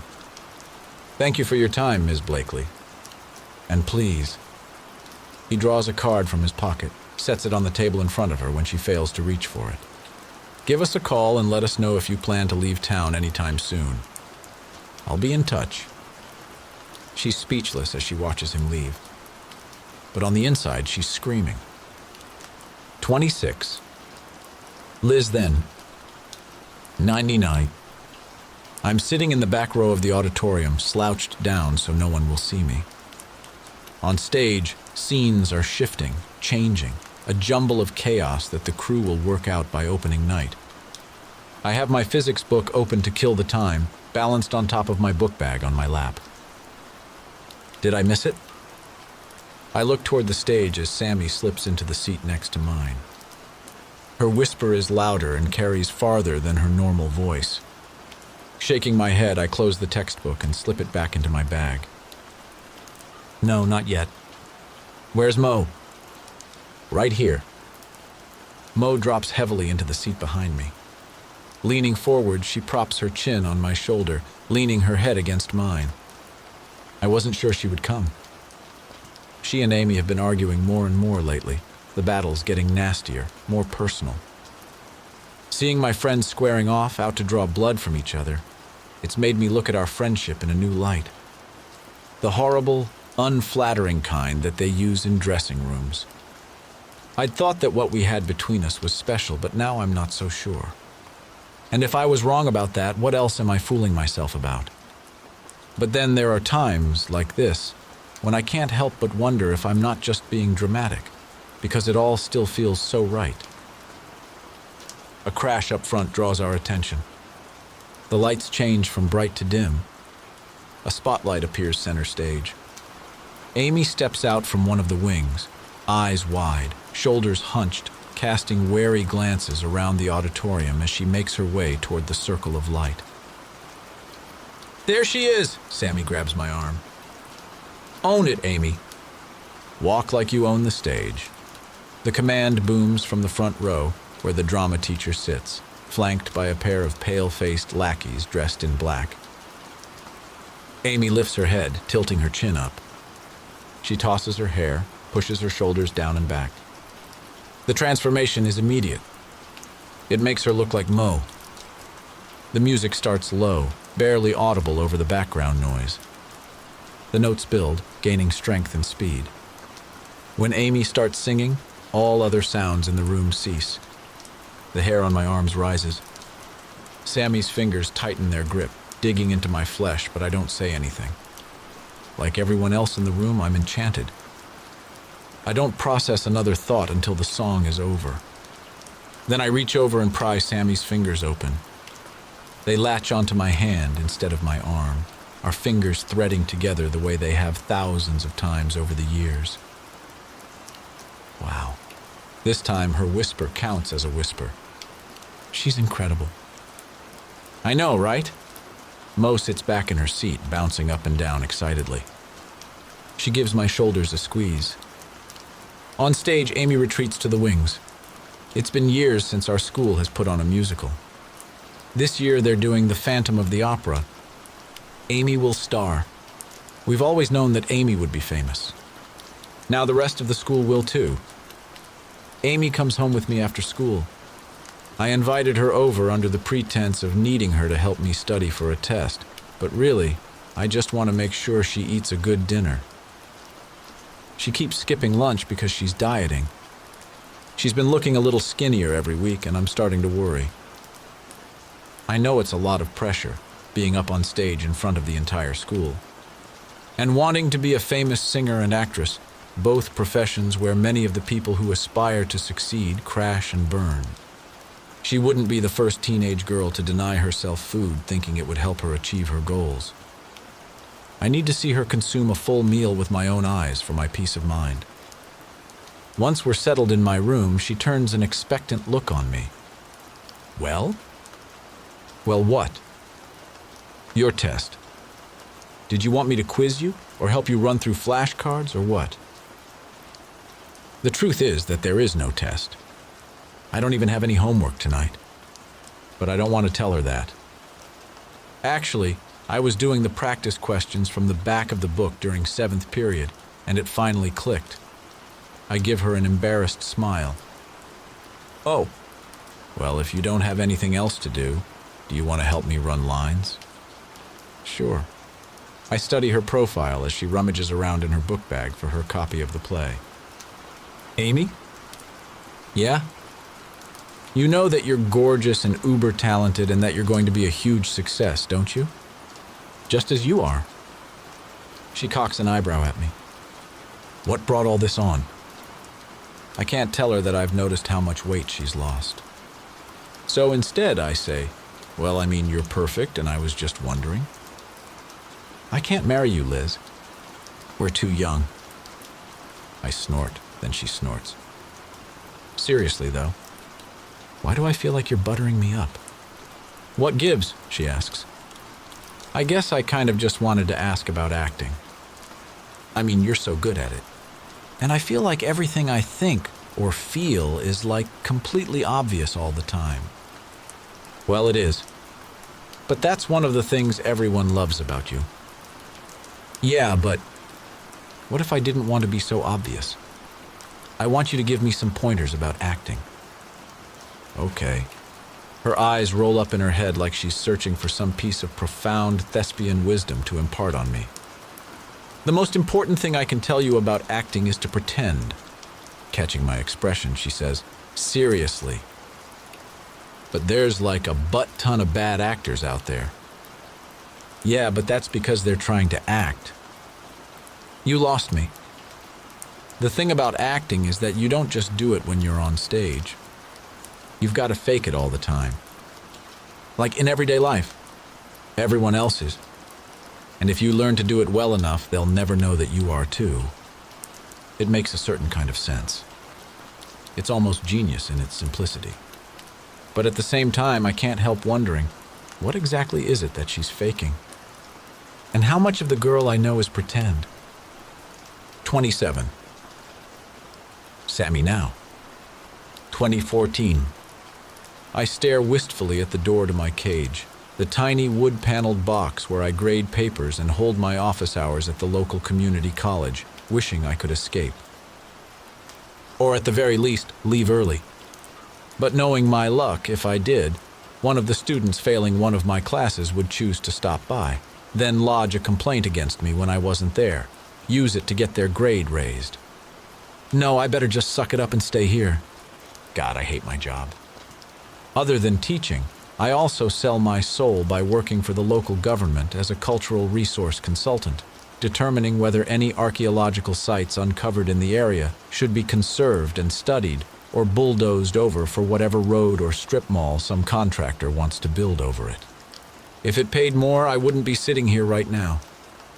But with an ounce of luck, one day soon they'll uncover an important site in a primo location, and I'll be able to leverage my decision for a nice payday. I wasn't always like this. There was a time when I thought old things were worth saving. That's why I returned to my hometown after graduating college, despite knowing that doing so would have a detrimental impact on my career options. But I couldn't stop myself. I had to come back. Besides, it wasn't like I could escape the memories of what happened by living somewhere else.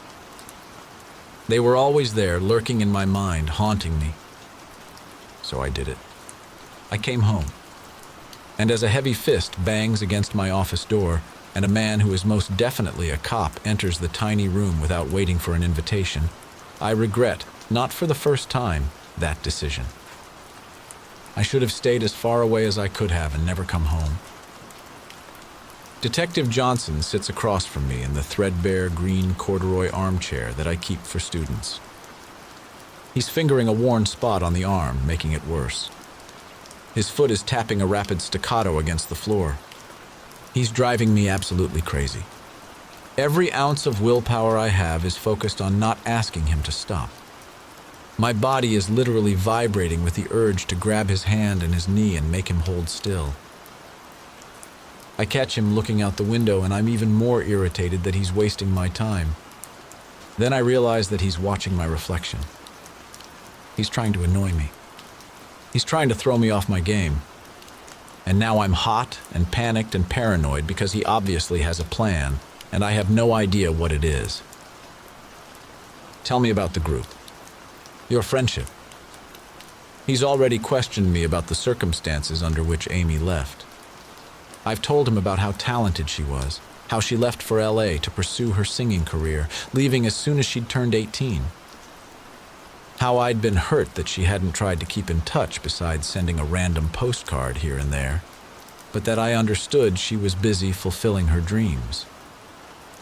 But it's not what he wants to hear, and now he's punishing me, grating on my nerves because I'm not giving him what he thinks I should. What would you like to know? What kind of friends were you? I stare out the window, watching a hawk soar across the sky. We were the kind of friends that most people think only happen in books. I know my voice has a faraway sound. I hear it. My words sound like they were spoken by some stoned hippie. Books? I stop watching the bird and meet Detective Johnson's eyes. TV? Movies? So pretend? No. Like good, lifelong friends who love each other and would do anything for each other. So unrealistic? Yes. I think that for most people it would be. And why's that? Most people don't even put their children or their spouse's needs before their own anymore. To put 3 other people before yourself, as little girls and teenagers. I just don't think most people are capable of being that selfless. Selfless? Yes. And you would have done anything for each other? Yes. Then what happened? What do you mean? Well, you just spoke of being lifelong friends. But the 4 of you aren't friends now. It's been 15 years since either you or your friend Liz have heard the sound of the other 2's voices. How do you know that? You told me. You've talked to Liz? I can't believe her. She had to have known he'd be coming to see me next. The least she could have done was give me some warning. I have. And as far as I can tell, all 4 of you fell out of contact very suddenly. There wasn't a long, drawn-out period where you get together a little less often. The phone calls made farther apart. There was no weaning process. So that tells me that something bad happened. Something bad enough to rip your little fairy tale friendship to shreds. It wasn't like that. You make it sound so calculated, so final. And it's not? No, it's not. Put any of us in a room together and it will be like no time at all has passed. Like we've never been apart. But you have. Yes, but not for any specific reason. Because we grew up and went different directions. Our friendship didn't end. It just went into stasis. Stasis? I nod. I hear what you're saying, Ms. Warner. Honestly, I do. But I have to tell you the truth. I don't believe one word of it. I try to adjust my face, try to conceal my shock, but I know I've already given myself away. I'm sorry you feel that way. Yeah, me too. But picture things from my point of view. Detective Johnson sits forward in the chair, leaning over my desk.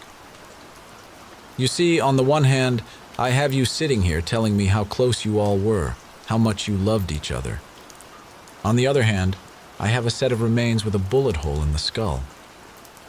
I feel myself flinch as he says the word bullet. So far, all signs point to these remains belonging to one of these friends of yours, a friend who supposedly left right around the time you all coincidentally stopped talking. You see, to me, that's more than suspicious. Add to that the fact it never struck you as odd that you never even received a call or a text from... She sent postcards. Anyone can send a postcard. I can mail you one as soon as I leave here, sign it Justin Bieber, but that doesn't mean that the Biebs sent you something. No offense, but if you really expect me to believe that you cared about that girl at all, you're crazy. He had me until then.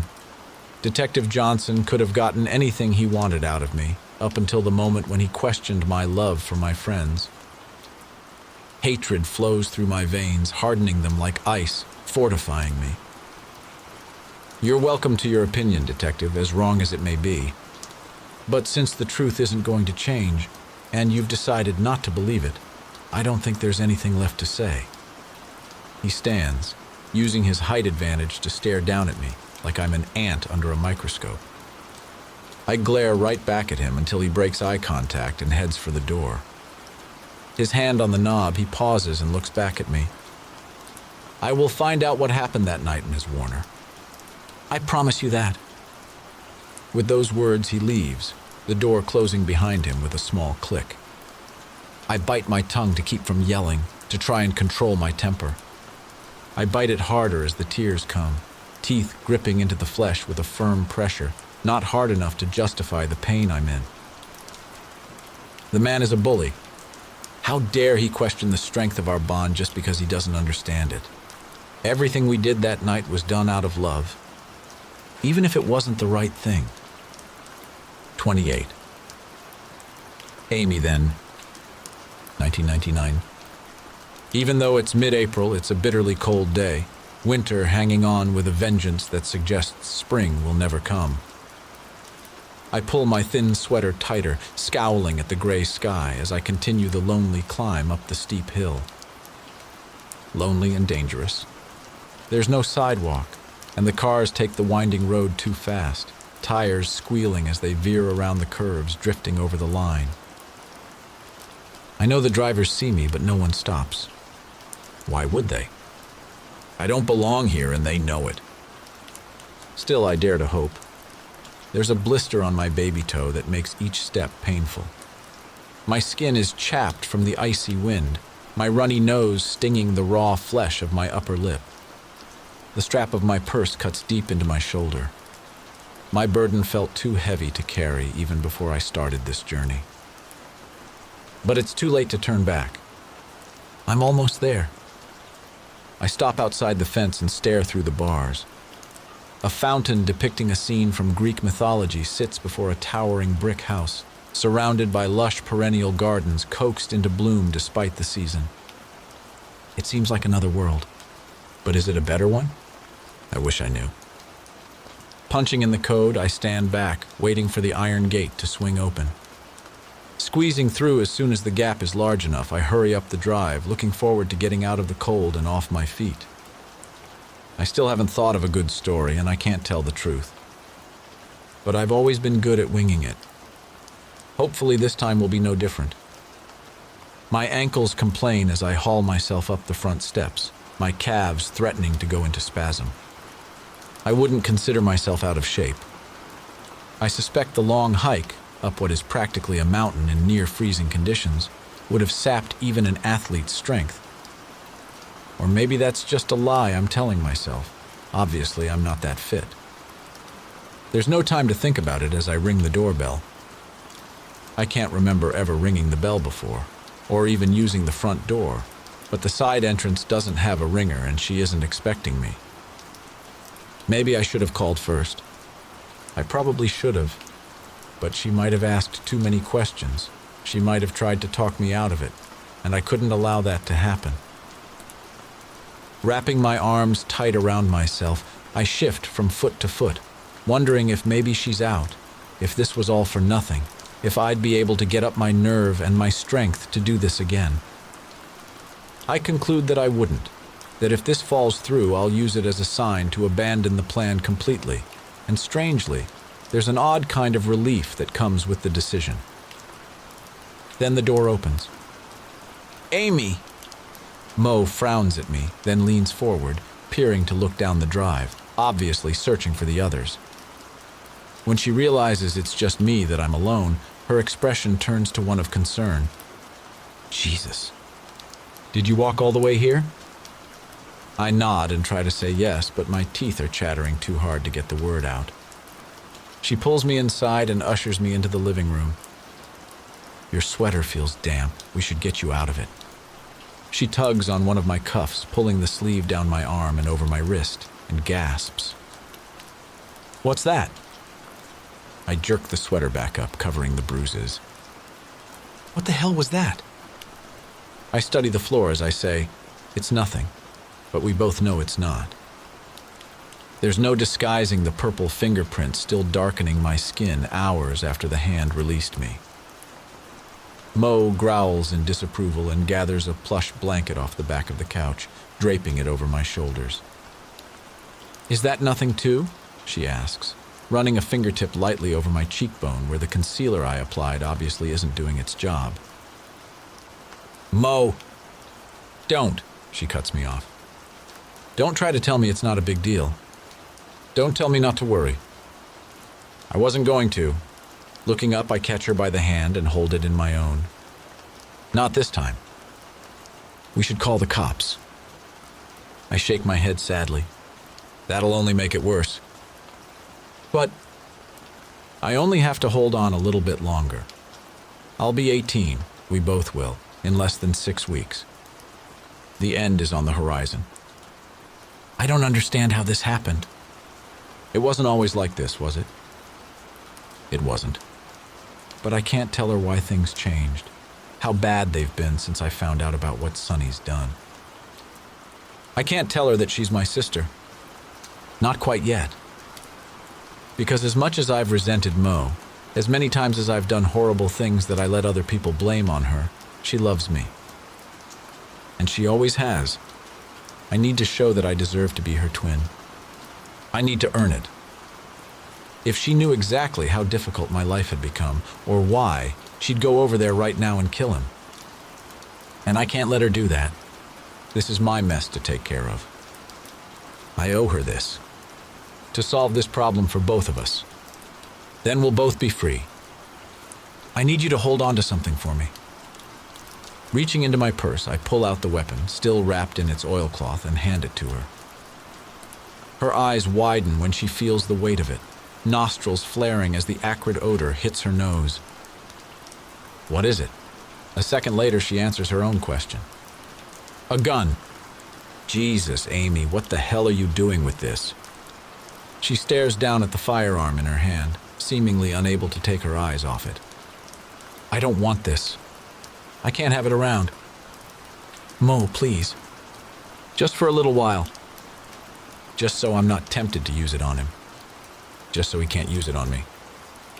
She looks at me, really looks, and sees the desperation on my face. "Is it loaded?" "I don't know. I'm not sure how to check." Do I have to keep it in the house?" I shake my head. I was thinking we could keep it out back. Even though I don't say it, she knows what I mean. In the clochon. That way I could still get to it if I needed it. If I could manage to make my way back up here, that is. "And it's just for a little while?" "Yes, I promise.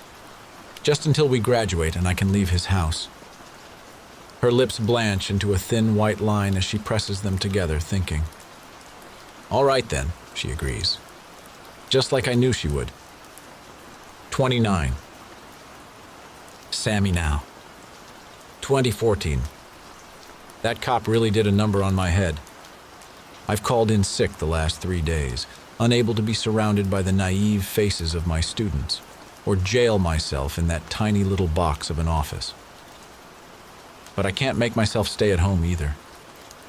The truth is, I know this is far from over, and I don't want to be anywhere that detective can find me when it's time for round 2. So I have no destination in mind as I get behind the wheel of my car this morning. No goal other than to put some space between me and anyone who might want to ask me any questions. I head out of town, needing a change of scenery, seeking complete isolation. I take a random exit off the highway and after a series of unfamiliar turns, find myself coasting down a 2-lane stretch of asphalt. No break in the trees lining the road within sight. Perfect. The white trunks of birch and maple blur as I increase the pressure on the accelerator. A few maples have already taken the fall plunge, bursts of red, orange, and yellow splattered like paintballs among the green leaves. I turn the radio off, my thoughts wandering to the soundtrack of tires grinding over the road. Somehow I end up thinking about fathers. Liz's dad was a big, bald bear of a man with a jolly smile and a rock-hard beer gut, who never passed up the opportunity to tease us. He'd call us heartbreakers and fairy princesses and tell us how much better it was to raise a little girl after so many boys, because girls were just all around better. He put a Band-Aid on my elbow once when I was 7, after I'd slid down the tree in their backyard. I didn't really need it. It was just a tiny little scrape that wasn't even bleeding. But he made a huge fuss over what a brave girl I was, swooping me up in his arms, making siren noises as he carried me to the bathroom and sat me on the counter, and then, when I couldn't choose between a Barbie and a My Little Pony bandage, he put them both on me, one on each arm. To be loved like that. Even Mo's dad made an effort when he was around. He never failed to gush over what beautiful ladies we all were, while Mo's mom stood off to the side, smiling stiffly in an outfit she didn't want to risk getting mussed by the children. Then there was Sunny. Amy's mom died shortly after giving birth to her. Amy never really knew anything about her, only what she could glean from a few old letters and a stack of dog-eared pictures she stole from her dad's dresser. Sunny couldn't talk about her mom without shutting down, could never fight his way through his emotions to tell Amy what her mom's favorite color was, or favorite song. But of all the dads, he was around the most. That was probably because he had to be, as a single parent, but I think we were all jealous of the FaceTime Amy got with her dad. I know I was. The truth is, I can barely remember my father.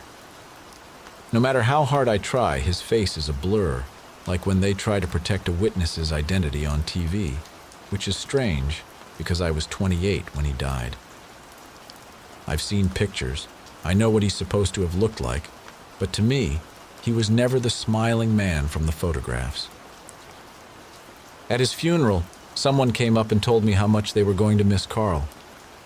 I stopped myself just before asking, "Who's Carl?" making the connection and answering my own question at the last second. Carl is the man in the casket. It didn't even seem strange to me that I didn't recognize my own father's name. In my memories, his voice is like thunder, a loud, angry crack. Why isn't she in bed, Lorraine? What's she still doing up? Why is she here? Never addressing me, always asking my mom why I hadn't been removed from the room before he entered it. He was a good provider, though, I know that much. After I was born, my mom didn't have to go back to work.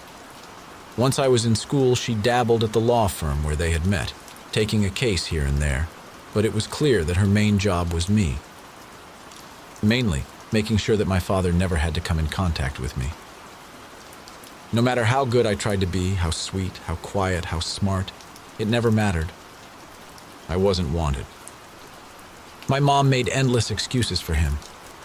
She always had a lie ready for why he wasn't at my birthday party, why he couldn't make it to my recital, why his voice was so different when he talked to her at night after he came home from work, laughing and joking, but only appearing once I was removed for the night, in bed.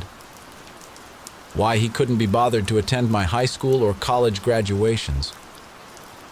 It wasn't until I gained the wisdom that comes with age that I realized that my father was one of those people who had no need for people he couldn't use. And that way of life seemed to work out for him just fine, which seems perhaps the most important lesson he taught me in life.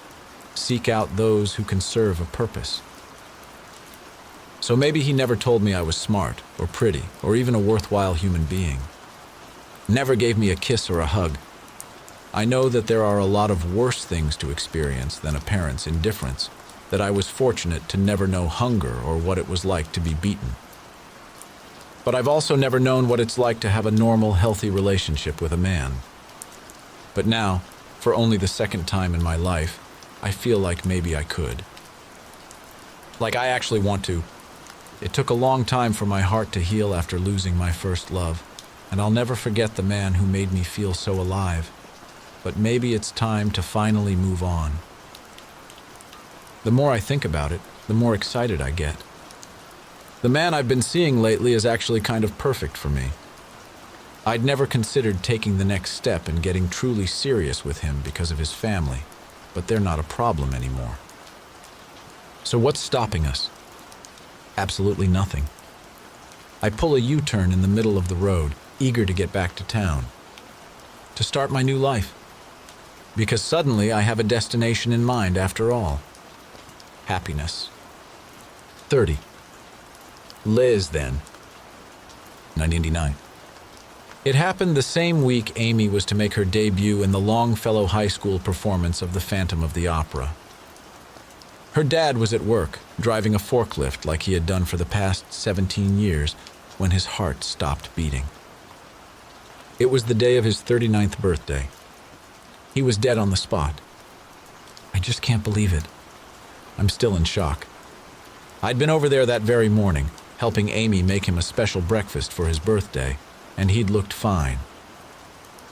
Now he's gone, and I can't stop wondering, if Amy had known what was going to happen, would she still have asked me to come over? Does she resent that the final moments she got to spend with her dad were shared with me? Could a part of her hate me for that? My mom can't stop talking about the devastating tragedy. It's thrown her into a downward spiral of worrying about my dad's health, and her own since they're both older than Sonny was. Every sniff or sneeze or random body pain sending her into a panic. And then there's her concern for Amy. Yesterday, I stopped by the house to grab some more clothes to take over to Sammy's, where we've all been staying since it happened. Catching Amy's name as I passed by my parents' bedroom, I backtracked and pushed my ear against the door so I could hear their whispered words. They were discussing Amy's situation.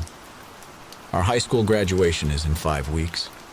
Amy will be 18 in 3, her birthday, by some strange twist of fate, falling on the exact same day as Mo's. The rent on the house she lives in is already past due. I held my breath as they debated whether they could swing feeding another mouth with one son in college, another in grad school, and me heading off in the fall. I crushed my tears with clenched fists as I listened to them to reach their decision. Maybe Sammy's parents could continue to keep her.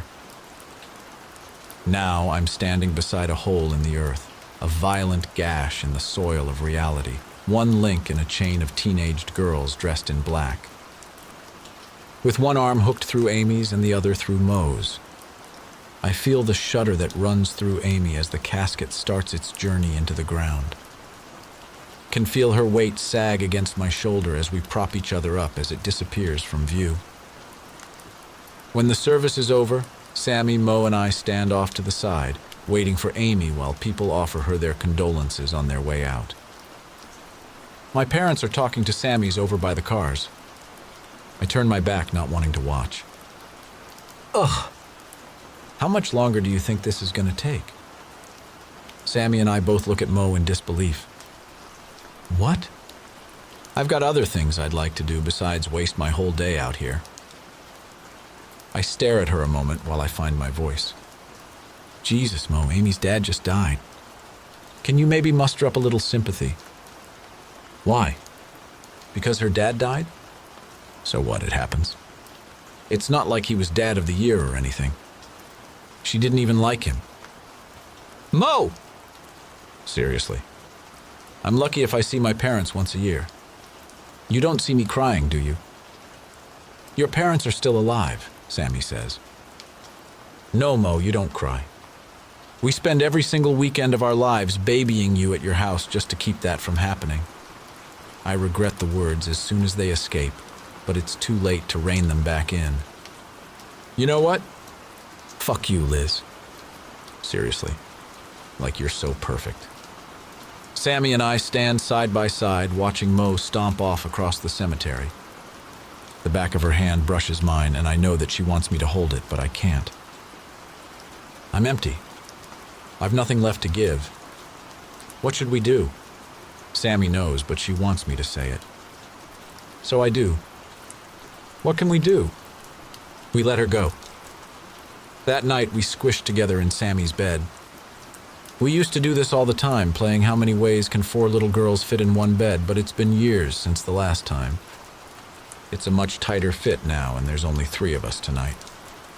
Mo isn't here. My heart feels like a hole has been punched through the middle. I can't handle any more grief right now. I wish she were here beside me, holding my hand. But she's not. And I feel paralyzed by loss as I lay shoulder to shoulder with Sammy and Amy. The lights are off, the room pitch black, but I know my friends are still awake. I can feel it in the air, an electric energy of nerves, the static crackle of tension and words left unsaid. I answer the question that's on everyone's lips. You're going to be okay, Amy. It might be a lie. Am I? She knows I may be lying. I can hear it in her voice. Yes, you are. I don't feel like I am. It takes time, Sammy says. Silence blankets over us once again. He was seeing someone, you know. Amy's voice cracks the quiet like an egg. I don't know who, but I wish I did. I'd like to tell her, make sure that she knows what happened. I'm sure she does, Sammy says. I hear Sammy's words, the uncharacteristic strength in her voice when she spoke, and feel a sickening lurch in my gut.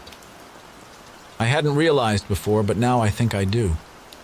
I think I know exactly what it means, and nothing good can come of it. 31. Francine now. 2014.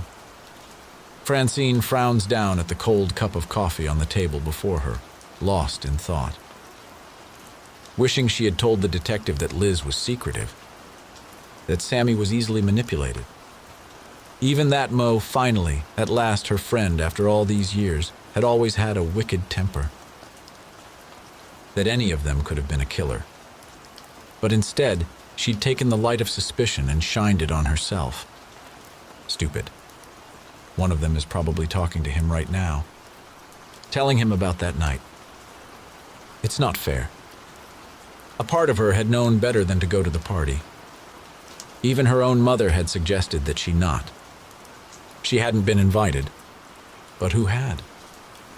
Besides, it was senior year, and as she'd parked along the road, joining the throng of fellow classmates as they climbed the hill and flooded through the gates of Ripley Manor, she knew she had made the right decision. Opulence surrounded her as she stepped through the double front doors, thrown wide to the crowd, and into a foyer the likes of which she'd never seen. A crystal chandelier caught the light and sparkled overhead. A set of stairs curved along the sides of the room, meeting in the middle. And though streamers had been zigzagged across the top along with a sign saying off limits, it was that forbidden space that Francine knew she had to go. She had to find Morgana Ripley's inner sanctum. She had to see it just once. Just so she could picture herself there and imagine what it would be like, hanging out with the girls she so desperately wanted to be friends with. Clusters of teenagers huddled on the stairs, trying to avoid the mob below. And though she didn't know any of them, she climbed up to join them, lingering on the edge of one group, then the next, and finally the one closest to the top. If the kids thought she was being weird, she couldn't tell. Then again, they probably didn't even notice her. She was good at flying under the radar, at lurking like a ghost, unnoticed and unwanted. She waited several minutes, working up her nerve, before casually stepping closer to the crepe paper barricade, creeping nearer and nearer until the streamers moved with her breath. Then she sat, pretending to tie her shoe, looked around to make sure no one was watching, and entered the prohibited territory. She still remembers the way her heart had hammered against her ribs as she pressed herself into the shadows, the feel of the walls as she trailed her fingers along them, the strange heat of the doorknob, as if there were a fire on the far side, as she wrapped her palm around it and turned. She'd gasped when she saw them. The couple parted in surprise. The boy had laughed. Whether at her embarrassment or his partner's, she couldn't say. She'd felt herself wilting under Mo's gaze as she struggled to find her voice and apologize, but then she'd noticed. The bangs were wrong. They weren't quite long enough to tuck behind her ear, but as their owner tried, she revealed a small birthmark on her neck. "Amy?" The boy had laughed harder until he caught the girl's expression. "Huh?" He'd squinted at her, scratched his head, taken a step away toward the door. "I think I'm going to go get a drink." And then he was gone. Francine had glanced nervously at the room around her, still, despite her faux pas, trying to claim her prize, to take it all in, but she couldn't absorb the details she'd been after because the girl standing across from her was seething. Anger burned bright in her eyes, and for a second Francine had thought she'd gotten it wrong. That it was Mo she had walked in on. But it couldn't be. "Amy, I'm so sorry." "Really? Who the hell are you?" It was the first time the girl had spoken, and though she sounded like Mo, there was something off. Something wrong.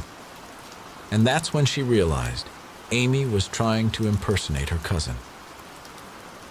I'm Francine. We've gone to school together for years.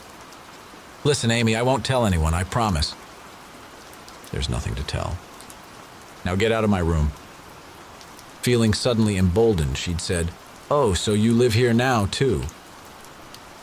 Hands fisted on her hips, Amy tried one of Mo's signature hair tosses. "What the hell is wrong with you?" "Nothing. But you're speaking just a little too fast if you want to pull it off." And when Mo tosses her hair, she shrugs her shoulder just a little bit afterwards. "And you should probably cover that birthmark on your neck because that's a dead giveaway." "Oh, my God. You're a stalker." "No, I'm not. Then what? You're in love with my cousin?" It should have been a victory, getting Amy to admit that she'd been right, but it didn't feel like anything to celebrate. "No, You're pathetic is what you are." She had thought Amy was nice, sweet, even if she failed to notice Francine just as much as the others did. And so maybe she felt embarrassed and ashamed and backed into a corner, but it was clear now that her claws were just as sharp as her friends were. "I'm sorry. I'll go now." "Good. Go all the way home, little piggy. Because you do not want to be around when I tell Mo about this." And so she'd run out of the room, ducked under the streamers, but not far enough, ripping some as she raced down the stairs and out of the house. When she'd gotten home, her eyes swollen and puffy, skin sticky with dried tears and snot, she'd found a piece of crepe paper trailing from the bottom of one of her shoes. She still has it, pressed between the pages of her yearbook, marking Amy Russo's page. And now, if that detective can be believed, Amy's dead. And she's sure that he's been told all about Francine's motive. 32. Liz, then. 1999. Everything feels out of control. Nothing is as it should be. Life has just gotten so real. It's flinging one thing after the next at me like an angry monkey, and there's no way I can escape, nowhere to hide. It's been 2 weeks since Sonny died. Mo still isn't speaking to me, and the wound still feels so raw. I don't know what I expected. Maybe it should have been this, but it wasn't. Broken, yes, but not completely shattered. How can I force myself to move on when each breath is such a struggle? I need my best friend. I thought everything would be okay eventually. I knew it would take a while, but I thought that one day things would get back to normal. But I'm starting to worry that will never happen. That this is the new normal. I don't think I could live with that, because this, the way things are now, is horrible. Every night, Sammy, Amy, and I pack into Sammy's full-sized bed, but I haven't been sleeping. My body feels heavy and sluggish. When I move, it's with a weariness I'm unaccustomed to, like an injured person dragging their body against its will. I'm just so tired. Last night, I heard Sammy whisper in the dark when she thought Amy and I were sleeping. She said, "What if things are never the same again?" So I know I'm not alone. I know that we're both trying to push our worry and grief aside for Amy's sake. I just wish we could go back in time and have things back the way they used to be. This is the end of our senior year. We're supposed to be focused on the prom we've spent years dreaming about, and Mo and Amy's 18th birthday bash next week, on our graduation at the end of the month. We're supposed to be having the best time of our lives, not the worst. Another surge of nausea rolls over me. I can feel it building. I feel it rising, curling, cresting. Running to the bathroom, I throw my arms around the cool porcelain rim of the toilet just in time as the wave breaks. 33. Liz now. 2014. I sit on the couch, staring at the TV, but the TV isn't on. I wouldn't be able to focus on watching anything even if it were. There are too many other, more important things that I need to watch. What I say, what I do, how I act. It feels like I'm walking a tightrope and one end is on fire. Trying to keep my balance and stay ahead of the flames is exhausting. I'm not sure how much longer I'll be able to do it. How did everything turn into such a mess? Hey, Mom. I turn toward my daughter, elated to hear the sound of her voice, thrilled at her use of the M word. There's no denying that things have been tense between us since she found out the truth about her father. I'd meant to sit her down, have another talk with her, a better talk, but my mind's been such a mess since that detective stopped by a few days ago that I haven't been able to think straight. Yeah, baby? Her brows are creased low over a frown, forehead wrinkled with confusion. She crosses the room toward me, holding a piece of paper out in front of her. My vision tunnels as I see it. A high-pitched ringing fills my ears. What's this? She holds the page out to me. I feel myself shirk back involuntarily, like she's brandishing a snake. I know I should take it from her, but I can't make myself move yet, my limbs paralyzed by dread. The shadow of the words are visible through the paper. It's another one of those notes. From her. Where'd you find that? It was on the table out back, pinned under a rock. Why? Weren't you the one who put it there? Was someone in our yard? I didn't put it there. Which means that someone was trespassing in our yard, she was, but I don't want Olivia to worry. So I lie. It feels like I'm cracking ice cubes out of a tray as I push my mouth into a smile, the skin and muscles of my face hard and rigid and moving in stages. I force myself to reach out and grab the paper. Of course it was me, honey. But why? Who's it for? Well, I'm not quite sure. I found it blowing around in the yard earlier. It must have come over from a neighbor's house. I meant to bring it inside and throw it away, but I got distracted. I guess I forgot all about it and left it out there. Geez. I wonder which of them it was meant for. It seems kind of sinister, don't you think? I stare down at the open page. Confess now. While you still can. XXO. Alarm bells go off inside my head because Olivia's right. There is something distinctly threatening about the letter. But what is it that she's trying to accomplish? She can't possibly want me to tell the truth. We all took a part in what happened that night. If I tell the police what I know, we'll all go down for it. Then it hits me, the realization striking so hard that it takes my breath away. I fold the paper so I can't see the words anymore and focus on not betraying the shock that I feel. She wants me to take the blame. For everything. It's probably nothing, I say, hoping my daughter doesn't notice the tremor in my voice. Most likely something silly, like who took the last cookie or something.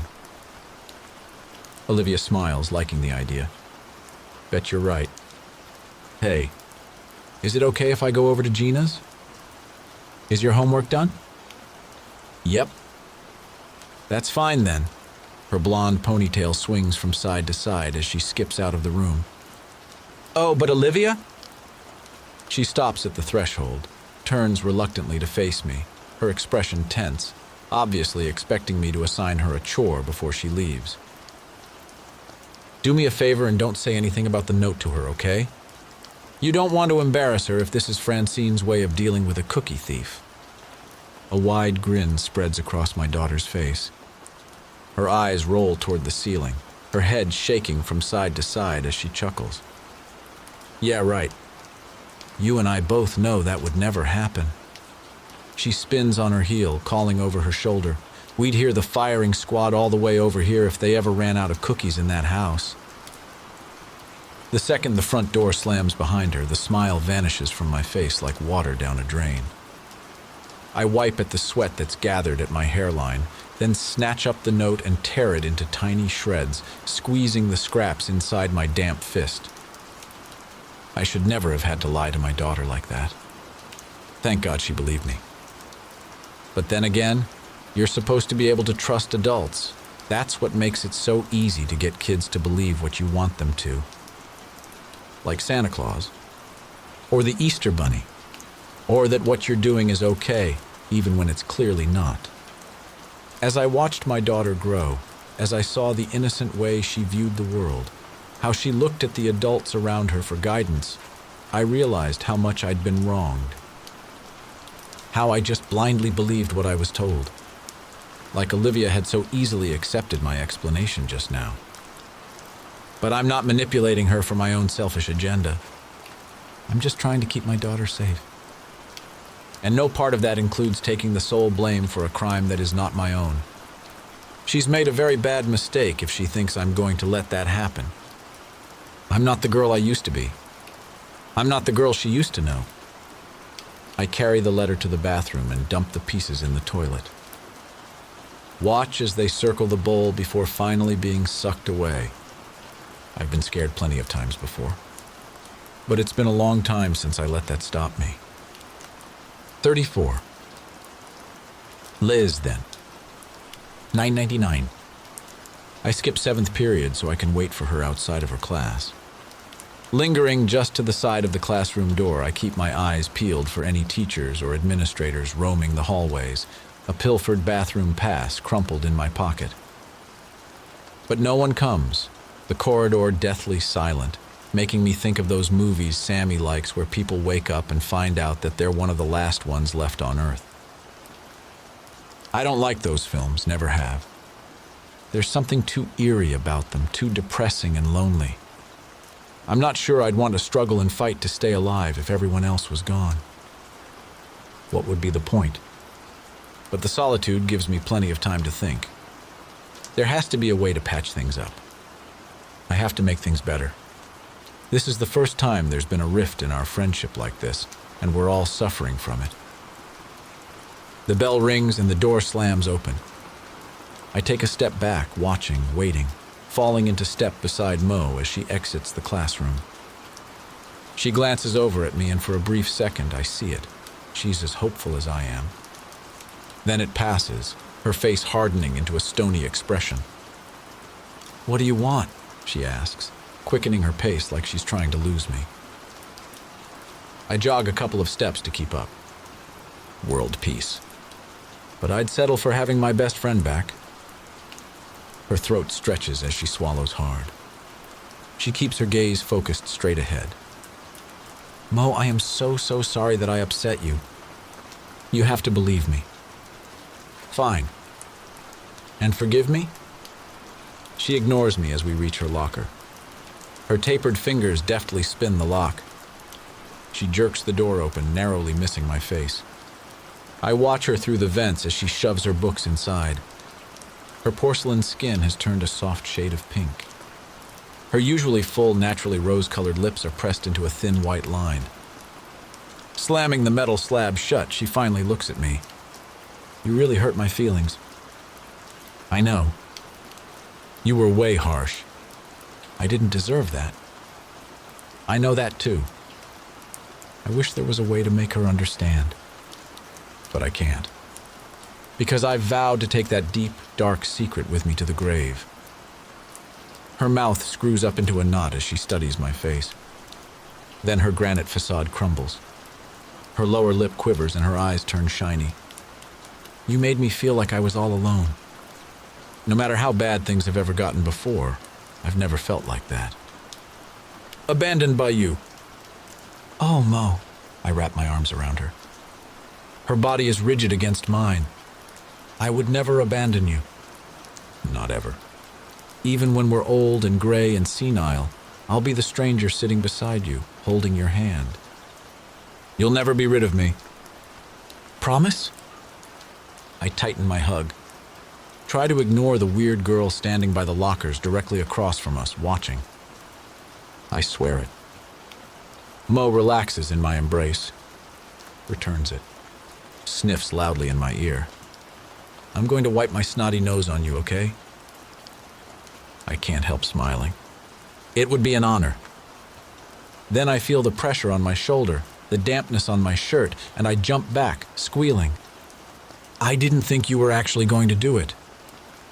She grins. Well, then I guess the honor is all mine. We giggle in the way we always have, with abandon, completely unconcerned with being cool or mature, or even how goofy we appear to others. Though judging from the way that girl is still staring at us, I'm pretty sure her name is Francine.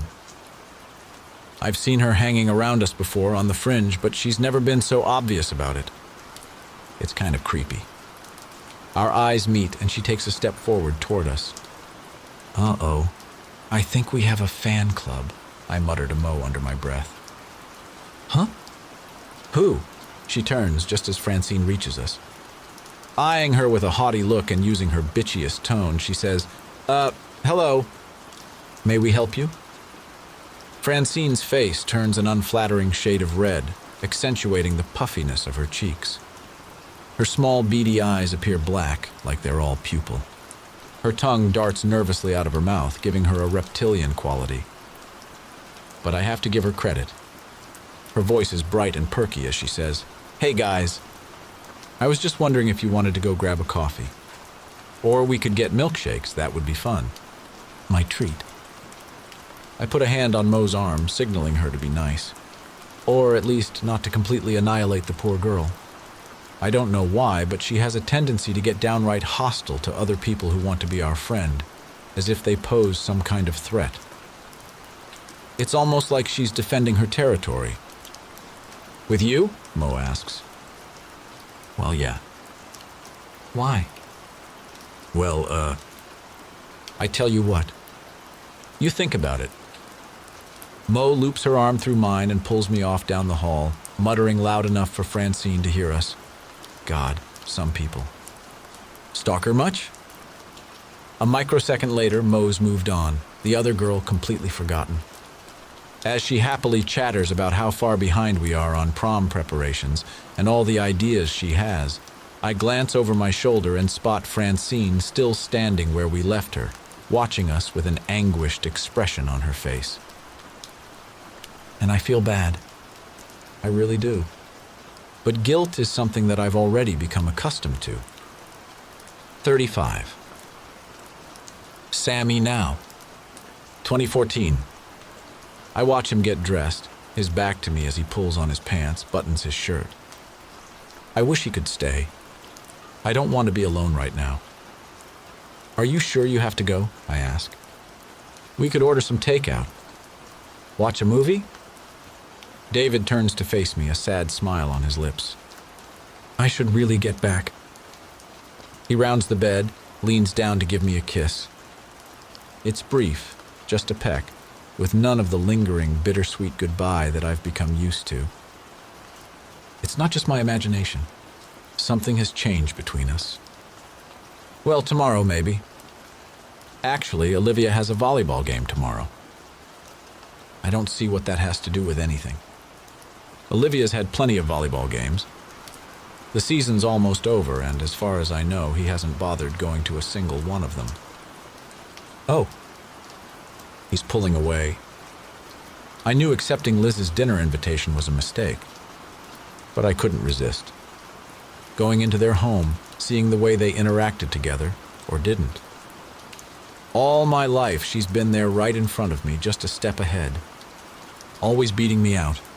Always reaching the finish line first. I wonder if he'd still want to go to Olivia's game if he knew the truth. It's right on the tip of my tongue.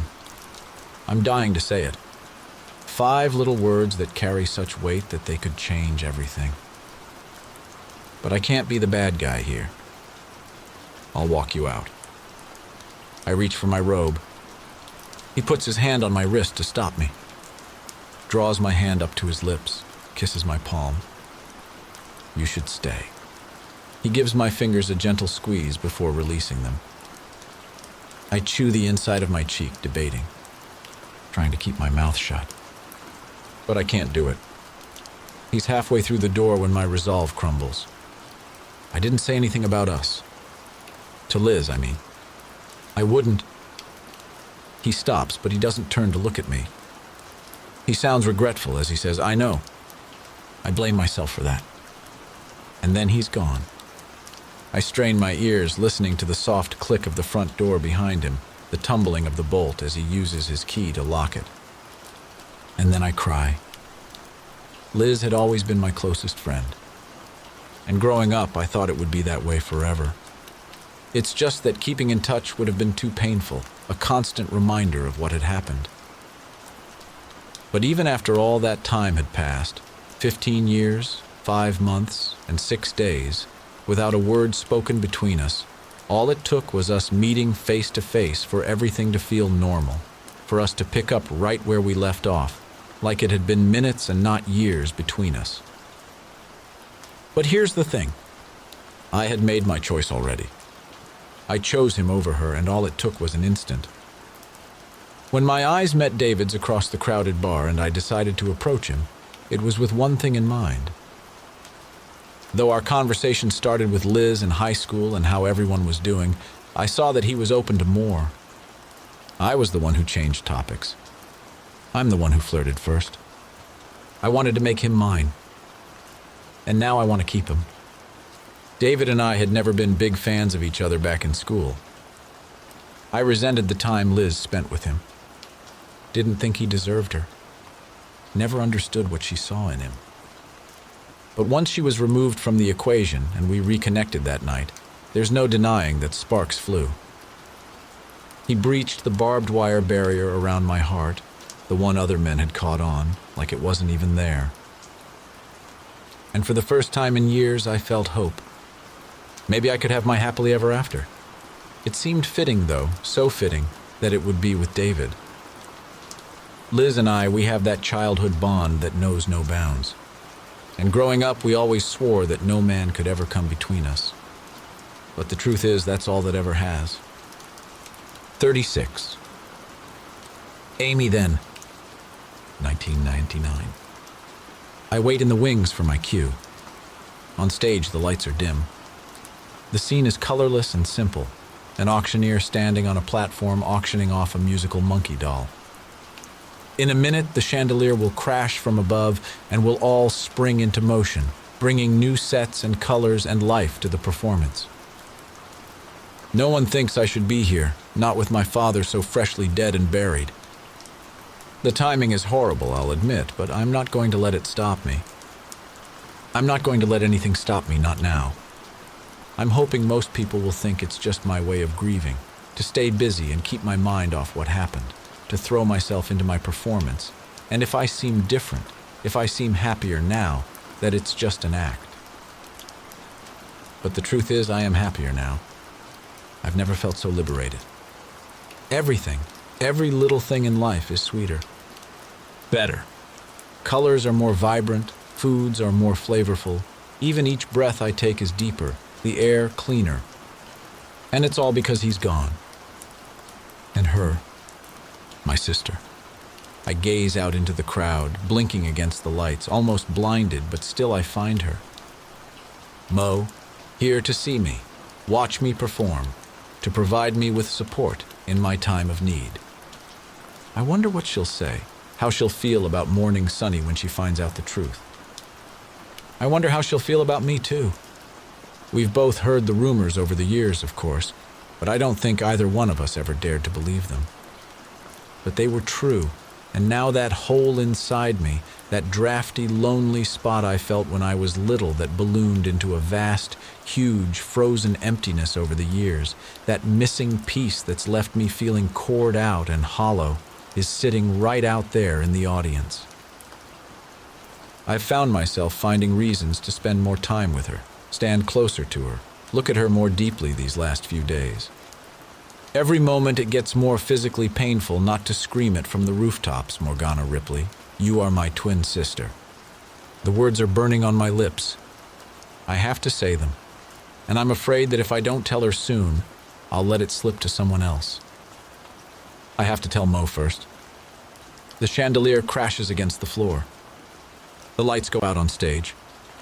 The fixture reverses its fall, drawn high into the rafters until later in the show. Stagehands scurry to change the sets. Actors rush to their spots. I join them. The time has come.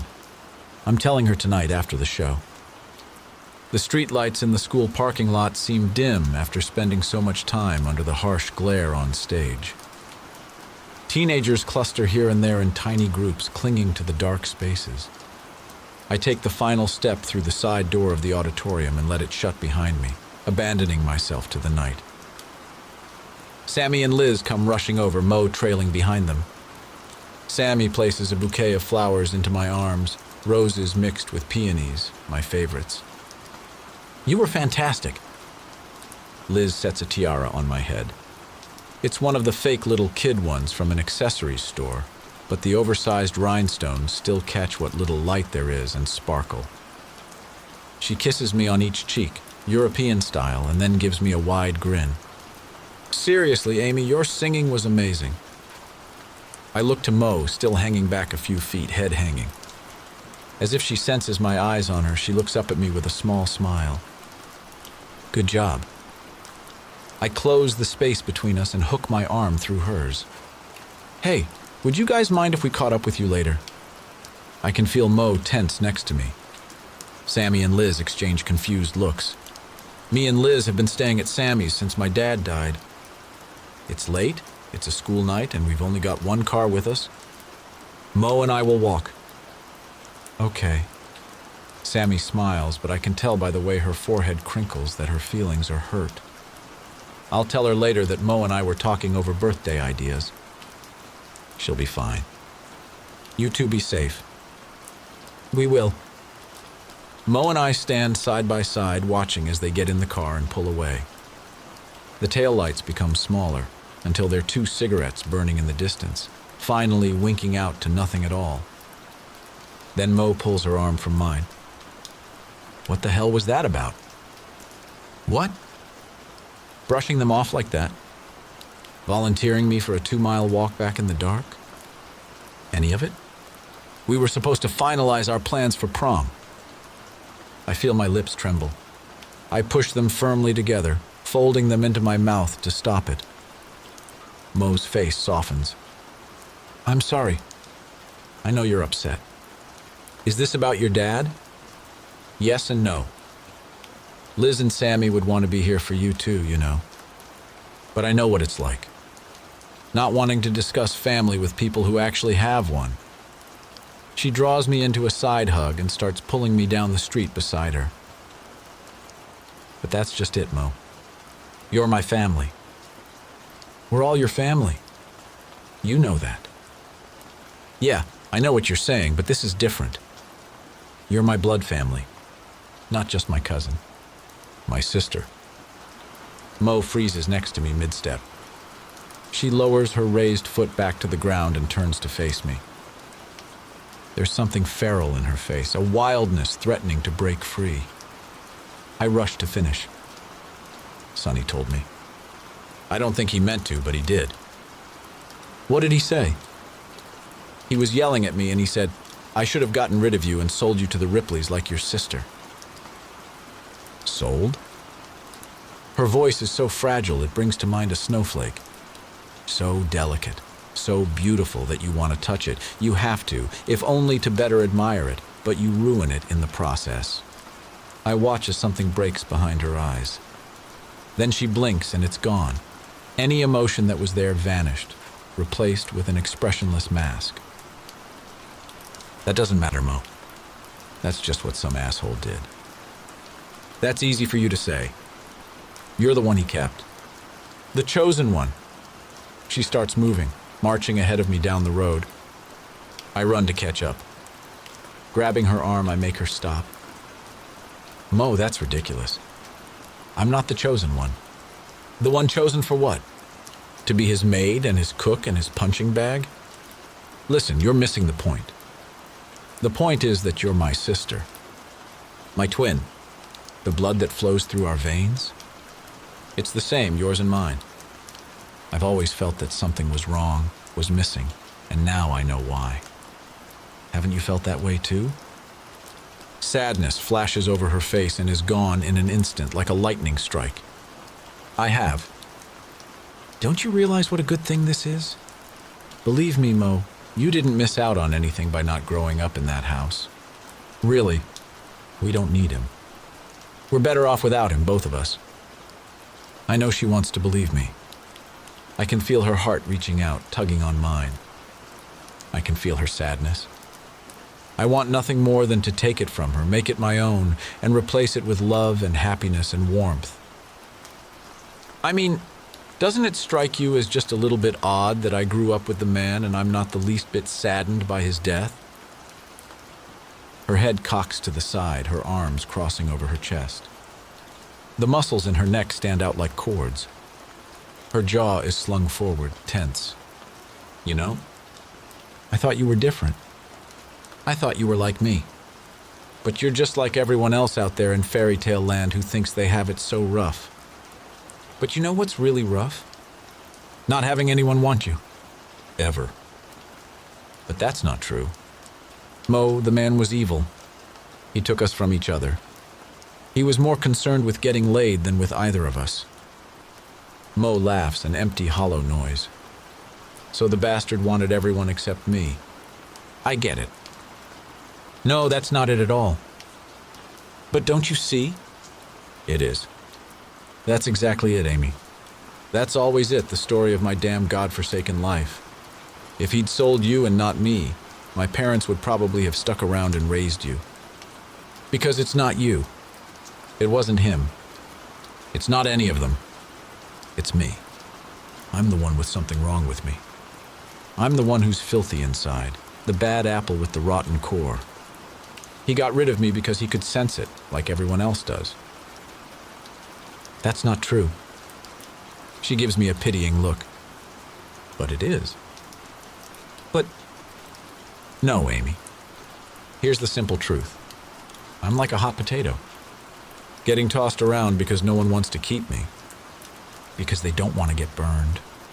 So what does that say about who I am? About what I am? Mo, there's one person who would do anything for you. Who already has. Me! I lean forward and whisper in her ear, telling her the one thing that should make everything right.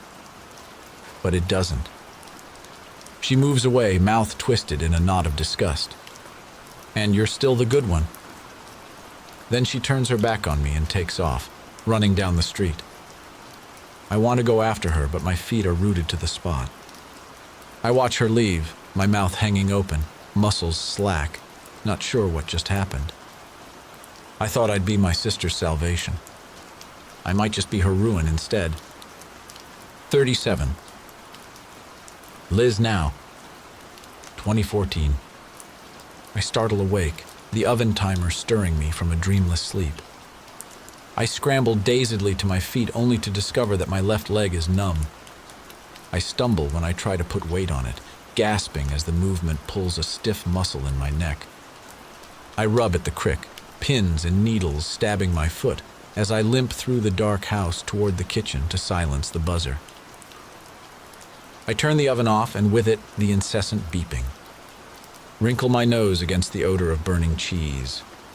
Curse and grab a hot pad and pull the slightly singed lasagna out. How long had the timer been going off before I woke? My eyes land guiltily on the empty wine glass on the counter. Taking a seat on one of the stools, I cradle my head in my hands. My brain is absolutely throbbing. Every inch of my body aches. I feel like I'm coming down with something, the flu maybe. But I've got to pull it together. I can't afford to fall apart now. And I can't let my daughter see me like this. Where is Olivia, anyways? I remember telling her she could go visit Gina at Francine's house, but that was hours ago. She knows to be home in time for dinner. I hunt my phone down, find it on the window ledge over the kitchen sink. There's no message letting me know she's eating elsewhere tonight. She must have lost track of time. I type out a quick text reminding her to come home to eat, then root around in the refrigerator. Pulling out a head of lettuce and some random veggies, I get to work washing and chopping. Next, I dig out several half-empty containers of salad dressing. Set the table. Eye the bottle of wine, debating whether to pour myself another glass or not. I'm still alone. It should take Olivia less than 2 minutes to get from Francine's door to ours. I check the timestamp on the message I sent. It's been 10. I draw a deep breath, telling myself it's calming, and dial. My call goes straight to voicemail. I know that my daughter's at the age when kids start pulling away from their parents, and that our relationship is especially fraught right now since she discovered that David is not her biological father, and that I've been too distracted by other things to have properly handled the situation. But still, she's only 14. This behavior is unacceptable. She doesn't get to disrespect me like this. Scrolling through the contacts in my phone, I find Francine's number. My jaw tenses. Anger heats my skin. I can't believe that I'm having to do this. Olivia's going to be grounded for a week. 2 if Francine gloats too much. The line rings 4 times before it's answered. Plenty of time for me to sweat it out as my humiliation grows. I'm seriously considering hanging up, right up to the second where it becomes too late. Liz? Francine asks timidly. Is everything all right? Yeah, Francine, everything's fine. I was just wondering if you could send Olivia home for me. Dinner's ready. There's a long stretch of silence. I grab the wine, struggle to uncork it one-handed. Francine? Liz? Olivia's not here. The bottle slips from my grasp, shattering across the kitchen floor. What? I whisper.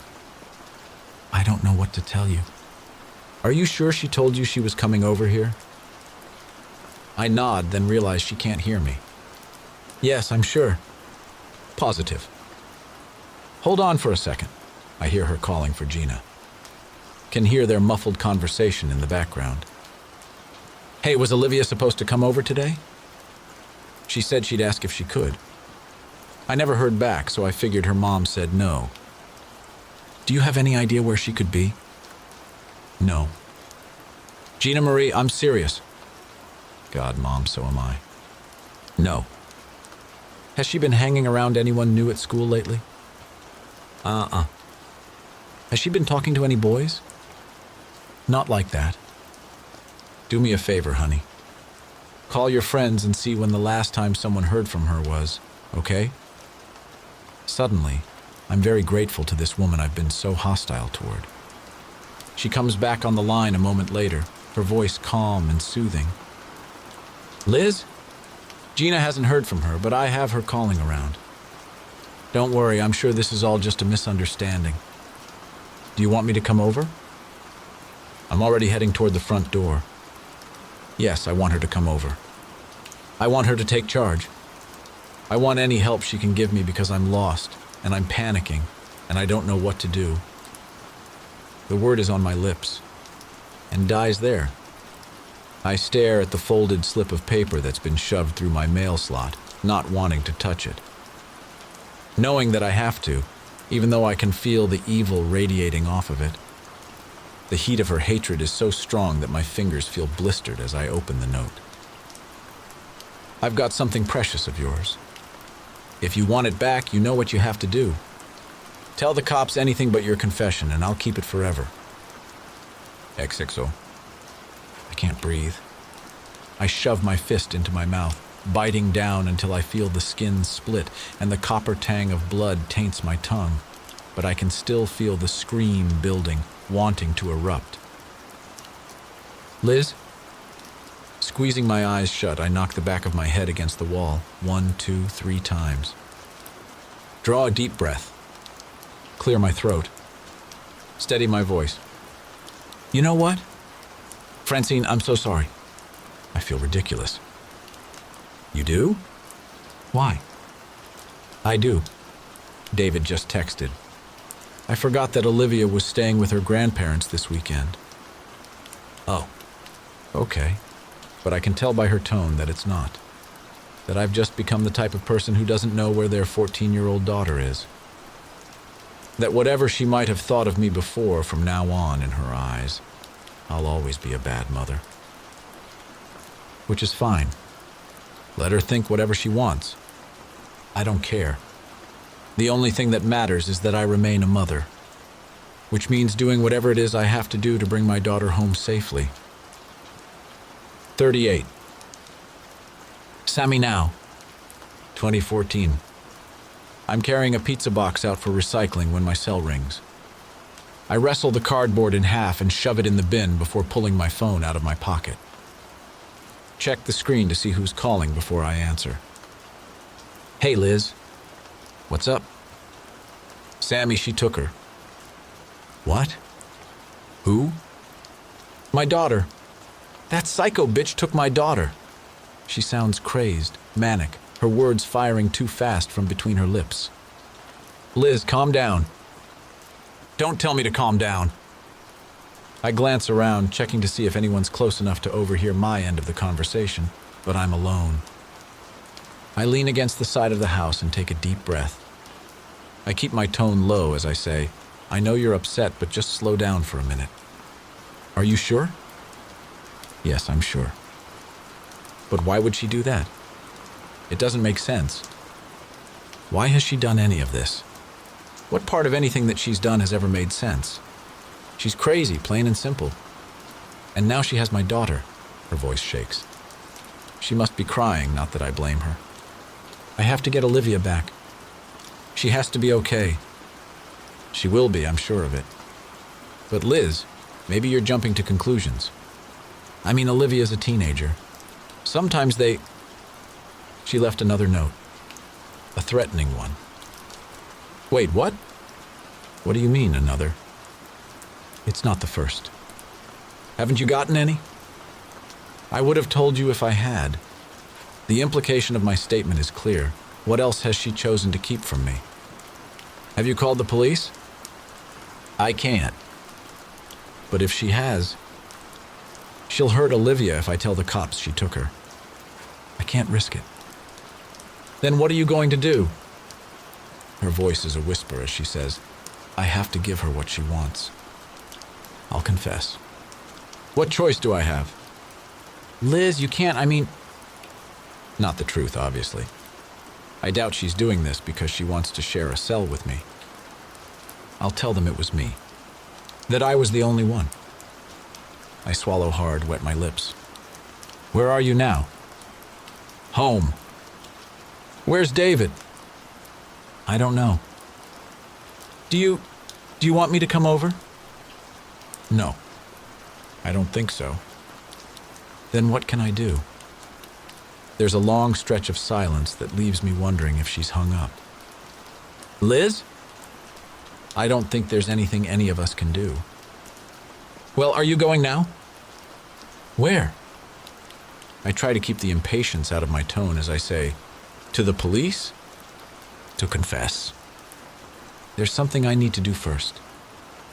But if she has Olivia... Sammy, I'll take care of it. Trust me, I'm not going to risk giving her a reason to hurt my daughter. I wanted to ask you for a favor. For after... She doesn't need to finish the sentence. I know she means for after she confesses. When she's locked up behind bars. Of course. Whatever I can do. I need you to promise me that you'll take care of Olivia. And David. Try to keep them together if you can. Please. Yeah, of course. We both know why she's asking. There's only one reason she'd suspect David might possibly abandon their daughter. There's no telling what most men would do if they found out a secret like hers. I imagine most would react badly, to say the least. Maybe even violently. But could you really blame them? It's a nasty shock for a man to find out that the child he's been raising is not his own. Then I realized that even though I've agreed, she hasn't hung up yet. And I know why. I know that there's only one explanation for why she's still on the line. I need to hear it, and she needs to say it. I check around, again making sure no one can listen in before dropping my voice and asking, Olivia. She's Sonny's, isn't she? Yes. 39. Sammy then. 1999. I can't concentrate. Usually history is my favorite subject, but right now, I only have energy for the present. Even if it sucks. Closing my textbook, I blink back tears, wondering how things got to be such a mess. I know that we're all hurting. That we're all struggling. That we need each other now more than ever. And yet I still feel the bonds between us loosening as we all start to pull away in different directions. We've always been there for each other before this. Always had each other's backs. Always managed to band together against our problems no matter what it took. Even if we had to do things we weren't proud of, including resorting to violence. And it hasn't always been Mo who's done the dirty work. My thoughts stray back in time to the furthest corner of my mind, and I think of Timmy Mitchell. I've been thinking about him a lot lately, mainly because I can't help wondering if it was the last time I was the one to solve a problem. It happened the year we were in kindergarten. We had just come in from recess. I was looking for Amy because I had let her borrow my strawberry shortcake coloring book, and I was ready to have it back. But as the kids filed in and sat down, her seat remained empty. I looked over at Liz, but she was already busy coloring in the turkey we'd made by tracing our hands before the break, the tip of her tongue sticking out from the corner of her mouth as she concentrated on staying within the orange crayoned lines. Mrs. Finley, our teacher, was standing at the back of the room by the hamster's cage, talking to the teacher's aide.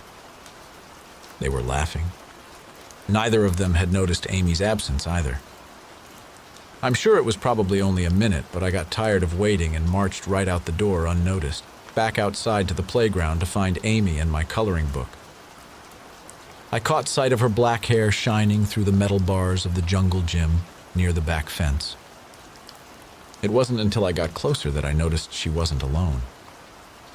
Amy's face was purple and screwed up like she was sucking on a sour candy, and the howl of her pained cries made me move a little faster. Ow, Timmy, stop. You're hurting me.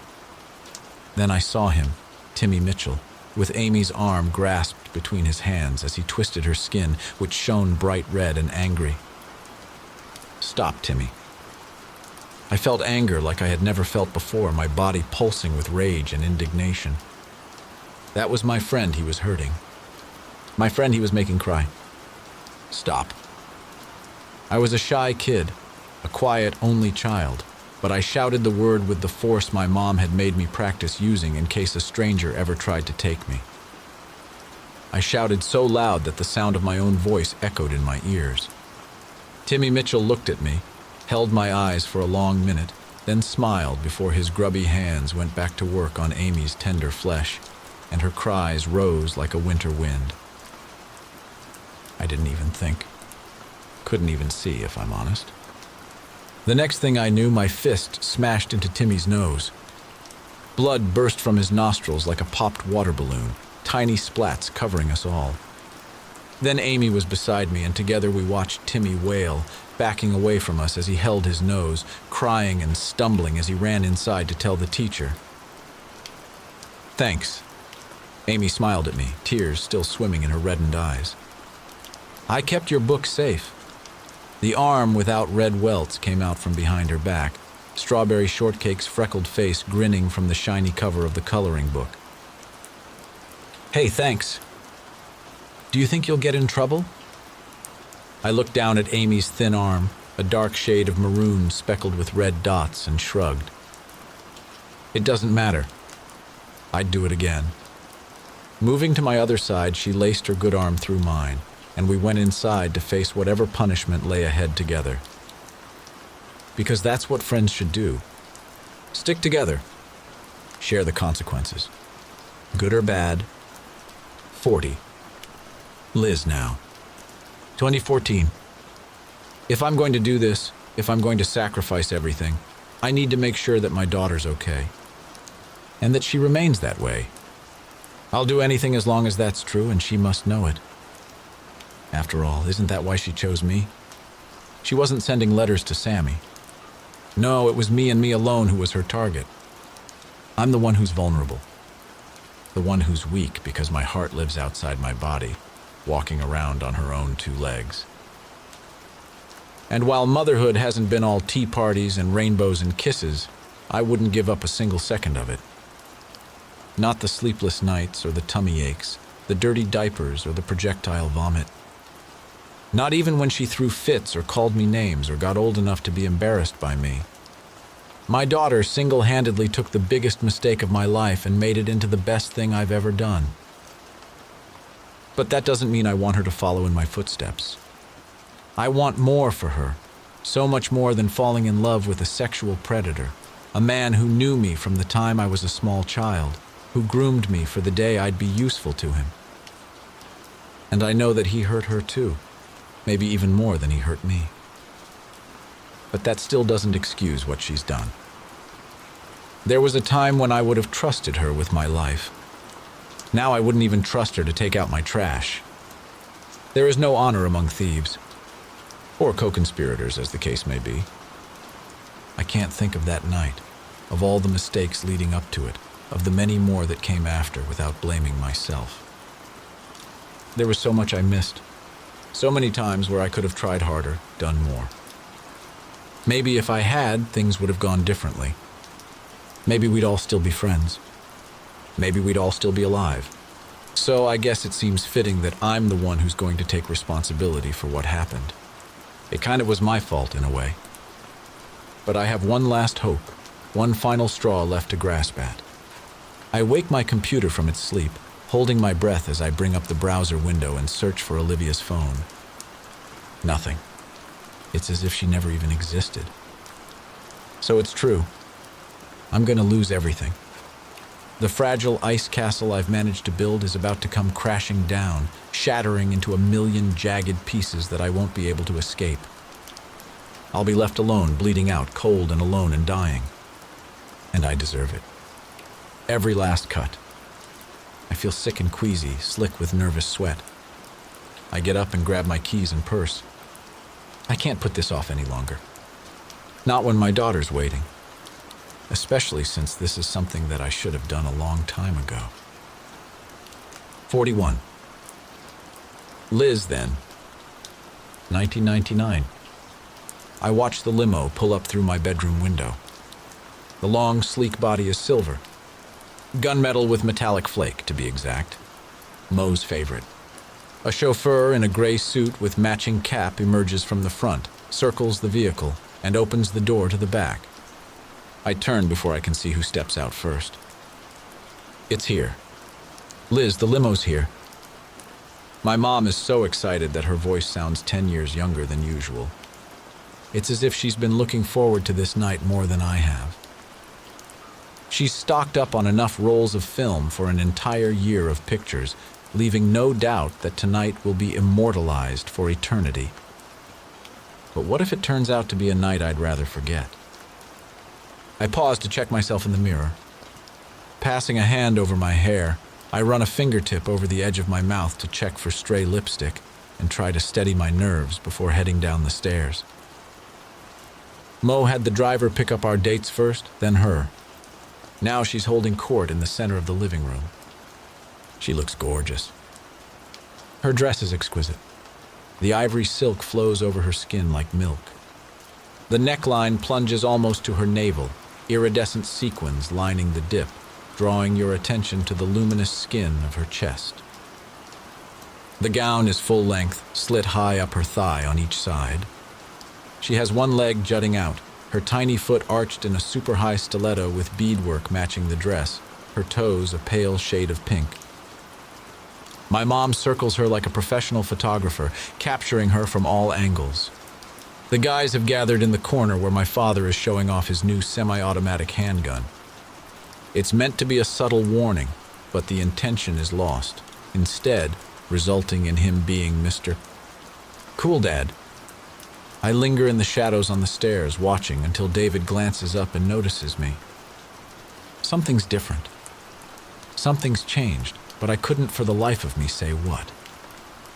As he watches me descend the last few steps, his smile transforms his face, and I can see exactly what he must have looked like as a grinning little boy on Christmas morning. The way he's looking at me makes me feel like I'm in a fairy tale, floating down the remaining steps like Cinderella on a magic cloud. We can't take our eyes off each other as we pose for pictures. I feel enchanted. It usually feels like David's just going through the motions of being a boyfriend. His sudden interest has taken me by such surprise that I barely register anything else. But I do catch the look on Mo's face as her date leans in and whispers in her ear. I see the anger flash in her pale eyes, her teeth frozen in a smile, suddenly looking sharp and dangerous. Then I'm turned away for one last picture before we pile into the car and head for Sammy's house. David holds my hand on the drive. He tells me how beautiful I look. I tell him how handsome he is in his tux. I'm trying to enjoy it, to be in the moment, but I keep prying my eyes off him to sneak glances at Mo, who is staring out the window, arms crossed over her chest.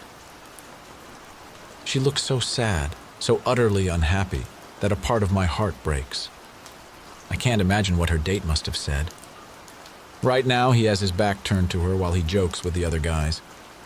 I don't recognize him, have never met him before. Know only what Mo said when she told us she had found a date, that he'd look great in the photos, which is true, but still.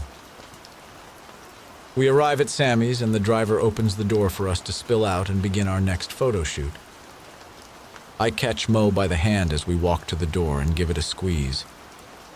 She gives mine a half-hearted pinch back and releases it before fixing the movie siren smirk back on her face. Sammy's mom opens the door, camera in hand, and immediately starts taking candid shots. Sammy and Amy are waiting for us in the living room. I can tell by their strained expressions that, like us, they've already had to endure a barrage of photos. We're already tired of smiling and the night has barely begun. Sammy greets her date with a kiss to the cheek, and then her mom does the same. Her cousin blushes until his freckles disappear against his stained cheeks, and then he holds out the corsage that his mother no doubt picked out. The lavender orchid perfectly matches the color of Sammy's retro party dress, mid-length with a sweetheart neckline and flared skirt. Her auburn hair is piled high atop her head. She looks radiant. Amy's date is her super shy biology lab partner, who turns out to be a secret hottie in a suit, his blonde hair brushing the collar, his glasses suddenly more Clark Kent than Milhouse from The Simpsons. She looks like Mo's opposite in a simple dress with a modest cut, the material an exact match to her glossy black hair, which hangs in curls collected in a loose ponytail down her back. Sammy's mom poses us for half an hour, group shots, singles, couples, all girls, all boys, until every possible combination has been exhausted. Then with only a few tears and kisses, she sets us free. We bound down the steps and jumble into the limo like a bunch of kids going trick-or-treating. Only instead of candy, there's alcohol. Mo's date has a flask out before we've left the curb. She rolls her eyes and wedges herself between Amy and the door on the opposite side, occupying herself with Amy's hair. Seeing them side by side, so different yet so similar, always stirs something deep within me. I've never been sure exactly what it is, but as I watch the care with which Mo wraps Amy's curls around her fingers, the love in her movements, I realize for the first time that it's jealousy. No matter how close Mo and I are, we'll never be blood family like she and Amy. And it hurts to know that I'll never be her number one. But that doesn't mean that I can't be somebody's. David shifts beside me, and I'm surprised when he accepts the flask, taking a long draw. He doesn't usually drink. This, I realize, must be why he's acting so different. But if that's the case, who am I to argue? I like this new version of my boyfriend. Maybe this night won't be so bad after all. And while a part of me can't wait for this night to be over, the other part can't wait for it to really begin. 42. Elle is now. 2014. The hallway is sterile and void of color. White walls, white marble tiles, white furniture. Some designer was probably paid a buttload of money to come up with this idea. It's some kind of statement about something, I'm sure, but whatever it is, the statement is lost on me. I knock on the door of the penthouse apartment before I can change my mind and think about my husband's undershirts, the crusty yellow armpits that form despite large quantities of bleach. Maybe the statement is that rich people are neater and cleaner than the rest of us. Or maybe it's just that their staff are aware of secret ways to keep their whites whiter. Whatever the significance, the white on white theme creates a cold, uninviting atmosphere. It's like being in a sci-fi movie right before it turns to horror. God, I hope nothing jumps out at me. I don't think I could take it.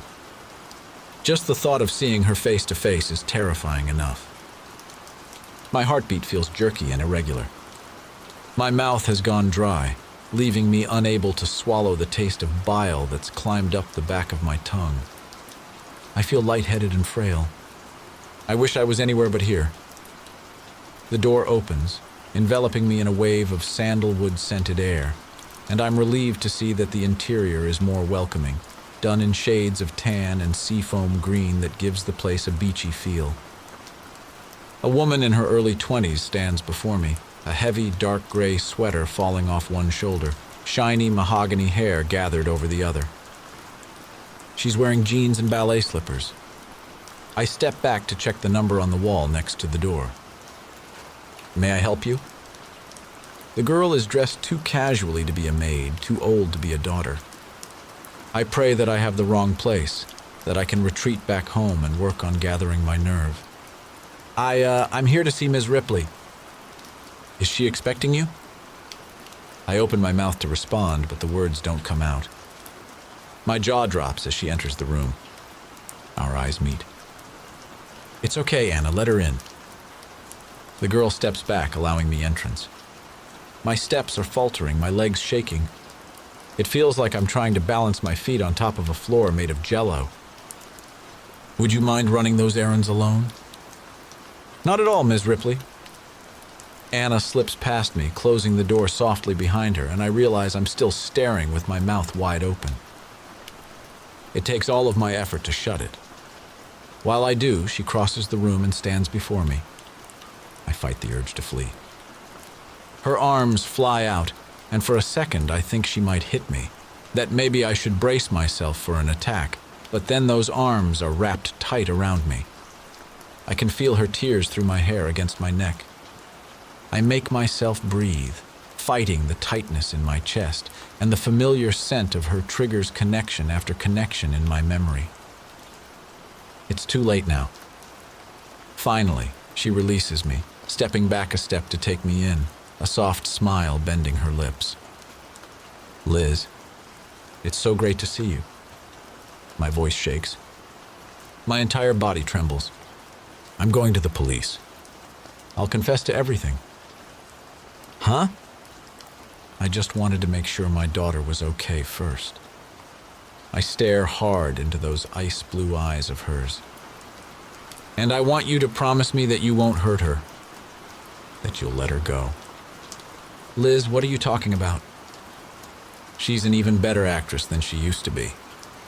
She really looks confused. Cut the shit. You've already won. Are you feeling okay? Why don't you sit down?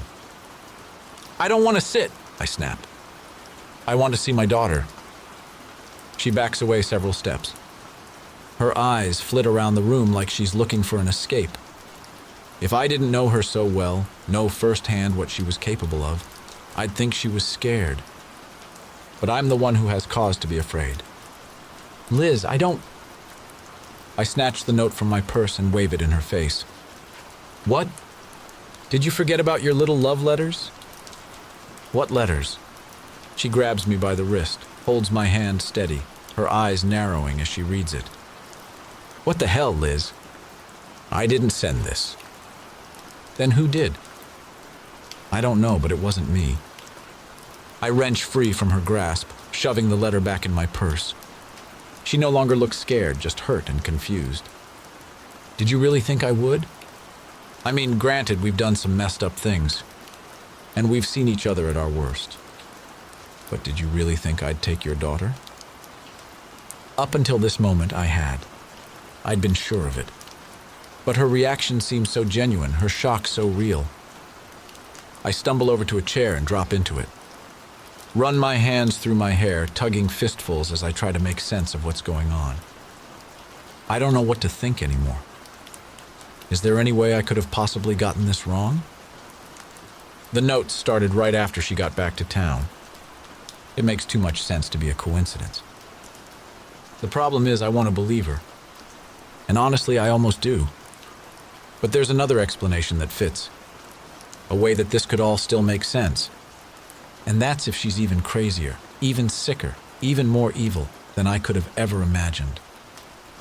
I have to remember, this woman has killed in cold blood before. 43. Liz then. 1999. The music spills out of the community center as we pull up, the thrum of the bass pulsing around us like we're in the womb of the limo.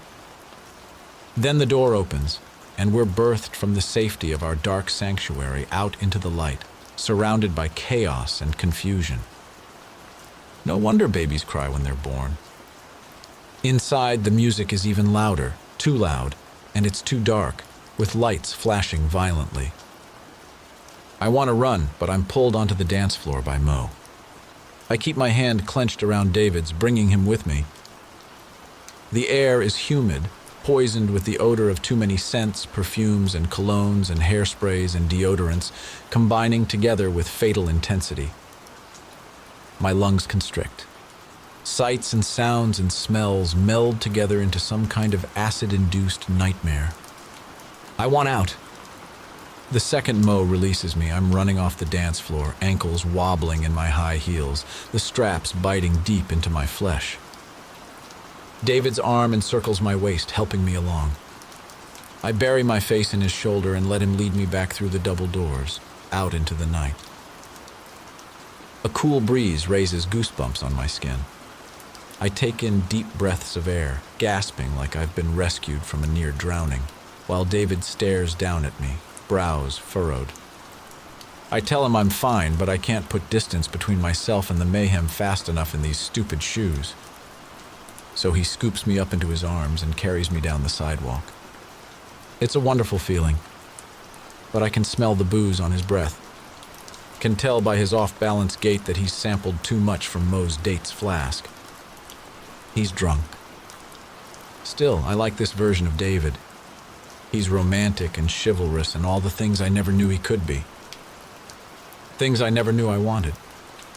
And as our lips meet, his kisses are deeper than they've ever been before, almost needy. The truth is, I need his too, if only for one night. I'm so desperate to feel something other than loss and grief and pain that I'll take whatever he's willing to give me. He takes me to the park down the street, empty of people, full of shadows, but I feel safe in his embrace. He sets me down on top of the picnic table, takes his jacket off, and drapes it around my shoulders. I slip my fingers under the straps of my shoes and slide them off, my bare feet glowing in the moonlight. Then I stand, take David by the hand, and lead him deeper into the park. David is heavy on top of me, his weight unevenly distributed. A hip bone carves his name into my thigh. His breath is hot and humid, filling my ear in short pants, making it feel like it's filling with fluid, tender, infected. I stretch my neck, trying to get my chin to reach over his shoulder so I don't smother. Our movements are awkward, bumbling. When it's over, he lays beside me, our shoulders touching. I stare up at the stars in the sky, wondering if anyone is up there, looking down on me. I try not to be ashamed, but I feel my cheeks burning with disgrace. Because I'm pretty sure I just took advantage of him. 2 years of dating and we've never once crossed the line before. He's always made his beliefs clear. I've always respected them until now. And I'm positive that he never would have made this decision if he hadn't been drinking. But what's my excuse? Is sex always like this? One person using the other? I listen to the sound of his breathing growing slower, wondering if he's fallen asleep. Knowing that my friends must have noticed I'm gone by now. I'm sure they've figured out what's going on. They'll think that it's romantic. 2 years of abstaining only to give it up on prom night, like some kind of lame teen movie. My shame burns hotter. Remembering Mo's irritation with her date, I realize she was probably ready to leave prom as soon as they got their portrait taken. They're probably all waiting for me to come back so we can go. I nudge David's shoulder with mine. He tilts his head to face me, strokes my cheek gently with his fingertips. We should probably start thinking about heading back. Is that what you want? I take his hand in mine, kiss the back of his knuckles. No. But remember, it's Mo and Amy's birthday. Yeah, he looks sad. I'm not sure why. What am I supposed to do the rest of the night? I think for a moment, searching my memory for a good movie line, but I can't find one to fit. Have sweet dreams. Leaning forward, I brush my lips against his. About next time. David grins and gives me another kiss, a longer one, his lips lingering against mine. Heat spreads through me. This time it isn't from shame. My friends can wait a little longer. 44. Sammy now. 2014. My eyes are immediately drawn to the maroon Subaru in the parking lot. Liz is here. I suspected she would be, but I'm not sure if what I'm feeling is jealousy or annoyance. It's a lifelong theme. Liz is always doing things first, me following behind, trying to mimic her footsteps. The building is cold, goosebumps rising on my arms the second I step inside. That must be why I'm shivering as I cross the lobby to the far wall and push the elevator button. But why is it that as the metal doors slide open, I find myself feeling queasy? It makes me realize that I'm not ready yet. I don't want to do this after all. But time is running out. So I force myself forward anyways. I can't stop fidgeting in the elevator on the way up. It seems to be taking too long. I suppose I am going to the penthouse apartment, but the longer I'm stuck in this tiny little box, the longer my nerves have to jangle. My stomach feels all flip-floppy and sour. I wonder if my ulcer is back, and if it can really happen that fast, or if it was lying dormant just below the surface, like a volcano waiting for the right time to erupt. It seems a fitting metaphor for this entire situation, actually. I imagine the thick black clouds curling up from the mouth of an ancient crater, clearing its throat after waiting years to blow up, like the dark secret that rots my insides. But it wasn't always this way. Somewhere, deep inside, I also remember all the times that were good. Slumber parties where hysterical giggles lasted late into the night. The comfort of knowing that I wasn't alone, that there was someone who would always have my back. The memory of what it felt like to fit comfortably inside my own skin. I have so many regrets, but maybe it's not too late. Maybe I can still make things right. Bursting from the elevator, I jog down the hall. Hesitate for only a second before I raise my fist and knock, suddenly antsy to get inside and join my old friends. You guys? It's me. The door opens and there she is. I fall into her arms, holding her tight. Breathing in the familiar scent of her, hundreds of memories come flooding back, things I haven't thought of in years. When she pulls away, she has tears in her eyes. Sammy. I give a happy sigh. I've always loved the way she says my name, and the way she has my hand in hers, cradled like something precious. It melts away the years of hard feelings and regret. I allow her to pull me into the living room where Liz is already waiting. Here we all are. Those of us that remain, at least. Liz's daughter is missing. I avoid both of their eyes. I know. We need to do something. That's why I'm here. Only that's not true. I'm here for my own selfish reasons. We owe it to him. Sonny. To bring his daughter home safely. I watch her eyes closely for any sign of surprise, but there's none. She already knew. Like always, I was the last one to catch on. We're doing it for Liz, she corrects. Not Sonny. Why would any of us want to do anything for him? I don't understand. At all. I look between both their faces, but all I see is a hard edge to their expressions. Why wouldn't we? I ask. She grunts. Are you kidding me? He was a predator. He used us, all of us. Some of us in worse ways than others. She reaches out to me, softens her voice as she gives my shoulder a gentle squeeze. And I am so very, very sorry for that. You guys deserved better. The words hurt, shredding my heart like a cheese grater. It wasn't like that. It was, Sammy. What Sonny did was wrong. Very wrong. He took your trust and used it. But, Sammy, Liz's voice is hushed but stern. It's the voice of a parent. A mother. I gape at her in confusion as she says, she's right. I shake my head from side to side. No, that's not true. We were kids, Sammy. Children. He'd known us since we were practically babies. Liz reaches out to take my hand, but I snatch it away. It wasn't like that. He wasn't a predator. He didn't force me. I wanted to. He loved me. My voice has risen higher, the words coming quicker, piling on top of each other, a panicked streak running thick through the middle. It doesn't matter what we thought we felt, or even if it was real, Sammy. He was the adult, and he never should have let what happened happen in the first place. Don't you get that? You're wrong, Liz. It wasn't like he was some kind of child abuser. That's exactly what he was. He used both of us, Sammy. But how can you say that? That can't be what you really think. You wouldn't have your daughter if... Sammy. Liz reaches out her hand to me again tentatively. This time, I let it land on mine. I love my daughter.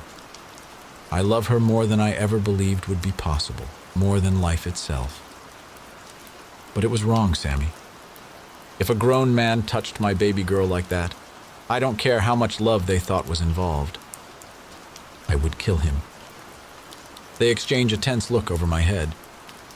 I feel like there's something I'm missing, something they're keeping from me. Once again, I'm on the outside looking in. Liz shudders, eyes suddenly drawn and haunted. Her voice wavers as she whispers, I'm glad he's dead. He was a sick, sick man. What are you talking about? I ask, clutching Liz's arm, my nails making little half-moon indents, blanched skin radiating from my grip. How can you say all of these horrible things about him? What's wrong with the two of you? Sammy. No. I'm not listening to any more of this. I have to get out of here. I have to get far, far away from these people. And that's just what I do. 45. Sammy, then. 1999. This has got to be the worst prom night in the history of prom nights, ever.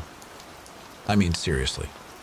First, the whole lame photo shoot that my mom insisted upon. She must have taken 100 pictures of me and my date, which is my cousin, for God's sake, my cousin.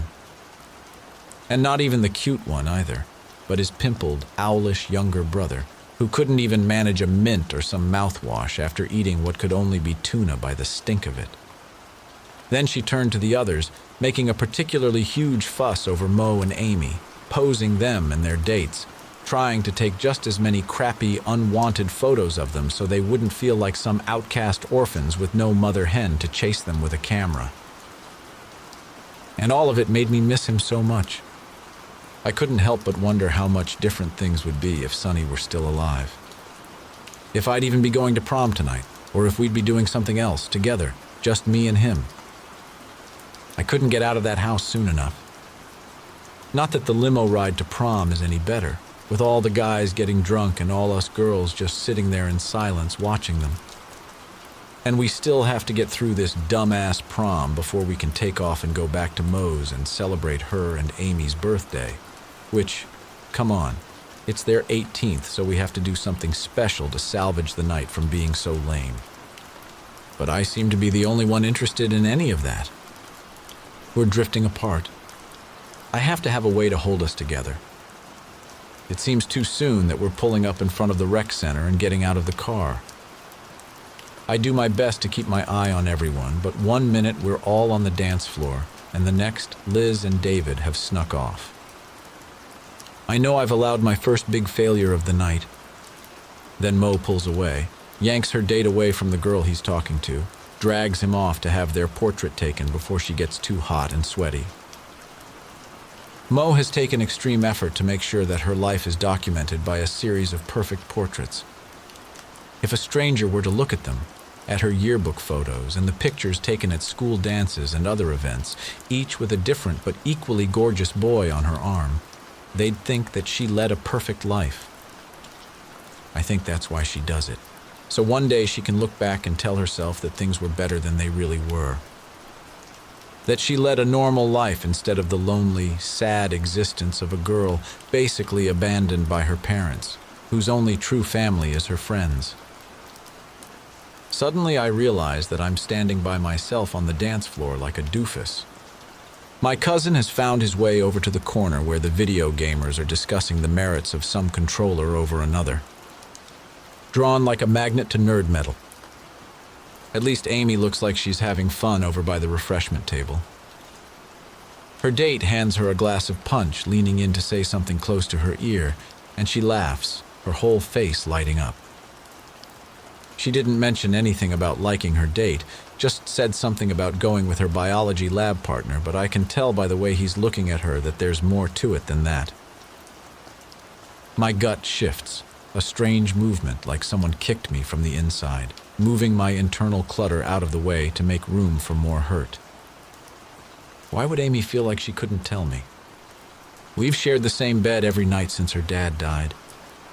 Every night we've fallen asleep, whispering our fears and hopes and dreams to each other, but she never said a word about this. Or maybe she did, just not outright. Maybe she gave me a clue. Maybe I was supposed to catch it and ask for more details, unravel the mystery, but I was too preoccupied with keeping tabs on the other two, and Amy's crush got lost in the chaos. Whatever the reason, I feel like a piss-poor friend. But at least she looks happy, which is more than I can say for Mo, who's drinking off by herself in the corner, glaring at her date while he flirts with every girl he sees, and I can tell by the way she's tipping the glass back that there's booze in it. But that I can handle. I look at Amy as I head over to Mo, just one last glance to reassure myself that she's okay. But when I turn back, Mo is gone. Vanished. The feeling in my gut creeps up, sharp clawed hands squeezing my esophagus in a daggered fist as it climbs higher. Shit. I promised myself that I'd be the strong one tonight, the one to keep us together. And I think that I've blown it already. 46. Liz now. 2014. I watch Sammy run from the apartment, wishing I could join her, but I feel too weak, too imbalanced. And now I'm here alone again. With her. And I'm terrified. But I have no choice. Not while Olivia is still missing. She denies kidnapping my daughter, but she can't be trusted. I know this better than anyone, at least anyone who's still living. And I don't know what game she's playing, but I have to play along, keep her on my side. I'm sorry, I say. Sorry my daughter is missing. Sorry I'm here. Sorry this is happening. And yeah, maybe even a little sorry that we were ever friends. I should go too. I need to find my daughter.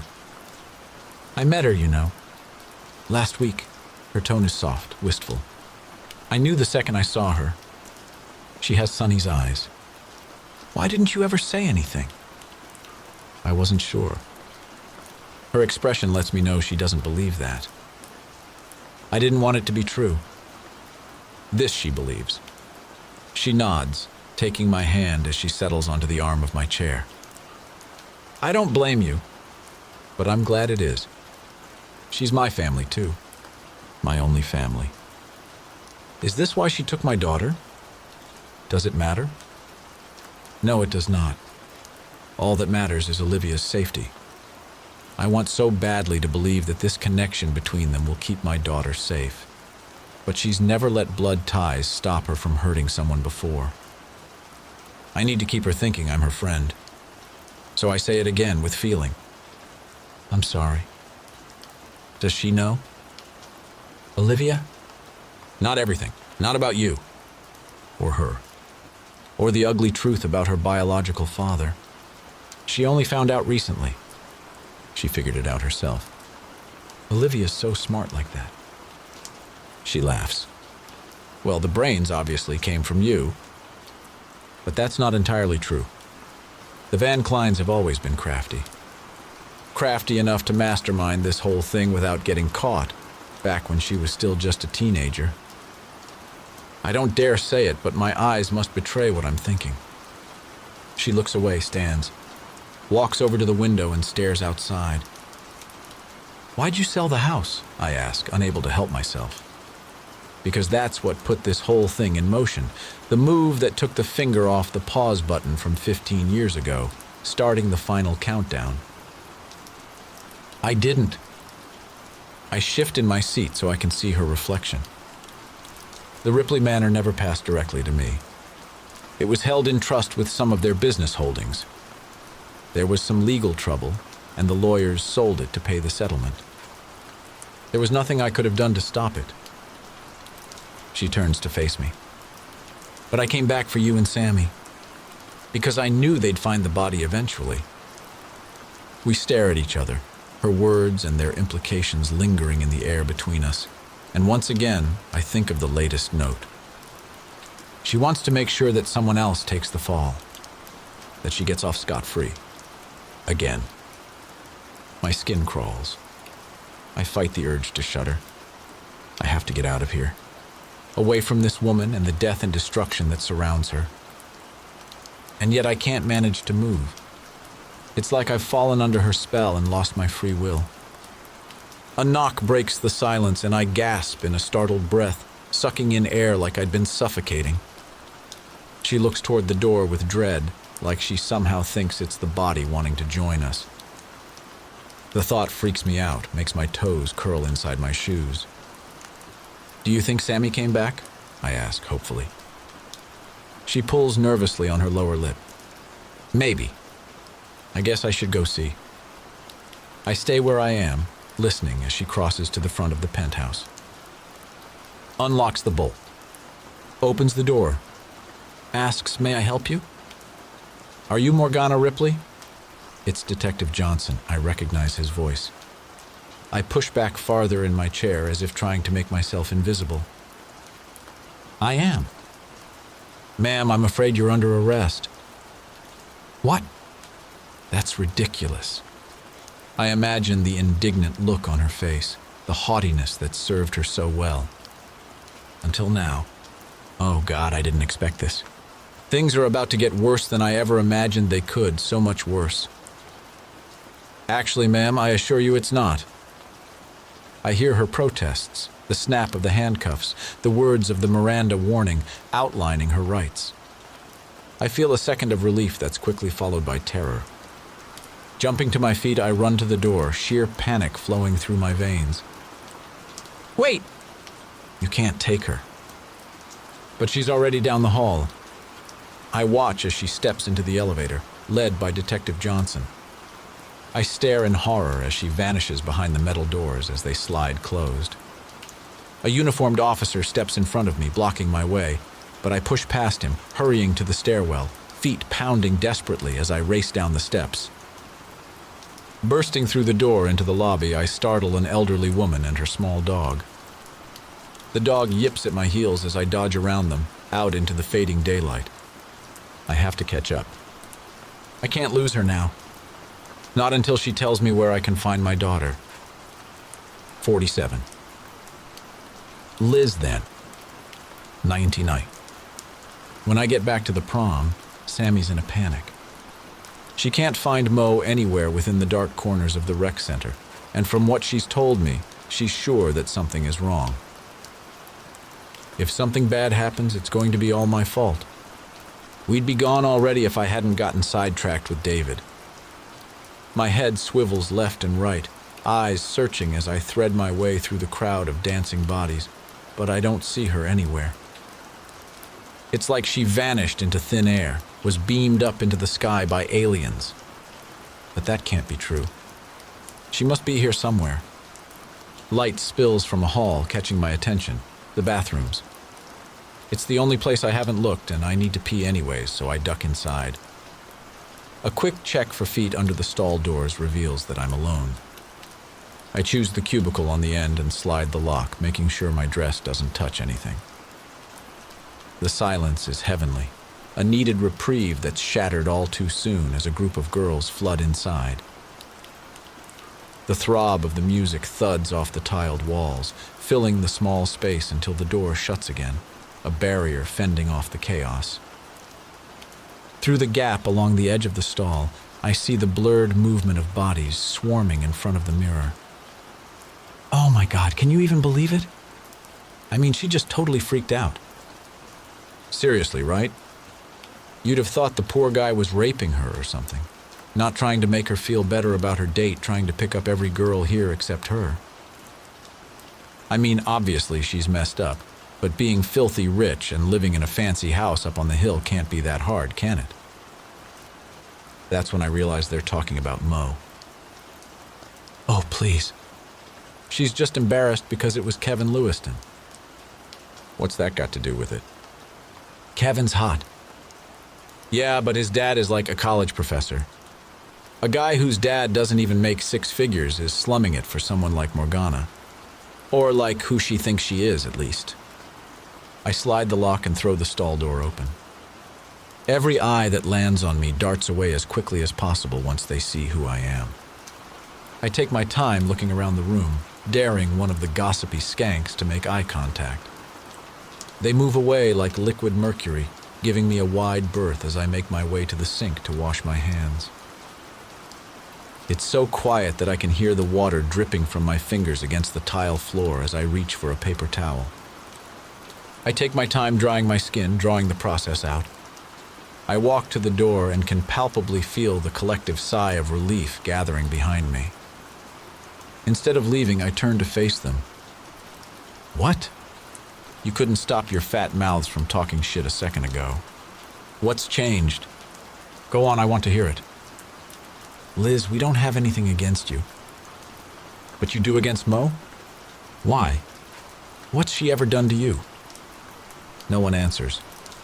I watch their eyes roll back in their heads as they search their memories for something, some slight or crushed toe, but no one can remember any reason for their dislike.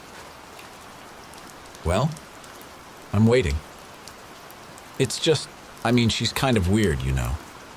She just had a complete meltdown because a cute guy put the moves on her. Who does that? It's not like it's anything she's not used to. What do you mean by that? Oh, come on, Liz. Everyone knows she's a bit of a slut. Excuse me? Who's everyone? Well, just everyone. We've all heard about the things she's done. What the hell are you talking about? She's like slept with half the guys in school. No, she hasn't. Yeah, she has. According to who? Some guy who decided to lie? Or the guy after him who decided to give it a try after you stupid bitches were so quick to believe the first one? And all because why? Because she's gorgeous and rich and you're jealous so she's easy to hate? Because you'd much rather laugh at some dumb loser's lie and hope it makes him like you, even though he's dumb and a loser? Because you're so miserable and insecure that you'll hate on anyone as long as it makes you feel better about yourselves? Whoa. Oh, shut up. You make me sick. You should be ashamed of yourselves. Seriously. It's girls like you that make it so easy for guys to play us off each other. You see in the movies how rumors snowball into fake reputations that aren't deserved. And when it really happens, every single one of you just jumps on board with your claws out, ready to draw blood. Go to hell.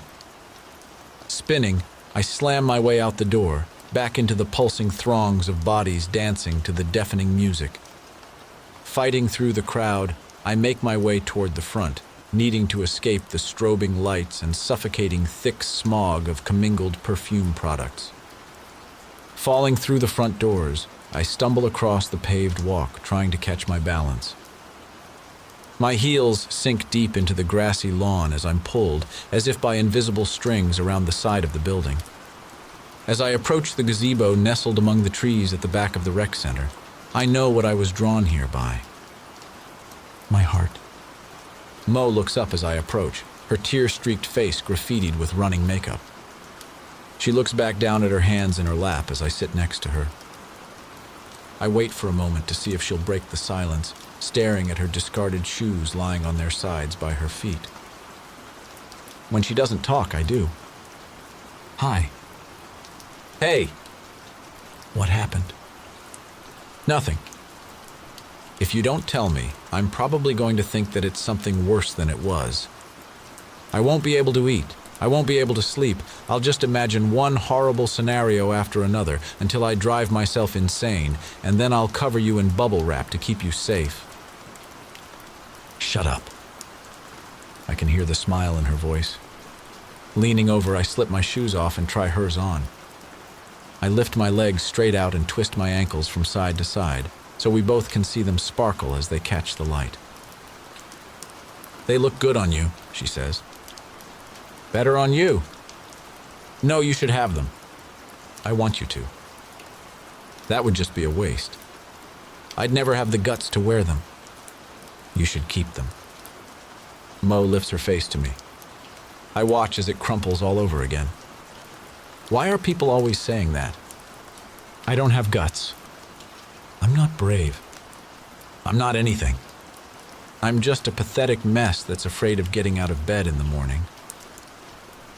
Mo, that's not true. It is. Everyone thinks that I'm all fearless and gutsy, but it's all just an act. A lie. I think about what Amy told me once.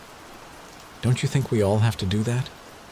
Lie to ourselves, pretend to be something we're not sometimes, just to make it through the day. You know what I mean. Tell me. Kevin Lewiston is a dick. Tell me something I don't know. Like why you think so. It's nothing. She turns her head, looking off into the distance. It's just I thought, never mind. Mo? Please. I came out here to be alone because my date, well, you know. I saw. It didn't bother me too much. You know I don't really like him, but that doesn't mean I don't feel disrespected and kind of, well, embarrassed. I mean, I didn't have to sit there and watch him hit on everything in a skirt, so I came out here. And then Kevin came out, and we were just talking, you know. It was kind of nice. It felt like he was actually interested in what I had to say, and so when he kissed me, I kissed him back. Mo's voice trails off. Her profile is limned by the moonlight, the ethereal glow of an angel. I watch the outline of her throat stretch as she swallows. And then? And then he tried to go for the whole 9 yards. So I stopped him, told him I wanted to go slow. And then he got really nasty, started talking about what a slut I was, that I shouldn't pretend to be better than I am because everyone knows the truth. fresh tears roll down her face. Liz, why do they all think I'm a slut? How did that happen? I have no idea. I'm not, you know. I know. I wrap my arm around her shoulder. A cricket waxes poetic to his lover behind us. I've never even done, I don't understand. Mo's voice breaks. I'm not even sure that I like men, Liz. Or women, for that matter. I've never really felt attracted to anyone. I just feel empty inside all the time. What the hell is wrong with me? My cheeks are damp with my own tears. It breaks my heart to see my friend like this. I have to try to help her. She turns to me, her liquid eyes filled with more sadness than they should be able to contain. Sniffing deeply through her congested nose, a weak smile bends the corners of her lips. She wipes her eyes with her fists. Do you ever hear things? She asks. We've all heard the rumors about her, but admitting it seems like some kind of betrayal. I study her, sitting beside me with her head tilted like she's listening, hearing the answer I refuse to say. Mo, I start. Maybe you should talk to...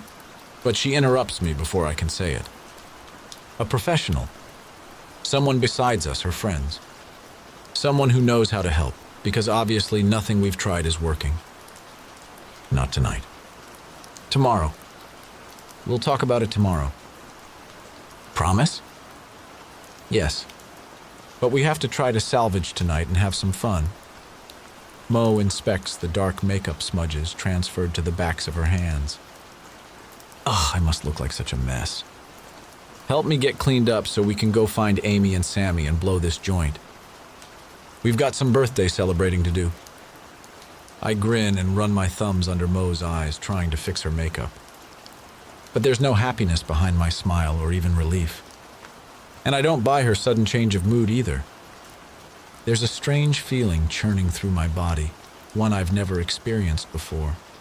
But if I had to guess, well, I don't think it means anything good. 48. Amy, then. 1999. It's prom night.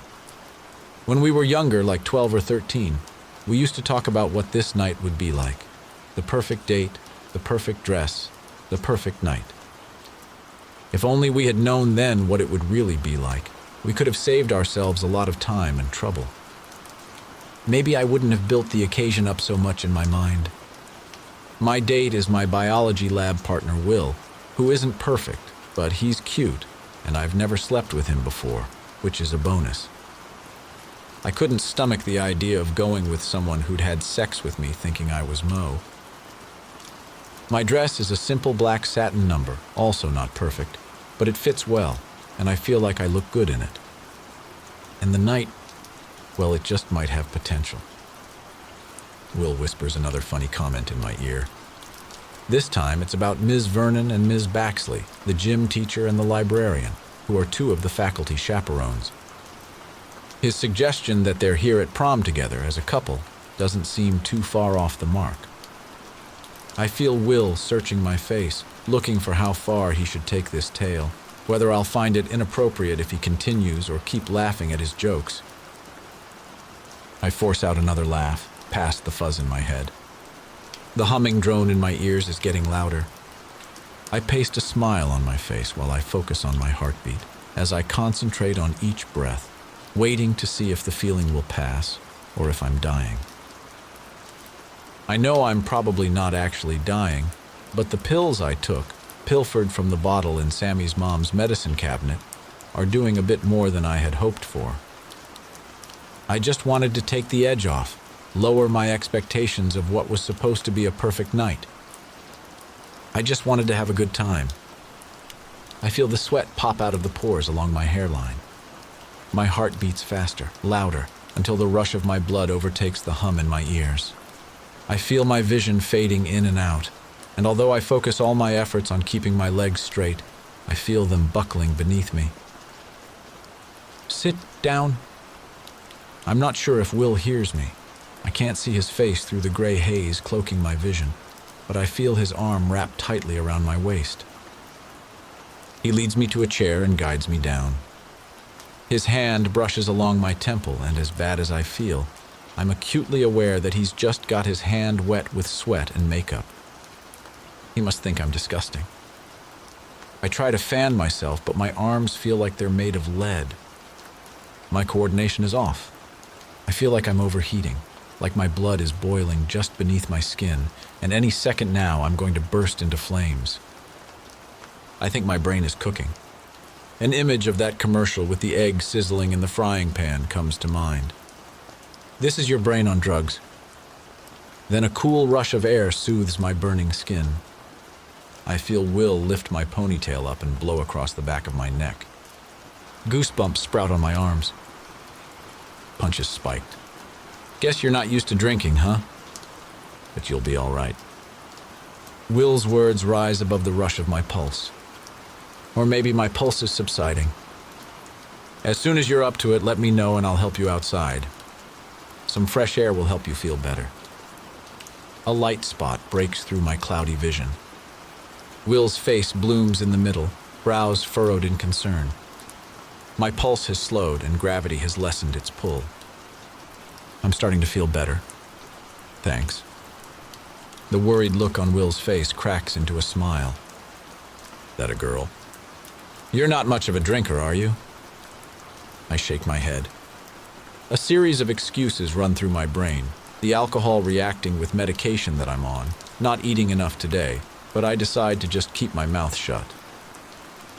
Why do I always feel the need to provide an explanation? Why do I constantly feel like I need to make excuses for myself? I think I'm okay now. Yeah? Yeah. But there's still a deep furrow between his eyebrows. And it's obviously my fault. I'm sorry. For what? For ruining prom night for you. I bet you wish you hadn't agreed to come with me, huh? Are you kidding? Don't be ridiculous. I'm having a great time. Uh-huh, sure. I am, Amy. Honestly? He takes my hands in his, the skin of his palms rough and dry. I had actually wanted to ask you to come with me. Then why didn't you? Because I didn't think that there was a chance in hell that you'd say yes. Really? Why not? Well, look at you.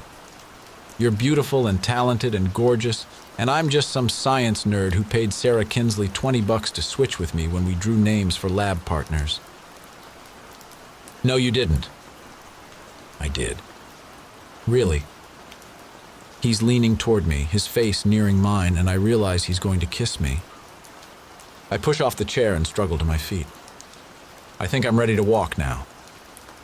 Then let's get you that air. I let Will lead me through the crowd, an arm still around my waist. Will is such a sweet guy. I wish I had met him a few years ago. Maybe things would have turned out differently. There's really no way to tell a guy who's treating you with kindness and respect that there's something vitally wrong with you, something that makes his caring behavior a real turnoff. I really don't want to hurt the guy, but I suddenly can't stand to be near him. The crisp night air soothes me with a welcome touch. Leaning against the brick exterior of the rec center, I feel the throbbing bass vibrating through the wall from inside. White lights adorn the trees around the building. They twinkle every time the wind blows. Will shifts from foot to foot in front of me, unsure of what to do next. We could walk down the street and get you something to eat if you want. Or some coffee. Or you can stay here and I can go get it for you. Thanks, Will, but I'm fine. I'm starting to get an itchy feeling under my skin. I don't mind. Really? My jaw clenches, teeth grinding together to keep the words inside my mouth. I want to scream and yell, but mostly I just want to get the hell out of here. And I think I'm going crazy. I swear I hear Liz and Mo's voices, but how can that be possible? I survey my surroundings, desperate to find a way to escape. My eyes land on the person exiting the rec center right now. Salvation is coming. I just wish she was walking a little faster. Actually, I should probably just go home and lie down. What? I thought you were feeling better. I am. But I'm still not feeling good. I'm sorry, Will. I hope you'll stay and try to have some fun. But there's Sammy, I interrupt, pointing. She'll take me home. Will's face falls, and I can see an objection rising on his lips, so I hurry up and put an end to any hopes he might have. Laying my palm flat against his chest, I give him a gentle push away. Really? Go. But no offense, Will. You seem like a really nice guy, but you come on a little strong, you know what I mean? Hurt flashes across his face, replaced a moment later by anger. Are you serious right now? See? This is what I'm talking about. His expression scrunches up with contempt. I should have known better. You're just as crazy as your cousin. I call him a dick as he storms off because taking a jab at Mo was uncalled for. I'm the one rejecting him, not her. And now I'm glad that I did. What was that about? Sammy asks, standing beside me as we watch him walk away. Don't worry about it. Let's find the others and take off. This whole thing is giving me a headache. As if by magic, Liz and Mo round the corner. My voice fails me when I see Mo's face. Our eyes meet, and like an electric zap, I feel all the pain and emotion weighing so heavily on her heart. Despite whatever has happened to make her feel this way, I can see her pick up on my emotion too. Guess it wasn't such a magical night after all, I mutter. Maybe not yet, Sammy says, giving my arm a squeeze. But the night is still young, and we've got 2 birthday girls to celebrate. I grit my teeth together so I don't make a nasty reply to Sammy's suggestion. Try my best not to glare as Mo and Liz approach, but I can't help it. Because as far as birthdays go, this one's a bust. And why'd Mo turn to Liz if she needed a shoulder to cry on? Why not me? I'm her sister after all. Not that she was thrilled when she found that out.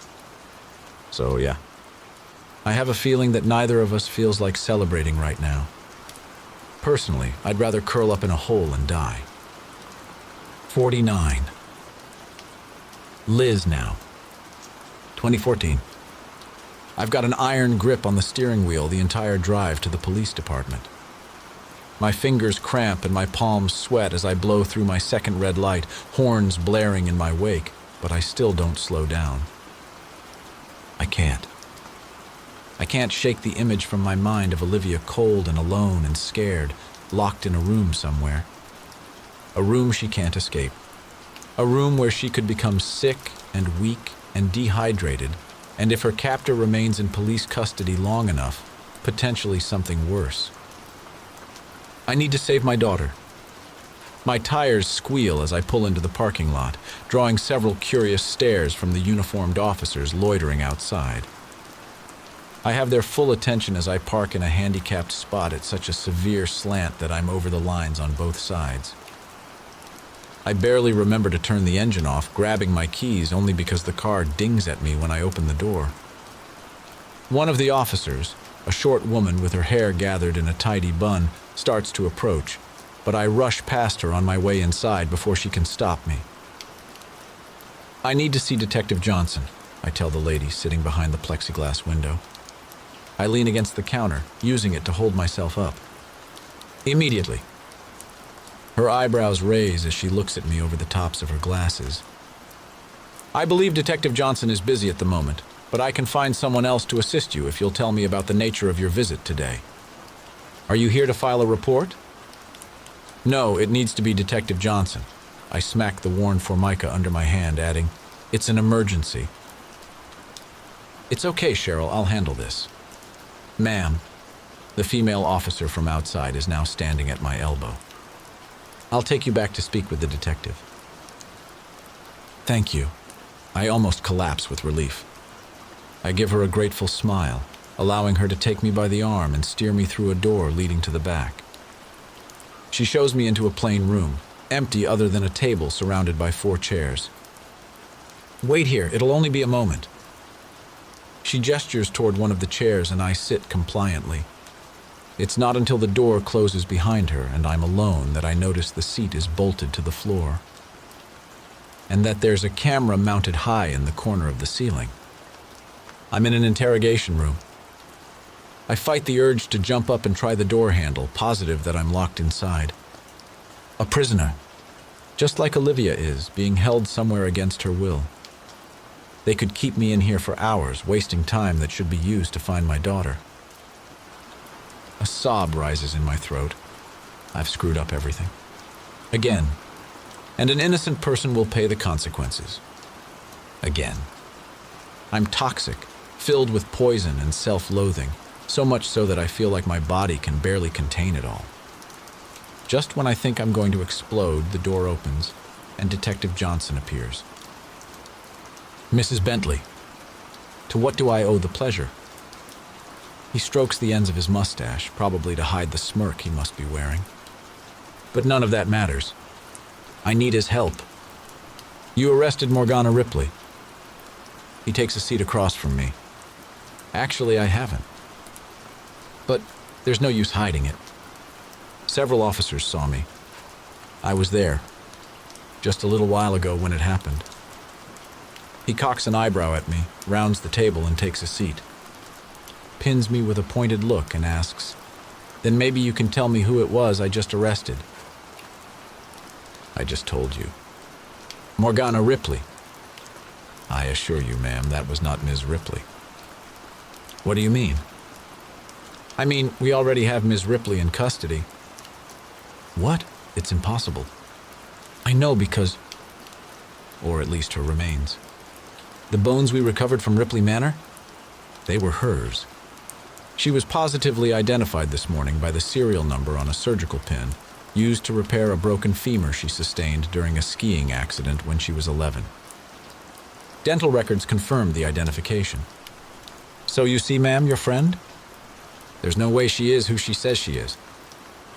I can't breathe. It feels like all the oxygen has been sucked out of the room. The smug satisfaction in his expression changes as he watches me gasp for air. And then his hand is on my back, his voice in my ear, but he sounds far away, like we're separated by a great distance. We were so careful. We were sure we'd thought of everything. But we were wrong. 50. Amy now. 2014. Life is a series of memories, of hopes and dreams and wishes, of chances seized and opportunities missed, of decisions made, both right and wrong. The director's cut, a montage of clips cut and edited together to tell the story that hurts the least. Or the most. It depends on the individual personality, I guess, whether they view themselves as a victim or a villain, or maybe even a bit of both. But where does the true art of it lie? In a life lived to the fullest, fading to black while surrounded by loved ones at a ripe old age? Or in choosing the ending, choreographing the dance and going out with a bang? When I was little and my friends and I played make-believe games, sometimes the lines of reality would blur, and the place where the game ended and real life began would become confused. You expect that from children.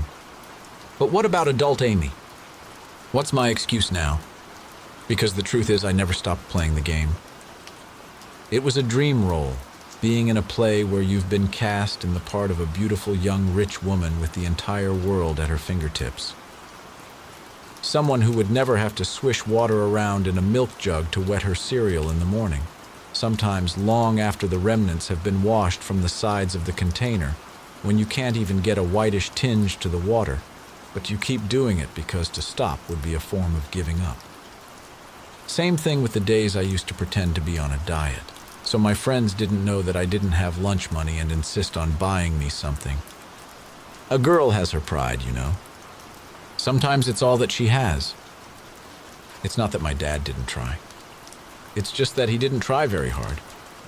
He was more concerned with his libido, with being a womanizer than a provider, and occasionally that called for the grocery money. I like to tell myself that he wasn't like that before my mom died, that her death pulverized his heart in such a way that he was left desperately searching for someone who could piece it back together. So I guess I've always been good at swallowing my own lies. It's a skill that's really come in handy. For years I've played the part, capturing the role of Morgana Ripley in a stunning performance. There were even days where she wasn't constantly on my mind, mornings that didn't start with a vision of her lifeless face as I left the dream world of sleep where we still play together. I sit on the hard metal chair at the hard metal table, knowing there's a lot more hard discomfort in my future. But maybe there's still a way to work this to my advantage. An angle I can leverage. I just have to figure out what role I need to play. We were young, sure, but we were old enough to know better. And I'm the one who maintained the lie for so long, keeping up the dual existence. Living it up, appearing in the society pages and traveling as Mo, sending postcards as myself. Only the girl I once was never really was. Does that make any sense? I spent my whole childhood playing a part. I was the sweet one, the shy one, the patient one. But really, I was none of those things. I longed for the spotlight, to be the center of attention, to be admired and desired. But the world had cast Mo in that role. Nobody even noticed me failing to thrive, like a plant growing pale and spindly as it strains toward the sun but never quite makes it. And I resented the hell out of that. All the things I wanted just fell into her lap. And she didn't even want them. Sometimes you have to take what's yours. 51. Liz, then. An indie night. I cast a glance over at Mo as we walk back toward the front of the rec center and catch a glimpse of an expression as tense as my own must be. Tightening my grip on her hand, I offer her strength. She squeezes back, taking it. Yet at the corner, she pauses. I'm worried that she's changed her mind, that she wants to retreat. But instead of trying to run, she tosses her hair back over her shoulders and raises her chin high. She gives a curt nod, letting me know she's ready. Then, together, we step around the end of the building. Sammy and Amy are standing out front, waiting for us. They hurry over, Sammy wringing her hands, looking like she might cry. But instead of concern, Amy's scowling. She's never looked more like her cousin than at this moment, tossing her hair over her shoulder, her tone and inflection the exact same as Mo's as she says, "Where were you guys?" We were worried. Beside me, Mo flinches like she's been stung. A strange noise sounds from the back of her throat as she studies her cousin's face, head cocked to the side. Finally, she says, "I think I get it. It all makes sense now. That's why you love acting. Because it's freeing to pretend to be someone else, isn't it?" Amy pulls back, covering her open mouth with her hand. Her eyes widen as she stares at Mo's face. I feel like something's happening that I'm missing, like a joke I'm not in on, only this is obviously no joke. A tear spills over, slipping down Amy's cheek. "Mo, I'm so sorry." Mo wipes Amy's cheek dry and smiles. She's showing too many teeth. I guess it's worth it if it gets you what you want. Sammy and I exchange confused glances. "Let's go," Mo says. "I don't want to be here anymore. I'm over it." I fall into step beside her, relieved. Prom night's been a bust. To think that we'd looked forward to it for so long. For 3.5 years, I didn't really mind being in high school, but this last semester has been brutal. The next 2 weeks until graduation can't go fast enough. Looking at the others, I wonder if I'm the only one who feels this way. There was a time when we would have talked about it, shared our feelings. But lately it seems like we've all been lost in our own secrets, our private worlds. Maybe that's what growing up is. Internalizing your hopes and fears instead of discussing them. And intimacy is confiding your inner thoughts. That's probably why my mom is always telling my dad he needs to communicate more. Mo hooks one arm through Amy's, her other through mine. I link elbows with Sammy. At least for now, our chain remains unbroken. But for how long? I cast a glance over my shoulder at the rec center, sensing that somehow, in this moment, we're leaving our childhood behind. It feels like it should be bittersweet, but honestly, I'm ready to let it go. Let it burn for all I care. Just as I'm turning away, a movement in the shadows draws my attention. There's someone standing there up against the side of the building watching us. A girl from our class, Francine. I've seen her more and more often lately, lurking around the periphery of one group or another, including our own. Always overlooked, never included. Our eyes meet and something unreadable flashes across her face. I'm not sure what it is, but it makes me shudder. I turn away, goosebumps spreading from the back of my neck, where I can still feel her gaze boring into me. But I don't have time to dwell on what's going through the mind of some strange girl right now. I have more important things to worry about. Because I'm still really concerned about Mo. Something strange is going on with her. And I'm starting to suspect it has something to do with Amy. 52. Amy now. 2014. Unlike the interrogation rooms I've seen on TV, there's no one-way mirror in here. There is a camera mounted in the corner, up on the ceiling, but I can't tell if it's on or not. I figure it must be. No way would they leave me in here so long on my own, completely unsupervised. I get up to take a closer look and read some of the writing on the walls. I wonder if they know yet.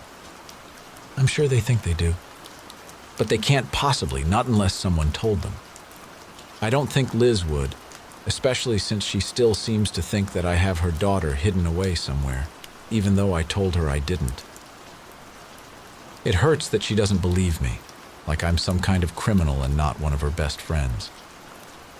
Although I do have to admit, that letter she showed me did look exactly like my handwriting.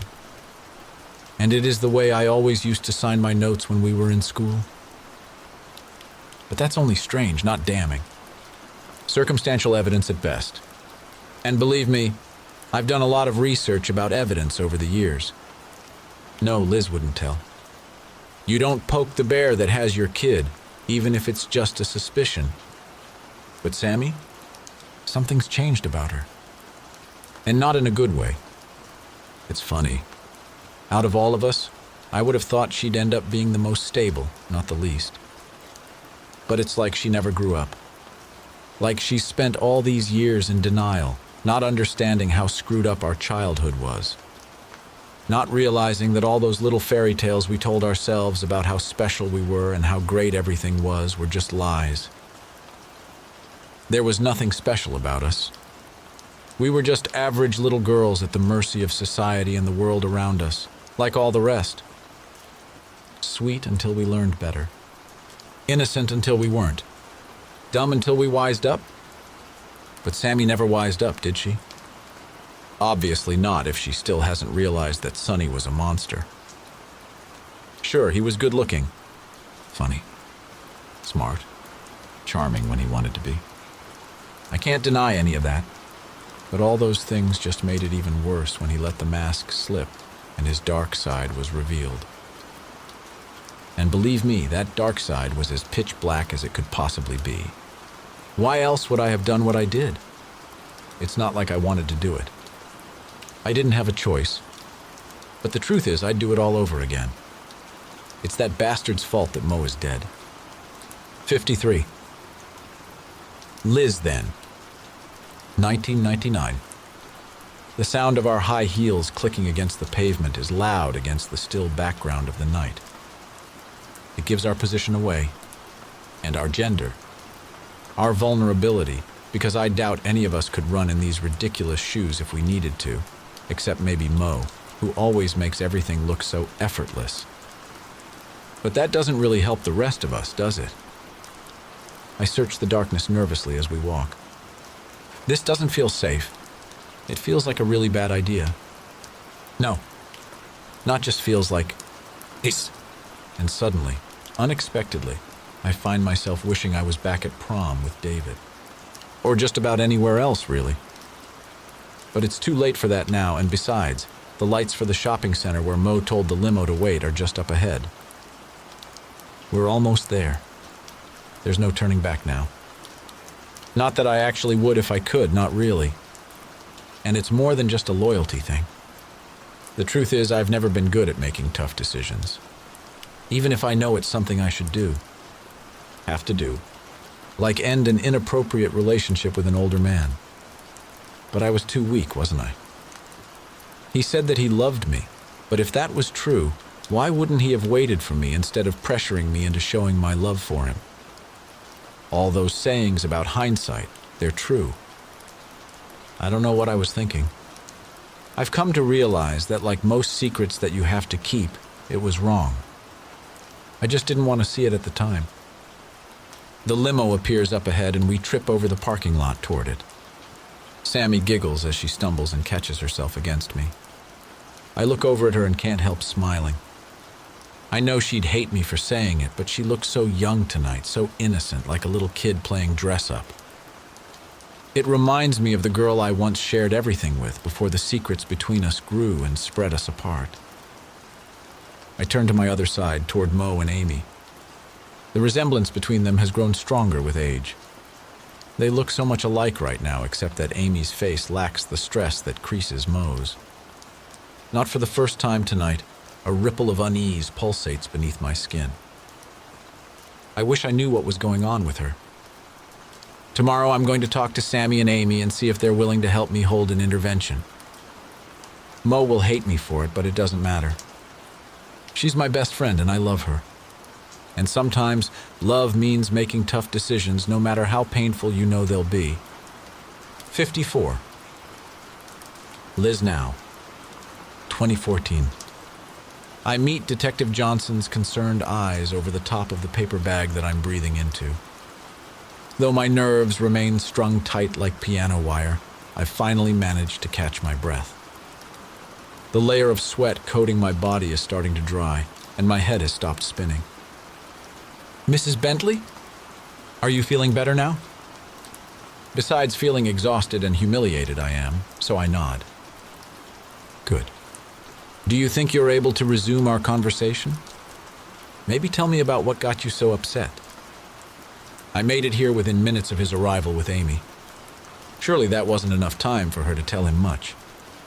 It will be my word against hers, and I have the opportunity to be the first on record. Only, my daughter is still missing.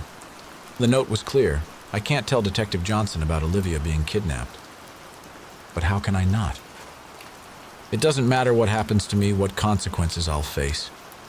All that matters is that my daughter is returned safely. I nod again, still breathing slow and deep into the bag, buying myself more time to make up my mind. Because Amy, as Mo said, she hadn't written the letters or taken my daughter. And for some strange reason, I believe her. But what if she doesn't realize she was lying? I mean, obviously she has some severe mental issues. She's a murderer, for God's sake. If you weren't already living in Crazy Town, wouldn't doing something like that drive you there? I think of all the sensationalized TV talk shows I've watched over the years. Split personalities, dissociative identity disorder, call it what you will, but it's a thing. A rare thing, but still a thing. What if, after so many years of pretending to be both women, her psyche cracked, and she actually became both women? And one of them knows where my daughter is? I can't do this alone. It's out of my hands. There's no way that Amy is leaving here. I might not be either. It's too late for self-preservation. There's only one thing I can do. I have to trust this man across from me. I have to come clean. About everything. No matter how bad it hurts. Detective, I'm ready to talk. I'm ready to tell you everything you want to know. 55. Amy Now. 2014. Fear is a powerful emotion. It can make you do stupid things. Crazy things. And even though you realize what you're doing is stupid and crazy, you do them anyway, because you're scared. But panic? Panic is a state of mind. And it doesn't matter how smart you are, how rational, how sane, when panic has wrapped its dirty tendrils around your brain, you're at its mercy, like when those tiny parasitical bugs infect wasps and turn them into zombies. You might think you'll be good under pressure, but you never really know until it happens. You could screw everything up. You could make things worse, especially when you're desperate. You see, desperation is like those parasites. It can take over your brain and make you do things you wouldn't normally do. Things that you would never do. Not if you weren't desperate. But when you are and you see a solution to all of your problems, you get tunnel vision, and that way out becomes all that you can see. You can't see the consequences or how they'll affect your future. You can't see any better options or alternative solutions. All you can see is that tiny little speck of hope that promises you an escape from the bottom of a very deep hole. So you take it. You snatch it up inside your sweaty palm and ball your hand tight into a fist and keep hold of it no matter what.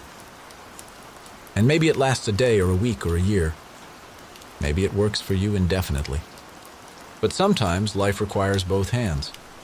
And when that happens, you have no choice other than to let go or risk crashing onto the cliffs far below.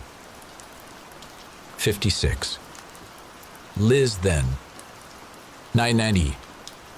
I keep up a steady stream of chatter in the limo, almost like I'm trying to create a diversion from how miserable we all are. Sammy makes a feeble attempt to engage, and Amy chimes in every once in a while, but you can tell our hearts aren't in it. But still I try, because what else can I do? I thought they did a good job decorating the rec center. It looked a lot better than when we went to that Beanie Baby convention thingy in middle school, I say. Sammy chuckles. You mean the one where those two old ladies got in a tug of war over that green beanie and ended up tearing it in half? Have we ever been to another Beanie Baby convention that I'm forgetting about? She snorts. Nope. I'm pretty sure one was enough to last a lifetime. What was that thing anyways? A cucumber? I think it was a dragon. It was an iguana, Amy says. Her eyes are glassy and her words come too fast, her voice bordering on shrill. And his name was Iggy. I forgot that she was the one who liked those things in the first place. I had wondered how we had ended up there. Oh, that's right. And there was that fat guy with the ponytail who had, like, the best collection there, and you were so jealous that you were ready to get in his murder van and go home with him, until Mo told him he was a greasy old perv and said she'd tell the cops unless he gave you the beanie of your choice. Elbowing Mo in the side, I say, Isn't that right, Mo? She stares out the window like she hasn't heard me. Sammy and I exchange frowns. I really like the backdrop they used for the portraits. I bet your prom photos are going to look amazing, Mo, Sammy says. Mo continues to blankly watch the scenery passing by without acknowledging us, like a kid who's got the TV up too high and can't hear their mother. I wonder what it is that she's listening to, what thoughts are going through her head so loudly. Outside the limo, fancy metal gates and extravagant landscaping lets me know that we've reached Ripley Manor. Hopefully she'll perk up once we're out of the car. Sammy hops out and punches in the gate code for the driver. We're all silent as we travel up the long driveway. And then, like an evil spell has been cast aside, the fog lifts, and she's back with us. I have to bite my tongue when I see the tip she gives the chauffeur, but she seems, if not happy, satisfied, so I keep my mouth shut. Then the limo is gone and we're all alone. At last. We traipse around the house to the clochon out back, and just like I'd hoped, once those stone walls come into view, the atmosphere changes. The night becomes the way it was supposed to be. We return to a simpler time, when we were princesses and fairies and everything was magic, the night air full of laughter and glee. A time when we were happy. We become us again. These are the moments I live for. When we talked about what our prom night would be like when we were little girls, we had such big ideas. The gorgeous dresses, the handsome dates, the fancy limo. From the outside, it looks like we're living our dream. But then I see the gun. 57. Amy now. 2014. Everyone loves a victim, and that's what we were. Victims, each and every one of us, of men, of society, of each other. And my father was the worst perpetrator. He preyed on my friends. But the second worst? That was me, because I did too. I tried to deny it for years, but I'm not a good person. I've always put myself first. My wants and needs, my ambitions and pride and desires, even my own safety. I knew more than I ever let on. I always told my friends that Sonny never talked about my mom, but that's not quite true. He just couldn't do it when he was sober. But with a fifth of whiskey in his belly, he'd tell me everything I wanted to know. And plenty that I didn't. Because the truth is, my mother didn't die after childbirth. She died before it. A slow, miserable death, when her heart stopped beating and her brain ceased to function. That was her release. I didn't want to end up like my mother. When I left Waverly, I hopped a plane to France. I'd always dreamed of seeing a show at a theater in Paris, of seeing the Eiffel Tower and visiting the Louvre. I thought it would be a great place to start, a way to clear my mind of the shock of what had happened, to get my bearings and plan my next step. But mostly I chose France because it's the one place I'd always hoped to visit. I'd never traveled before that, not farther than the Six Flags a couple of states over, and certainly not by myself. I'd never been on a plane before. Hell, I'd never even used a credit card before I stood at the counter with Mo's passport in hand and bought the plane ticket. It's funny, the number of potential obstacles that never even occurred to me. Like not speaking French or even knowing what currency they used. There I was, a high school graduate, but only because I'd finished out Mo's semester, supposed to be ready to take the world by storm, and I couldn't even find my way from the airport. The only time I'd ever been so scared in my life was that night. After an hour of wandering, a lady traveling in a Jackie O-type skirt suit and hat named Adora Struthers took pity on me. When she heard the name Morgana Ripley, she attached herself to my hip like a barnacle to a ship's hull and didn't leave until 5 months and 3 countries later, when her sister had a bad reaction to her liposuction surgery and needed companionship. That was when I learned the power of the name Ripley, the way that people literally scurried to do whatever it took just to be around me when they thought I was her. But there was also a darker side to being Mo. The side attached to the Van Klein name, the secrets about our mother. After a couple of years of traveling, of living as Morgana Ripley, I started listening to the rumors whispered in my shadow. Only then I came to realize that they weren't rumors. That what I was hearing was the vestige of the truth, myth based on fact, like the Kraken. That the story Sonny spun for me was a spider's web of lies. Vivienne Van Klein, my mother, Mo's mother, was not a hopeless romantic madly in love with a man from the wrong side of the tracks. Her family didn't write her off. They didn't abandon her for choosing love. Vivienne Van Klein was a young, mentally ill woman who was preyed upon by my father. The whole romantic, forbidden love story Sonny used to tell was a whitewashed version of the truth. He seduced my mother, talked her into going off her meds, got her pregnant, and fed her delusions to estrange her from her family, friends, and physicians. I've been in contact with some of the doctors who treated her. I've read their notes and listened to their diagnoses. I've delved into my mother's illness, her battle with reality, and come to accept that her sickness is in my blood. Maybe that knowledge has made me a little too aware of my own behavior, a little too sensitive to things another person wouldn't even notice, maybe even a little too introspective. I was not a nice person. I was especially horrible to Mo, my own sister. I tore her down to build myself up because I thought she had everything. The pangs of poverty were so great that I equated money with happiness. But that's not the way it works, I realize that now. Even at the time, I should have noticed that Mo, despite all her riches, was miserable. But I guess I was too busy being miserable myself. For years, I've driven myself crazy wondering, if I had been a better sister to Mo, a better friend, would she still be here? If I had shown her more kindness, if I hadn't contributed fodder to the rumor mill for her antagonists to use against her, if I had been supportive and caring and careful with her heart, would it have made a difference? I suppose I'll never really know. But now I have a glimmer of hope. Another chance. Another sister. 58. Sami now. 2014. I get up, walk to the kitchen, and immediately forget what I went there for. Return to the living room, remember, then forget again. I can't keep my train of thought. All I can think of are all the hateful, disgusting things they said about Sonny, the man I loved. It's unforgivable. Am I really just supposed to go on with my life pretending everything is all right? I don't think that I can. The movie playing too loudly on the TV is almost over. I'll have to come up with something else to watch, and soon, because I can't risk catching another glimpse of the news. I need the distraction, need to buy some more time to think.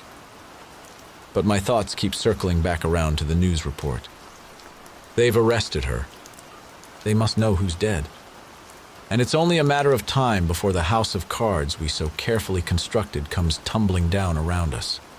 Only a matter of time before they come for me, too.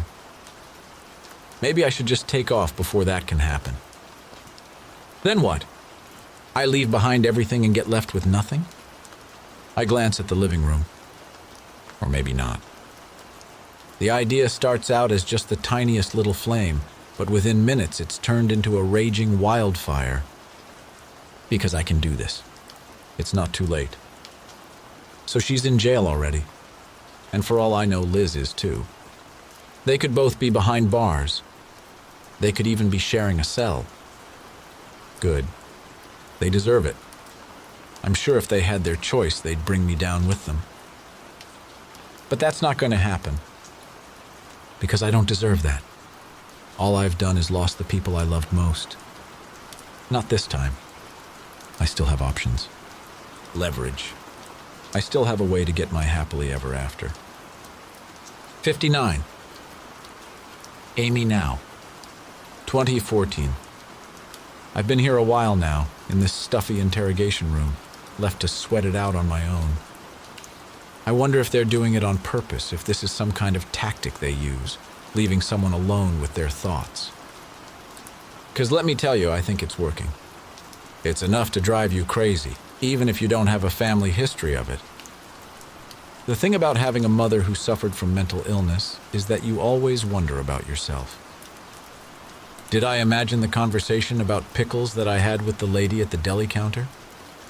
Was the man with the mullet who stared at me too long in the parking lot a delusion?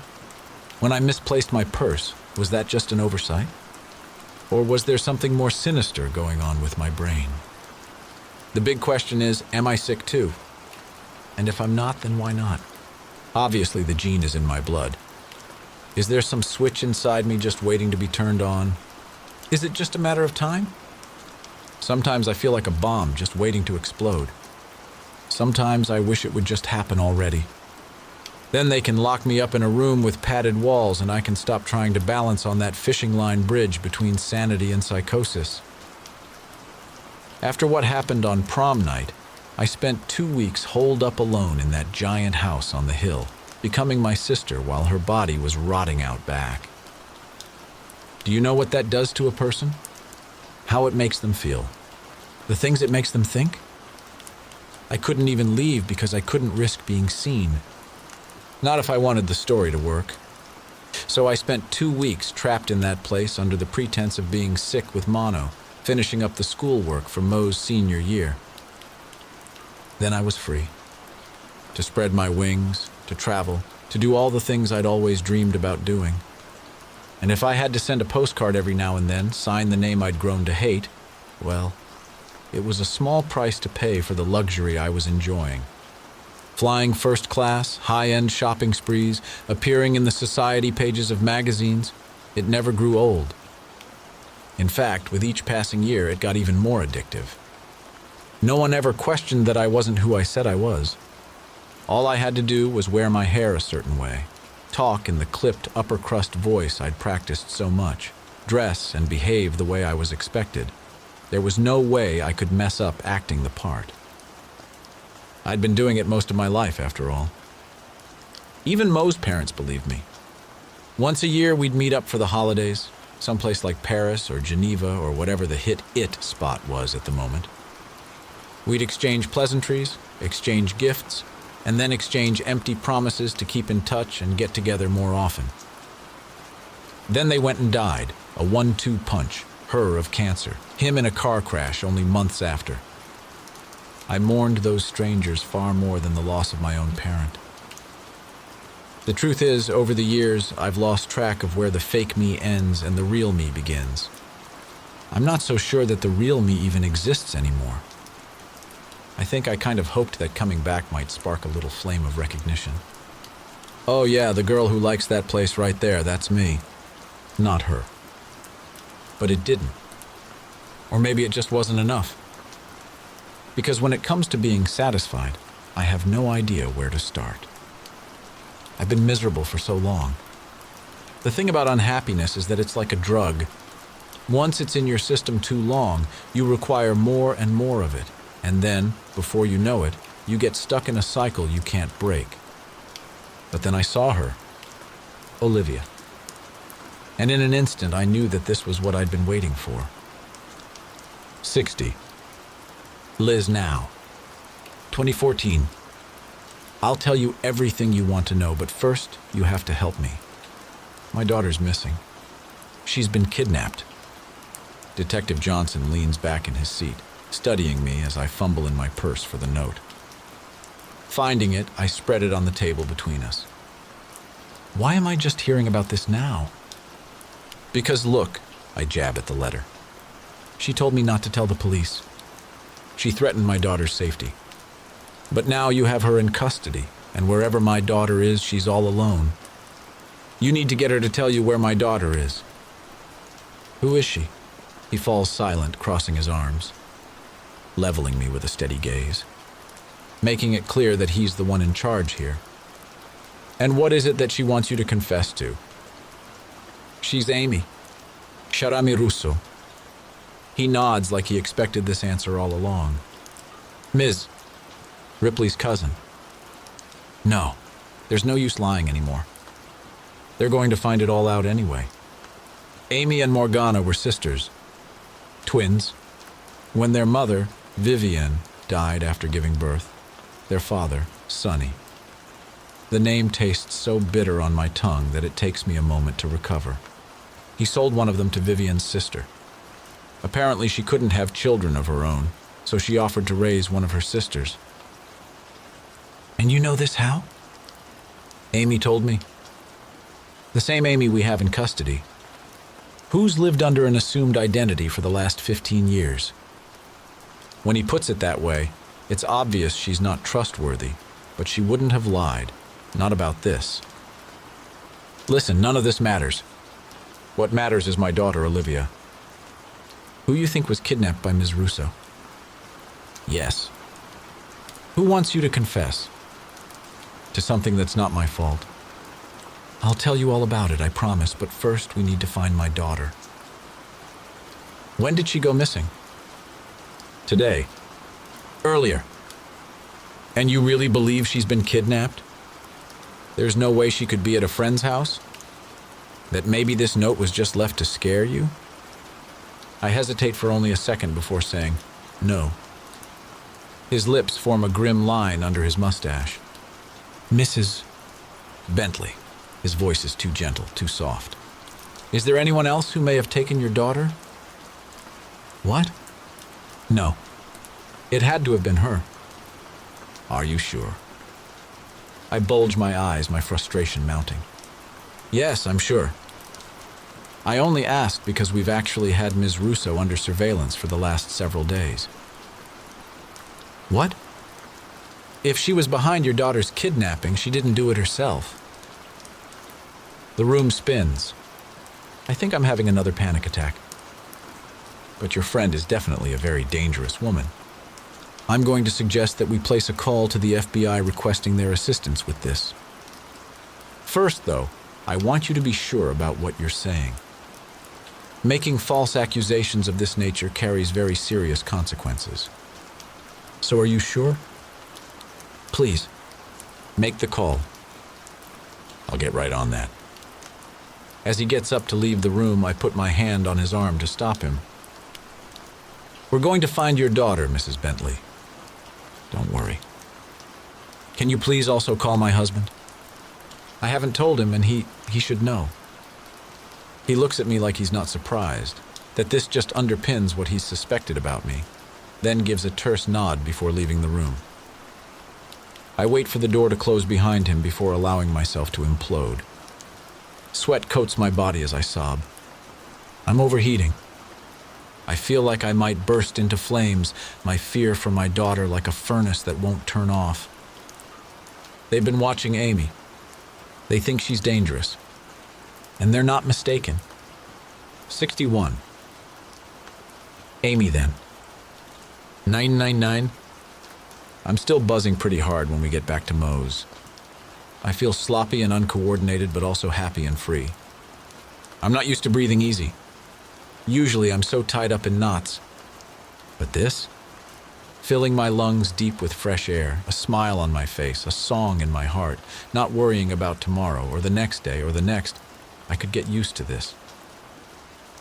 I look at Mo, so relieved that she knows, and that she's forgiven me, for all the random guys I slept with and let think I was her. I throw my arms around her neck and whisper in her ear, "Happy birthday." I know what gift I want from her. I want to be able to tell.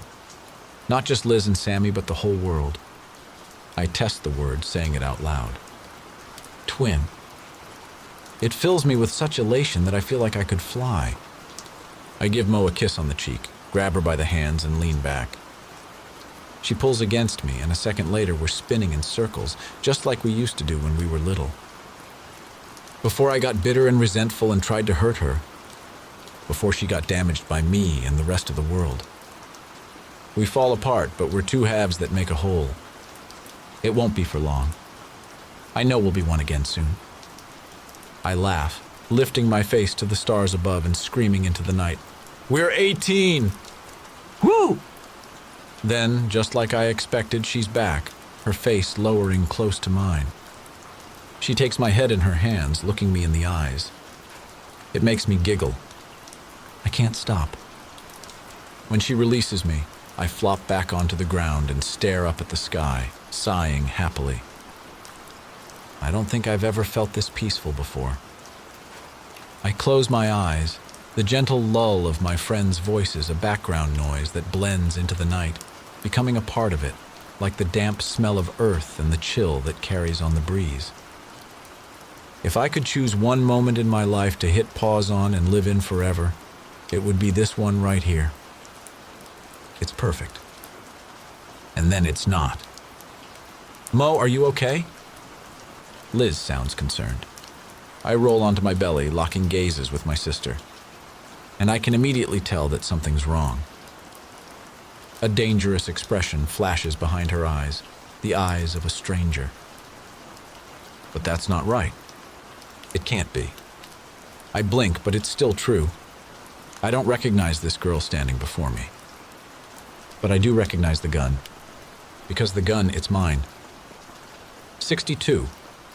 Amy now. 2014. It's funny. For the longest time when I thought about that night, I'd think about what happened as the accident. But it wasn't an accident, not in the least bit. And now, for some reason, thinking about it that way seems like an insult. Now, in my thoughts, I refer to it as the life-changing event that happened that night. That's exactly what it was, right? A life-changing event? Mo was alive before, she was dead after, and all of our lives changed forever. In an instant. I think of Liz's daughter, my half-sister again.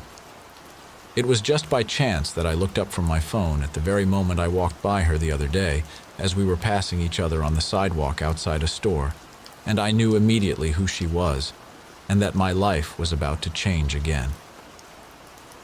She looked exactly like Liz had at her age, only she was taller and had the brightest green eyes. Sonny's eyes. There was no mistaking that unreal shade of sea glass green.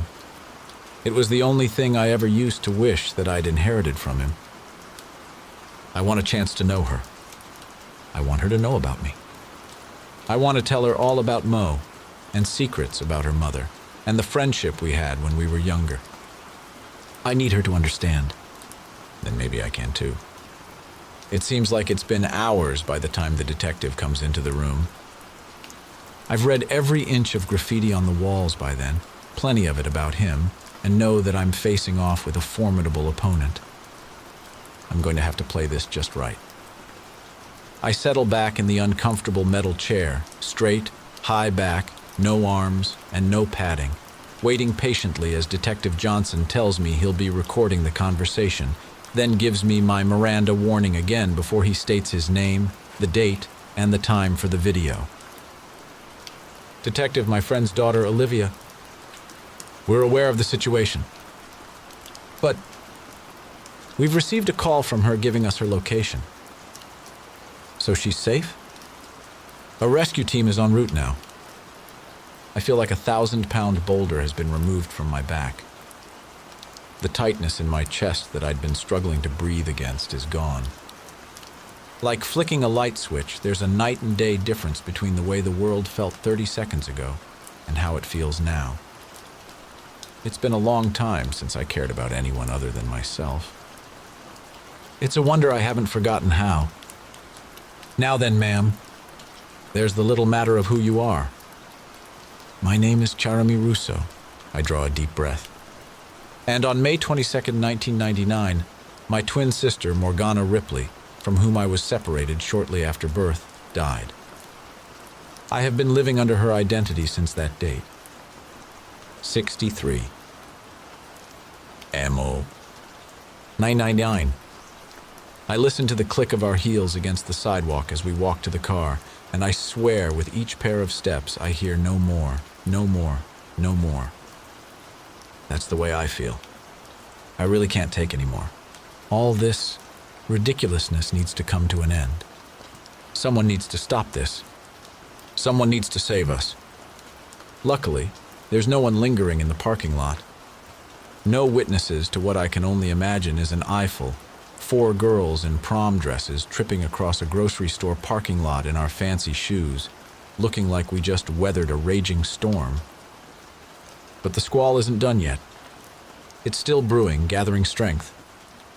I can feel it, right below the surface of my skin. We reach the limo and I knock on one of the windows. There's a click as the locks disengage. Pulling the door open, I watch my friends pile inside. I pull a dead twig out of Liz's hair as she passes. When did we all become such a mess? What happened to us? What hasn't happened to us? I suppose I know the answers to my questions. I know more than I ever wanted to. So much darkness, so many secrets. Where did the innocent little girls we once were disappear to? Where did we go? I, for one, have lost myself. Part of me is dead now. The part of me that yearned for salvation. My breath catches in my throat as the dark thoughts fill my head. I squeeze my eyes shut, telling myself not to listen. That it isn't true. Then the car comes to a stop, and when I open my eyes, I see that we've arrived. I wouldn't say that we're home, but we're here. The driver lowers the partition separating him from the passenger compartment and passes me a clipboard with a credit card receipt and pen on it. I add an obscene tip, total the charge, sign, and pass it back. His eyebrows practically fly off his forehead when he sees the amount. I watch him jump out of his seat and scramble around to open the door for us. As we exit, he nods and bows respectfully before retreating. I am a Ripley, hear me roar. Only I'm not. Not really, not according to Amy. I don't doubt what she said. It makes perfect sense, and it's not like I haven't wondered over the years. And if I had found out 5 years ago, hell, maybe even 2, it might have made a difference. It may have been the answer to everything. But not now. It's too late. Now I don't even have my crappy little mantra. Now, the fortune I've hid behind, the money that I believed would always protect me in the end, isn't even rightfully mine. So now what do I have? I know friends who love me. But that's all. That's absolutely it. because there's nothing left inside this empty shell that I carry around like a hermit crab. I'm just a dry, brittle husk with nothing underneath. I have no life skills. I haven't needed them. I haven't been living a real life. Everyone always thinks I'm so strong and so brave, but I'm not. They only see those things because they want to, because they look at me and they have to see something, so they make it up, see what isn't really there because it's easier than admitting I'm not even really here. Because I'm not. I'm just a ghost, a memory that they carry with them. I died long ago. It's time for them to put their imaginary friend away and let me rest. I'm tired. I tug my shoes off, abandoning them on the ground as I trail my friends around the side of the house to the clochon out back. My feet sink into the spongy earth, grass painting my ankles with beads of dew. Their faces, their laughs are distorted like the fun house at the fair. Like a dream. Because that's what this is, isn't it? It isn't real. It's all pretend. We cross the backyard and then enter the woods. The trees hold hands overhead, creating a cathedral. Ahead, in a small clearing, is the clochon. Moonbeams filter through the leaves. Pine needles carpet the land beneath our feet. Everything is cast in a magical glow. This is where we held court as princesses and danced as fairies. A place without judgment, a place where we could be ourselves. Here was a place to be free.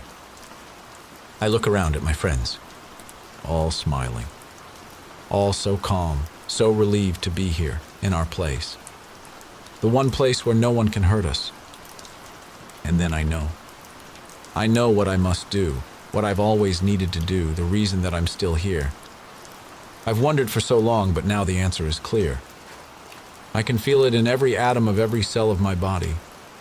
My entire being thrums with the realization. Over the years, we've decorated and redecorated the clochon dozens of times. We've hung streamers and draped fabric and laid rugs. There's not much room for furniture, but we keep a folding table and chairs out there, and a single dresser that we all share. It's behind this dresser that I found a perfect spot for the gift my sister brought me. I hadn't thought it was a gift at first. I'd been scared of it, the power of it. But now I see the truth. It was always meant for me. It was always supposed to be mine. My power, my fate, my gift to give. The stone walls of the clochon aren't perfect. There are spots where rocks curve in, areas where they bow out. It's in front of one of these recessed areas that the dresser sits. You can't see the gap from the sides or top, but if you slide your hand behind it, you'll find the gap. And filling part of this hollow taped to the wooden back is the gift. Amy throws her arms around my neck, startling me.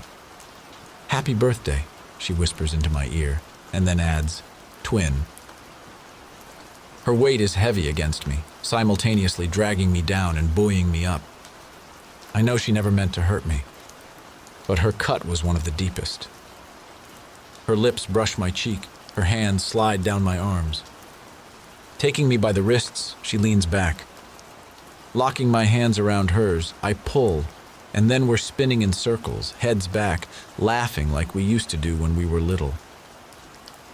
Liz and Sammy's faces are blurs as we turn, faster and faster, gravity pulling stronger, harder, and then I lose my grip, or maybe she loses hers, and we're falling apart, stumbling backward. I land on my back, panting. I catch a glimpse of a single star staring down at me through the branches high above. Amy's laughter pops in the air like bubbles. "We're 18!" she howls into the night. "Woo!" Amy is the quiet one, the reserved one. This isn't right. Maybe this isn't Amy. Or maybe I'm just not used to this Amy, the one in this dream, this reality. I push myself to my feet. I have to look into this Amy's eyes and see. I walk unsteadily over to where she lays.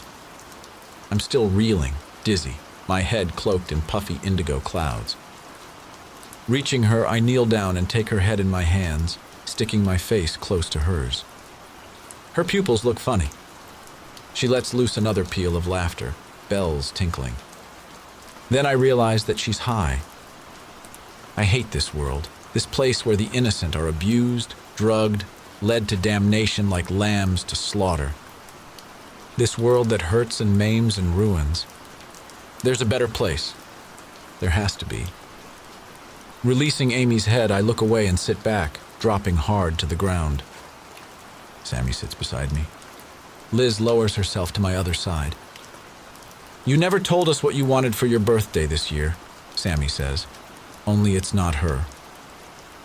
Sammy's mouth is moving, but it's Liz's voice that comes out.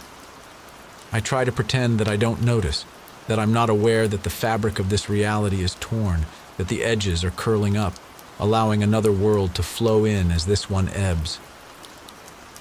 My eyes are closed. I hear the words inside my head, echoing within the dark recesses. What I really want. I know what I really want. I want what we need. What we all need. A release from this madness. To be free. Untouchable. Never to be hurt again. Mo? Where are you going? If I'm quick, I can do it. No one will stop me. Running into the clochon, I head for the dresser. I slip my fingers behind it, my palm running down the rough wood, cold, smooth stone glancing against the back of my hand. Everything is all mixed up, all rough and smooth and wrong. I have to stop it before it happens. My fingers find the gift, curl around it. Ripping away its tape tethers, I bring it to me, holding it against my chest. A part of me always knew. He wanted everyone. Everyone but me. He needed all of them. He did not need me. I was his daughter, but I was not his. But it was his before and now it's mine. He must have known that I was the one. That it would be up to me to save us, to protect us, to deliver us from the evils of this life. That must be the reason he didn't want me. My power was too great. Peering around the doorway, I look out at my friends, spotlighted by a moonbeam, an angel's light painting the way. Amy is laying on her back. Sammy and Liz are a few feet away, their backs to me, huddled together. I decide the order. I want Amy to go last, with me, like we came into this world. I walk up behind Sammy and Liz, my bare feet silent across the pine needles. They've lost their color, painted in shades of gray. I let my heart swell with the love I feel for them. I suck in all their pain, taking it for my own. When I release them, they will be spotless, clean. But then something stops me. This is not my Liz. Her face is too full. She has a hand draped across her belly, no longer flat, but starting to round. And I realize I'm too late. This is something that I cannot draw from her, a poison I cannot take for my own. Liz startles and looks over her shoulder at me. I have lost my power. She can see me. Mo, are you okay? Amy rolls onto her belly, our identical eyes locking. It's too late for them all. It's all my fault, and now I'll have to pay the price. I'll have to go alone. I raise the gift to my head. It's found its home, the place it's belonged this whole time. My finger tightens on the trigger. I give one last tug with my heart, pulling out all the bad, all the hurt and harm and agony. Mo is going to make the ache go away. She's going to make it all better. I feel the smile on my face. It feels like the most beautiful smile. I see it reflected in their eyes. It is beautiful. My being is flooded with serenity. I take a deep breath, making sure I've collected everything I need to take with me. I have. It's time to go. 64. Sammy, then. 1999. As I sit here watching one of my closest friends in the world bleed out on the ground before me, I think about my hair. I've always hated the color. It isn't light enough for me to be a true redhead, not dark enough for me to be a brunette. I've always wanted to dye it, but my friends made me promise I wouldn't. Liz in particular was adamant that I not. She always promised that it was a gorgeous color, and that one day I'd think so too. I don't know if I'd ever say gorgeous, but for the first time in my life, I decide that it is pretty. It's very close in shade to the blood that's spattered across the fabric of Mo's dress. Not quite a rust, not quite a ruby, but some hue in between. Liz is sobbing. I wish she'd shut up. It's not going to do any good. That old adage about crying over spilled milk comes to mind, and I have to stifle a giggle because laughter probably isn't appropriate right now. And Amy, just staring, eyes wider than I've ever seen before. She looks like she's seen a ghost. Then again, maybe she has. Maybe I should look around, and I'd be able to see it too. But I can't take my eyes off the pretty color staining Mo's dress. Pretty like my hair. Sonny's gone. He's never coming back. Now Mo's gone too. 65. Amy then, 1999. Mo! I can still feel the force of my scream tearing through my lungs, drowned out by the ringing in my ears. I can still see the chain reaction caused by that bullet. Flesh, blood, bone, hair, all reacting to the projectile in excruciatingly slow motion. I can still feel the immediate void left inside me as my twin sister left this world. And I thought I felt empty before. I don't want to believe it. I keep telling myself that it has to be some kind of elaborate hoax, some special effects joke that Mo spent way too much money on, but I know that I'm telling myself a lie. Because as I stand here looking down at her limp body, I know I'm looking at an empty shell. My sister is gone, but I can't stop staring at her, watching for some movement, some sign that I'm mistaken. I have to be wrong. This can't be happening. Even if I knew. I knew that Mo was unhappy. I knew about her growing depression. I knew that sometimes she made off-the-wall comments that should have been cause for worry. I saw all the signs and I chose to ignore them. In fact, I made them worse. This is my fault. The blame is mine. It doesn't matter that I've been treading water in a pool of my own troubles. I've been entirely too self-absorbed. I should have made time. I should have tried to help her more. But I didn't, and there's no excuse for that. Because now my sister, my other half, is gone. And she used the gun that I gave her, the one I asked her to hold for me because I was concerned more about my own safety than hers. People are going to hate me when they find out. This is going to follow me around forever, my future squashed before it even got started. I have no idea how long I stand there, frozen in shock, surrounded by the darkness, thinking my thoughts while the scent of blood and gunpowder invade my nose. The cool night air chilling my skin until I'm as cold on the outside as the inside. Then suddenly, I realize that the persistent tugging on my arm is Liz. I turn to look at her with surprise. I'd forgotten she was here, that I'm not alone in this hellish abyss. But of course it's her. Why couldn't it be Sammy? Her face is red and puffy and tear-streaked, her voice choked with hiccups and emotion as she says, "We need to call someone. We need help." Help sounds nice, but it could also be dangerous, bringing with it questions that are too hard and painful and shameful to answer. Help will want to know what happened. Help will want to know where the gun came from. "We can't," I whisper. But she doesn't hear me. "Something's wrong with Sammy," she says. I glance toward my friend, see her gazing off into space with empty eyes and a partial smile, and I wonder exactly where it is that she's at right now, and why I can't be there too. Liz pulls on my arm again. "I'm going to go up to the house to use the phone. Come with me." I turn to face her with stilted movements. "No. It's not just that I can't leave Mo yet." "But we have..."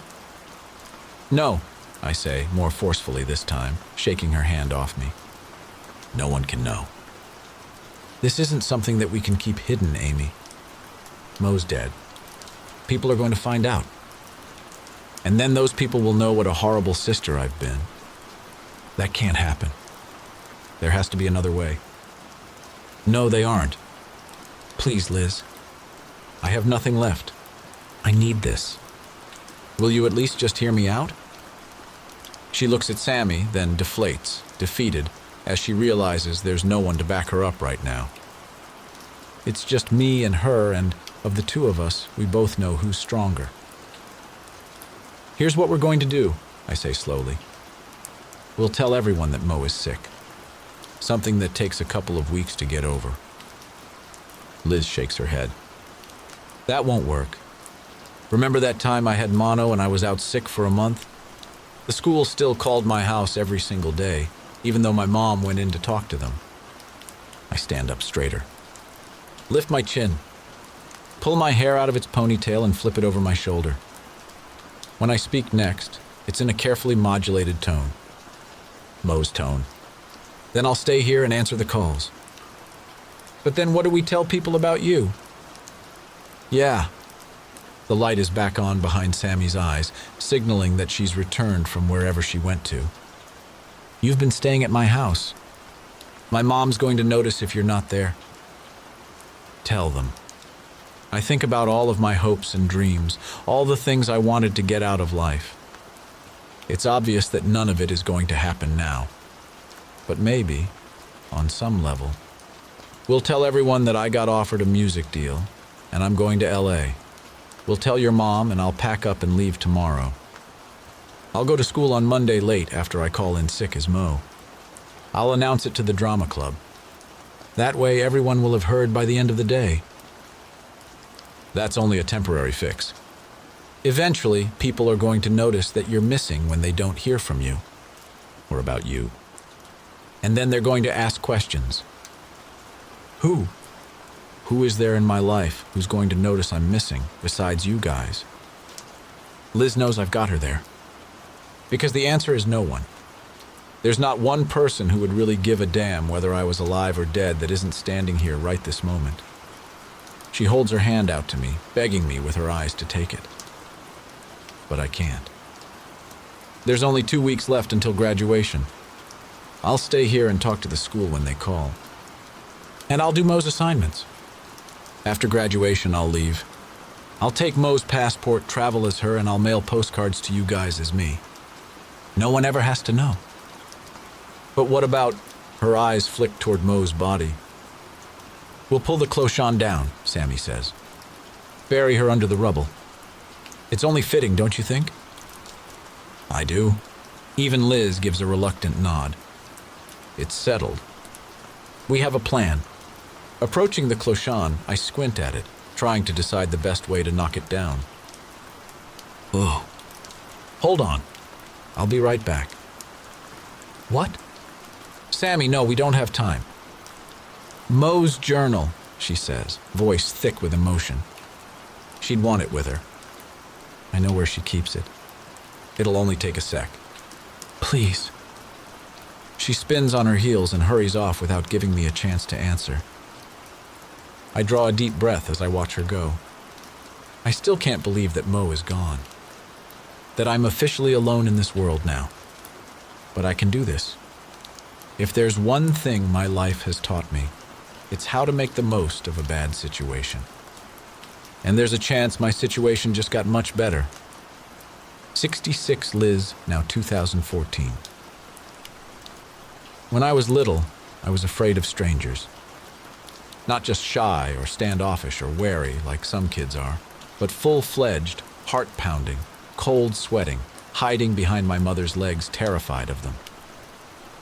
I'm not sure when I grew out of it. Maybe a part of me never did, because people are scary, unpredictable, dangerous. But here's the thing. It's not the people we don't know that we have the most to fear from. It's the people we do. Because people are scary, unpredictable, dangerous. You can know someone practically your whole life, only to realize that you don't really know them at all. You only know what they let you, and sometimes that's a lie. 67. Amy then, 1999. I can do this. I can pull this off. I just need to be careful, methodical, control the situation. It's wrong, Amy. We're making a mistake. We need to call the cops. Trust Liz to ruin everything. But I can't have that. I need her to stay silent, whatever it takes. Even if what it takes is the truth. No. We're doing this my way. I straighten my spine and push my shoulders back, lift my chin, already assuming my Mo posture. Use my height advantage to stare down at Liz. I don't see what everyone sees in her. Why she's always everyone's favorite. Mo's, Sammy's, even my father's. Mo was my sister. My father sold her to the Ripleys because they couldn't have any children of their own. Her gaze widens, but she holds her ground. Just because she was your sister doesn't mean... Trust me on this, Liz. You don't want to cross me. I'd tell you to ask Sonny, but you can't. Because I killed him. She gasps, stumbling backward away from me until her back is up against the trunk of a tree. I stalk forward, closing the distance between us. Don't be so surprised, Liz. You helped. What? Her whisper is so soft I can barely hear it. But I can feel it, her shock, her surprise, that she knows I'm telling the truth. It gives me the confidence I need to go on. Remember that quiche I asked you to help me bake for his birthday? She whimpers. Remember how he died later that same day? It was a heart attack. But she doesn't sound so sure. I grin as I say, was it? I watch her throat stretch as she swallows hard. The fear that flashes in her eyes. How? You know that play I was in sophomore year? The one based on the Agatha Christie book, where the evil stepmother gets killed by her own heart medication? She makes no sign that she's heard me, but I continue anyway. Well, Mr. Fergus, the drama teacher took the same stuff. Digitalis. Made from the foxglove plant. Medicinal in small doses, but lethal in large, as he was foolish enough to tell us. So when I saw the vial on the desk in his office one day, I couldn't resist stealing a few. You know, just in case. I never thought I'd actually use it, but Sonny left me no choice. I glanced toward the house, but there's no sign of Sammy. It was easier than I thought it would be. To grind it up, bake it into a special birthday treat for my dear old dad.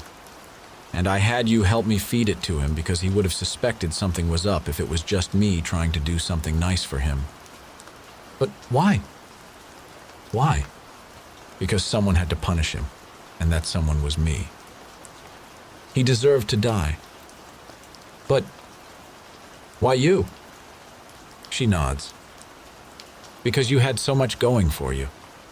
A loving family. A caring boyfriend. Good grades and a bright future. And yet you did it anyways. You had sex with my father. Why, Liz? Her mouth opens, but no sound comes out. Did you know that he was sleeping with Sammy, too? My dad was a predator, and Sammy, she's so naive and desperate for attention. The perfect prey. He abused her, Liz. Took advantage of her trust. And you're the one who paved the way for that. No. She shakes her head, eyes squeezed shut, tears running down her cheeks. But it is. I saw it with my own eyes. And after that, I started following him to see what else he was up to. Imagine my surprise when I found out that Sammy wasn't the only one. That he was hooking up with you, too. Only it was different with you, wasn't it, Liz? Because you didn't have daddy issues. You weren't trying to fill some void inside because you felt empty. You did it because you wanted to. Because it was fun. That's not true, she whispers. Isn't it?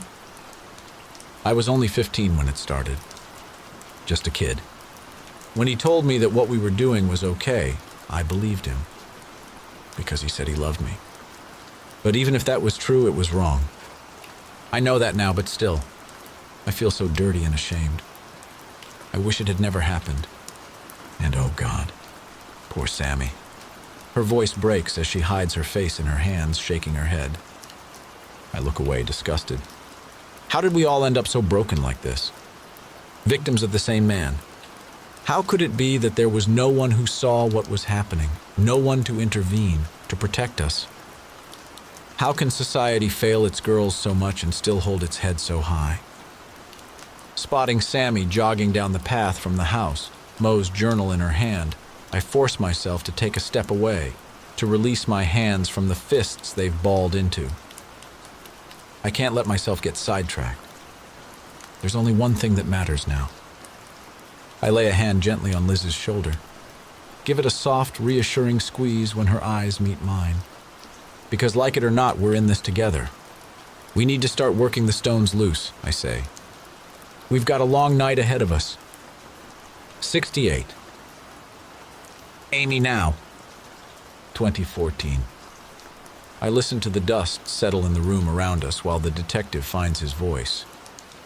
His eyes flick to the camera over my head. He clears his throat, strokes his mustache. Can you tell me the details surrounding the event? What type of weapon was used? I nod. She used a gun. It was our father's.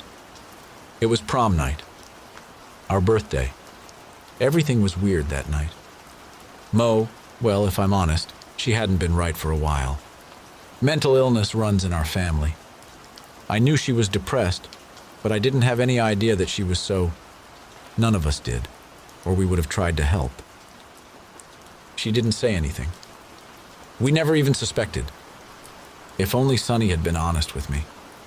With us. Or even the Ripleys. As her sister, Mo's mother, must have known how serious Vivienne's issues had been. But I guess it's easier to bury dirty laundry than to air it. Only I would give anything to tell the world my twin was sick if it meant she was still here with me. So I say it now, out loud for the first time. Our mother was mentally ill, bipolar. Maybe even borderline schizophrenic. I suspect that Mo was too. I swear that I feel her beside me right now, taking my hand in hers, imbuing me with the strength that I need to get through this. I take a deep breath and continue. Mo came out of the clochon. I pause to see if he needs an explanation on what that is, but he nods for me to go on. We were in the woods in a little clearing just outside of it. She went inside, and when she came back out, she had the gun. When I first saw it, I thought she was going to shoot all of us. I fall silent, thinking about the emotions that had flashed across Mo's face like a slideshow. Do you think that was her original intention, but then for some reason she changed her plan? His voice is low. There's no judgment in his tone. I appreciate that. Yes, I whisper. Can you think of any reason in particular why Morgana would have felt that killing her friends would be the right thing to do? He asks the very question I've been trying to answer for years. I think that maybe she thought that she was saving us. Did that play into some kind of delusion that she was suffering from? That you needed saving? No, well, I'm not sure. I don't know if she was having delusions or not. Then why would you think that she was trying to save you? A cynical sniff of laughter comes from my nose. I close my eyes, trapping my tears, refusing to let them escape. My lips are pressed hard together. It takes all my willpower to part them to speak. Because we needed saving. I'm surprised by the sound of my voice. It sounds so young, like a lost little girl's whisper for help. The detective stares at me from across the table. I silently beg him not to ask. From who? Drawing a shaky breath, I tell him. From life. From my father. From ourselves. And though I don't say it out loud, from each other. Because I was the one who hurt her the most, wasn't I? Take your pick. I'm quiet for a moment, stunned as the one thing I forgot comes back to mind. Mo's diary. We had dragged Mo into the clochon after the life-changing event. We were going to pull the hut down and bury her under the rubble. But Sammy had gone and got Mo's journal, wrapped it in plastic, insisted on burying it by her head, like a headstone. That random act might be my downfall. I thought it would be safe to confess. We hadn't done anything heinously wrong after all. We hadn't killed Mo, but I had killed someone. What if Mo wrote about me poisoning Sunny? I told her after all. Whispered it in her ear the same night I told her we were sisters. I had thought she'd be happy that I'd punished the man who kept us apart. But she wasn't. It was just one more injury between us. A sob bursts like a bubble in my throat. I don't think Mo was ever quite right after our father died. It was so sudden, so unexpected. She had just found out he'd separated us, and she never got the chance to confront him, to find closure. It's amazing how easy this is, how the words and emotions just supply themselves like it's a role that was scripted just for me. And then we found out he'd abused our friends. Detective Johnson clears his throat, shifting in his seat. I don't suppose there's any evidence to prove that the abuse is more than just an allegation? Liz's daughter. What about her? If you test her DNA against mine, you'll find that we're half-sisters. He sits back in his chair like my words have shoved him. The word sisters forms silently on his lips.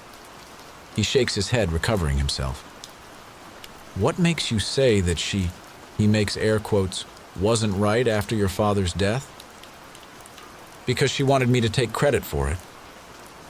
To confess to killing him?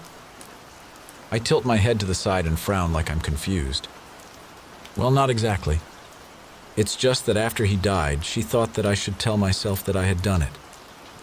Like taken a stand and killed the man who hurt me. She thought it would make me feel like I had taken my power back. The power he had taken from me.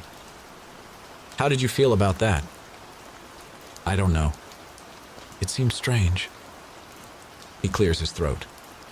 Twists a pen between his fingers as he studies my face. Ms. Russo, you should probably know that a judge has already approved the exhumation order we requested for your father's remains. When will it end? Here I am, once again trying to twist the events of my life into a tale that makes me appear innocent. And suddenly, as much as it sickens me, I realize that I truly am my father's daughter. I open my mouth to speak, but I have nothing to say. Luckily, I don't have to, because the universe realizes it owes me, and it chooses that moment to repay its debt, sending someone to interrupt by knocking on the door. 69. Sammy now. Go to 14. I'm almost through packing when there's a knock on the door. I jump, startled, a worm of panic starting in my stomach and spreading its way through my body, threading through my limbs, making them twitch and jerk. I can't believe this is happening. I'm too late. It's the police, it must be. But maybe there's still a way out of this. Inching toward the window, I hook a finger around the curtain and tug it back an inch. Peek outside and feel an overwhelming surge of relief. David's SUV is parked in the driveway behind my sedan. This could be a good thing. I can use this to my advantage. I hurry through the house and unbolt the lock, opening the door just enough to slip my head through. David. Sammy, I need your help. Now's not a good... I hadn't meant to let him in. I had intended to keep him outside, but when he closed the distance between us, I thought he wanted a hug, and my body responded before my brain could. But instead of embracing me, he brushed right by me, pushing his way into the house.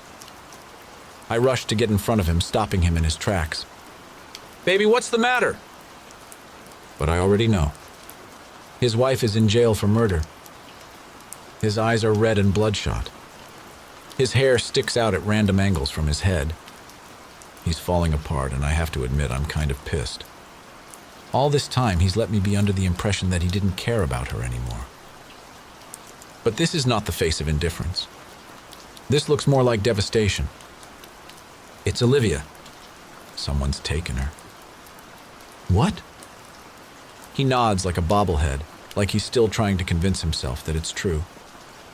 Liz is at the police station now. They've called the FBI in. I have to look for her. I need your help. I can't believe it. I should have known. All she's ever done is mess things up. I hook my arm through his, guide him back toward the door. Of course. Anything I can do to help. Do they have any idea who took her? Dad? This is the proverbial moment when the shit hits the fan.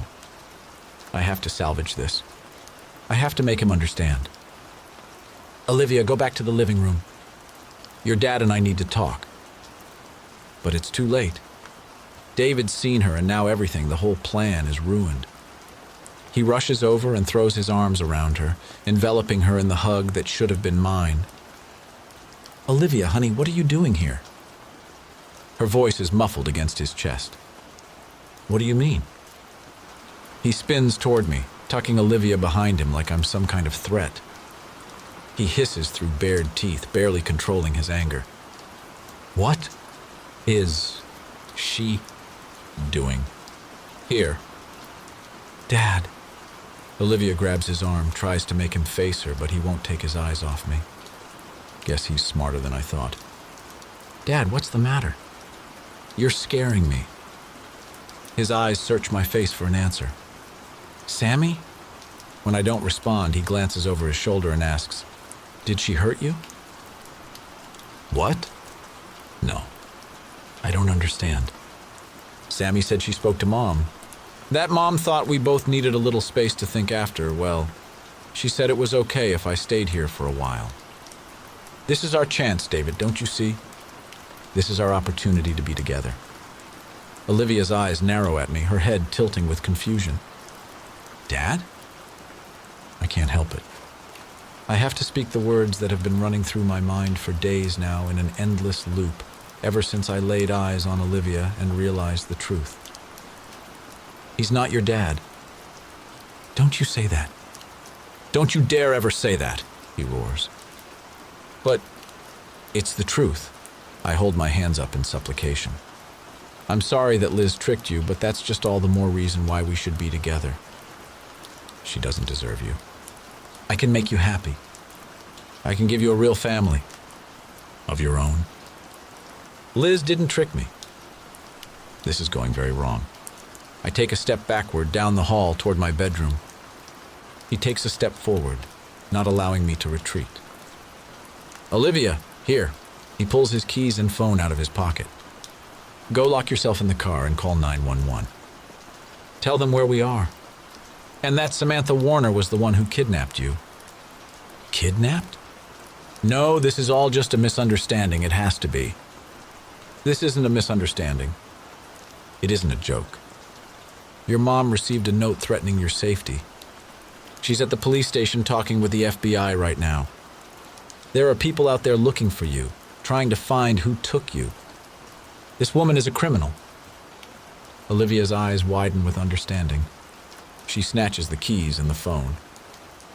Your mom is too, I call after her as she scurries from the house. Once the sound of her hurried steps is gone, I try to convince him again. David, it's not too late. We can fix this. I chance, turning my back on him, even though he looks like he wants to throttle me, and continue down the hall to my bedroom. For the record, his voice is cold and detached. And I know I've lost this particular battle, but I haven't yet lost the war. I knew Liz was pregnant. I don't think she even knew yet, but I did, I suspected. And I chose to be with her, to raise the baby as my own. But you don't love her. I do. I've always loved her. I laugh. Please. You have a funny way of showing it. I didn't cheat because I wasn't in love with my wife. I cheated because I was hurt. Because something happened and she wouldn't let me in. She kept me at a distance. You and me? Well, I guess part of the allure was that you made me feel closer to her. And a part of me hoped that maybe one day you'd say something that would let it all make sense. I'm sorry if you thought otherwise, Sammy. I tug open the drawer in my nightstand and shove my hand inside, rifling around. You really love her? I really do. And you're choosing her? I am. They always do. Then I hope she's worth dying for. I pull the gun out. I aim. And I pull the trigger. 70. Liz now. 2014. I stare at the watch strapped to the FBI agent's wrist, watching the second hand pass the time in jerky little movements. I swear I can hear the small tick-tick in the otherwise silent room, each one of them making it a little harder to breathe, each one marking another moment my daughter is gone. I've got to get out of here. There's got to be something I can do to help. Something other than just sitting here in this tiny room with its stale air, nibbling at the raw mess I've made of my thumb. I haven't chewed on my nails since grade school, but now they're bitten down to the quick, the ends of my fingers tender and bloodied. They need to let me go. I've said all I have to say. I fulfilled my end of the bargain, told Detective Johnson every horrible detail that I remember from that night. And then I had to do it all again, so one of the agents from the local FBI field office could determine whether there's a possible connection between that night and my daughter's kidnapping. How could there not be? But reliving that night over and over again is a small price to pay, as long as it remains the worst of my life. I pray to God that it doesn't get replaced by a new one. I pray every single second that I sit here in this room, listening to the soundtrack of the agent's watch, while all the horrible things that could be happening to my daughter right now run through my head in an endless loop. Someone taps twice on the door. The agent's eyes meet mine as she rises to answer it. She gives me a nod as if to tell me, "Be strong, you've got this." But I'm not so sure I do. I haven't been a good friend or a good wife. I'm not even sure I've been a good mother, but I've tried. And if I'm lucky enough to get the opportunity, I'm going to do better. It's a promise I make to myself and whoever is out there listening in the world.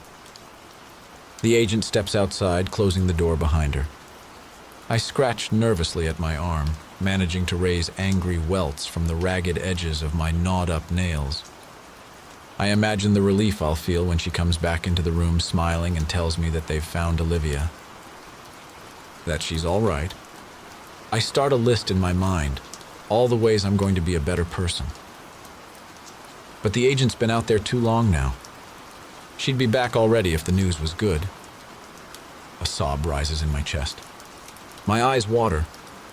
The back of my throat feels tight and burns.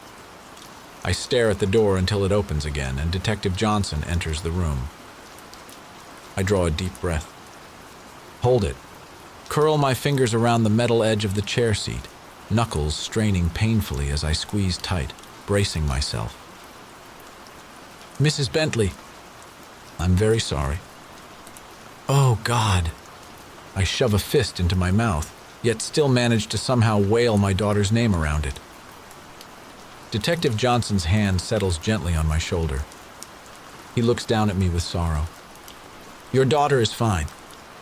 She's been rescued and is on her way to the station now." My grief turns to laughter. Olivia is okay. My prayers have been answered. But I'm afraid I have to inform you that your husband was shot by the kidnapper. What? It feels like a hole opens up in the floor and that I drop through deep into the bowels of the earth. I don't understand. David wasn't a part of this. He was supposed to be safe. But how? He's the one who found your daughter, ma'am.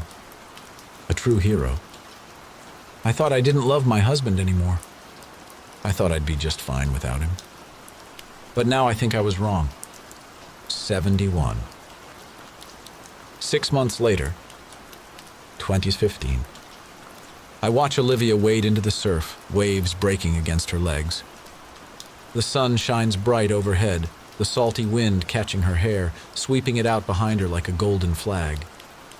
I cherish each moment like this. Every one of them takes my breath away. She moves deeper into the water, and I fidget on my blanket, fighting the urge to call her back. I want to keep her safe. I want to protect her. But I also want her to live her life free from the constant fear that's haunted mine. So I keep my mouth shut and just sit here on the beach, surrounded by worry. Because I'm a mother, and the world really is a dangerous place. After Detective Johnson told me the details of what happened, I felt shattered into a million pieces, the shards melted into shapes that would never fit back together. I knew a part of me would be broken forever. But Olivia didn't have to be. I work every day to make that true. David and I raised such an amazing daughter together. She's so brave and strong. I don't think I would have made it through this if it hadn't been for her. She's given me more than she'll ever realize. After David arrived at Sammy's asking for her help, after he discovered that she was the one who had kidnapped our daughter, he gave his keys and phone to Olivia and told her to lock herself in the car and call 911. She called the police but never went to his car. Instead, she crept back into the house, overhearing everything David told Sammy. That he had known I was pregnant by another man, yet chose to spend his life with me and raise the baby as his own. Because he loved me. Loved us. Because even though I thought any affection we had felt for each other was gone, I was wrong. His love for me never wavered even when I pushed him away. And I did. He was right about that.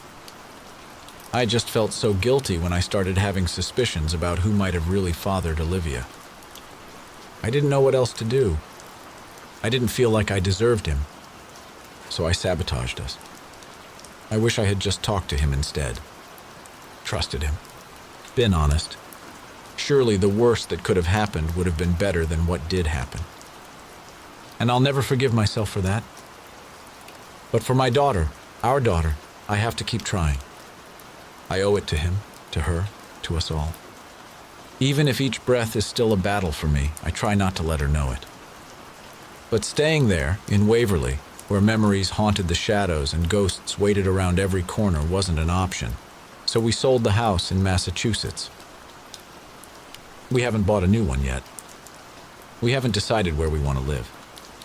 For now, I'm homeschooling Olivia while we chase the sun south.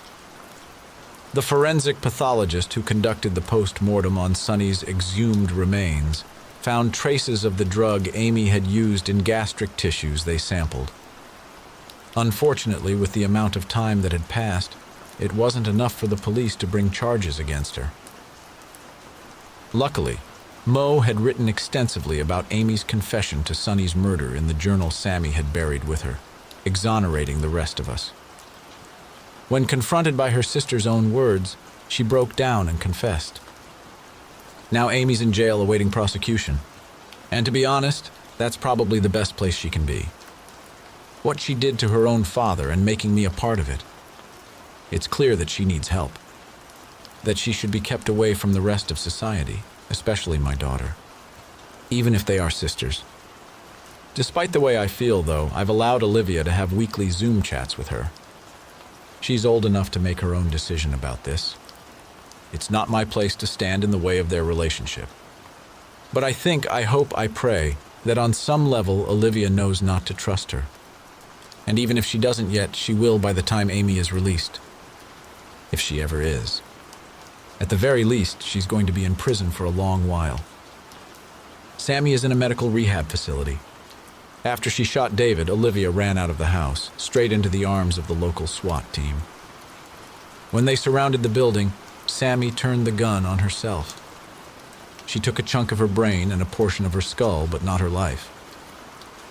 Her mother told me that she'll never be able to function on her own again, that she can't walk or talk or even feed herself. But I don't want to hear about it. I don't care to know any of the details about her dismal future. The police say that she was the one who sent me the letters, but that pales in comparison to the fact that she kidnapped my daughter. Who knows what her intentions were, what she would have done if David hadn't intervened. What is it that drives us to such desperate measures? Friendship? Secrets? Betrayal? I don't think there's just one answer, but I suspect that maybe honesty is the solution. Because that's when things started falling apart. When we started hiding things from each other. When we hid the truth even from ourselves. So that's how I'm breaking the cycle. I've owned up to my mistakes.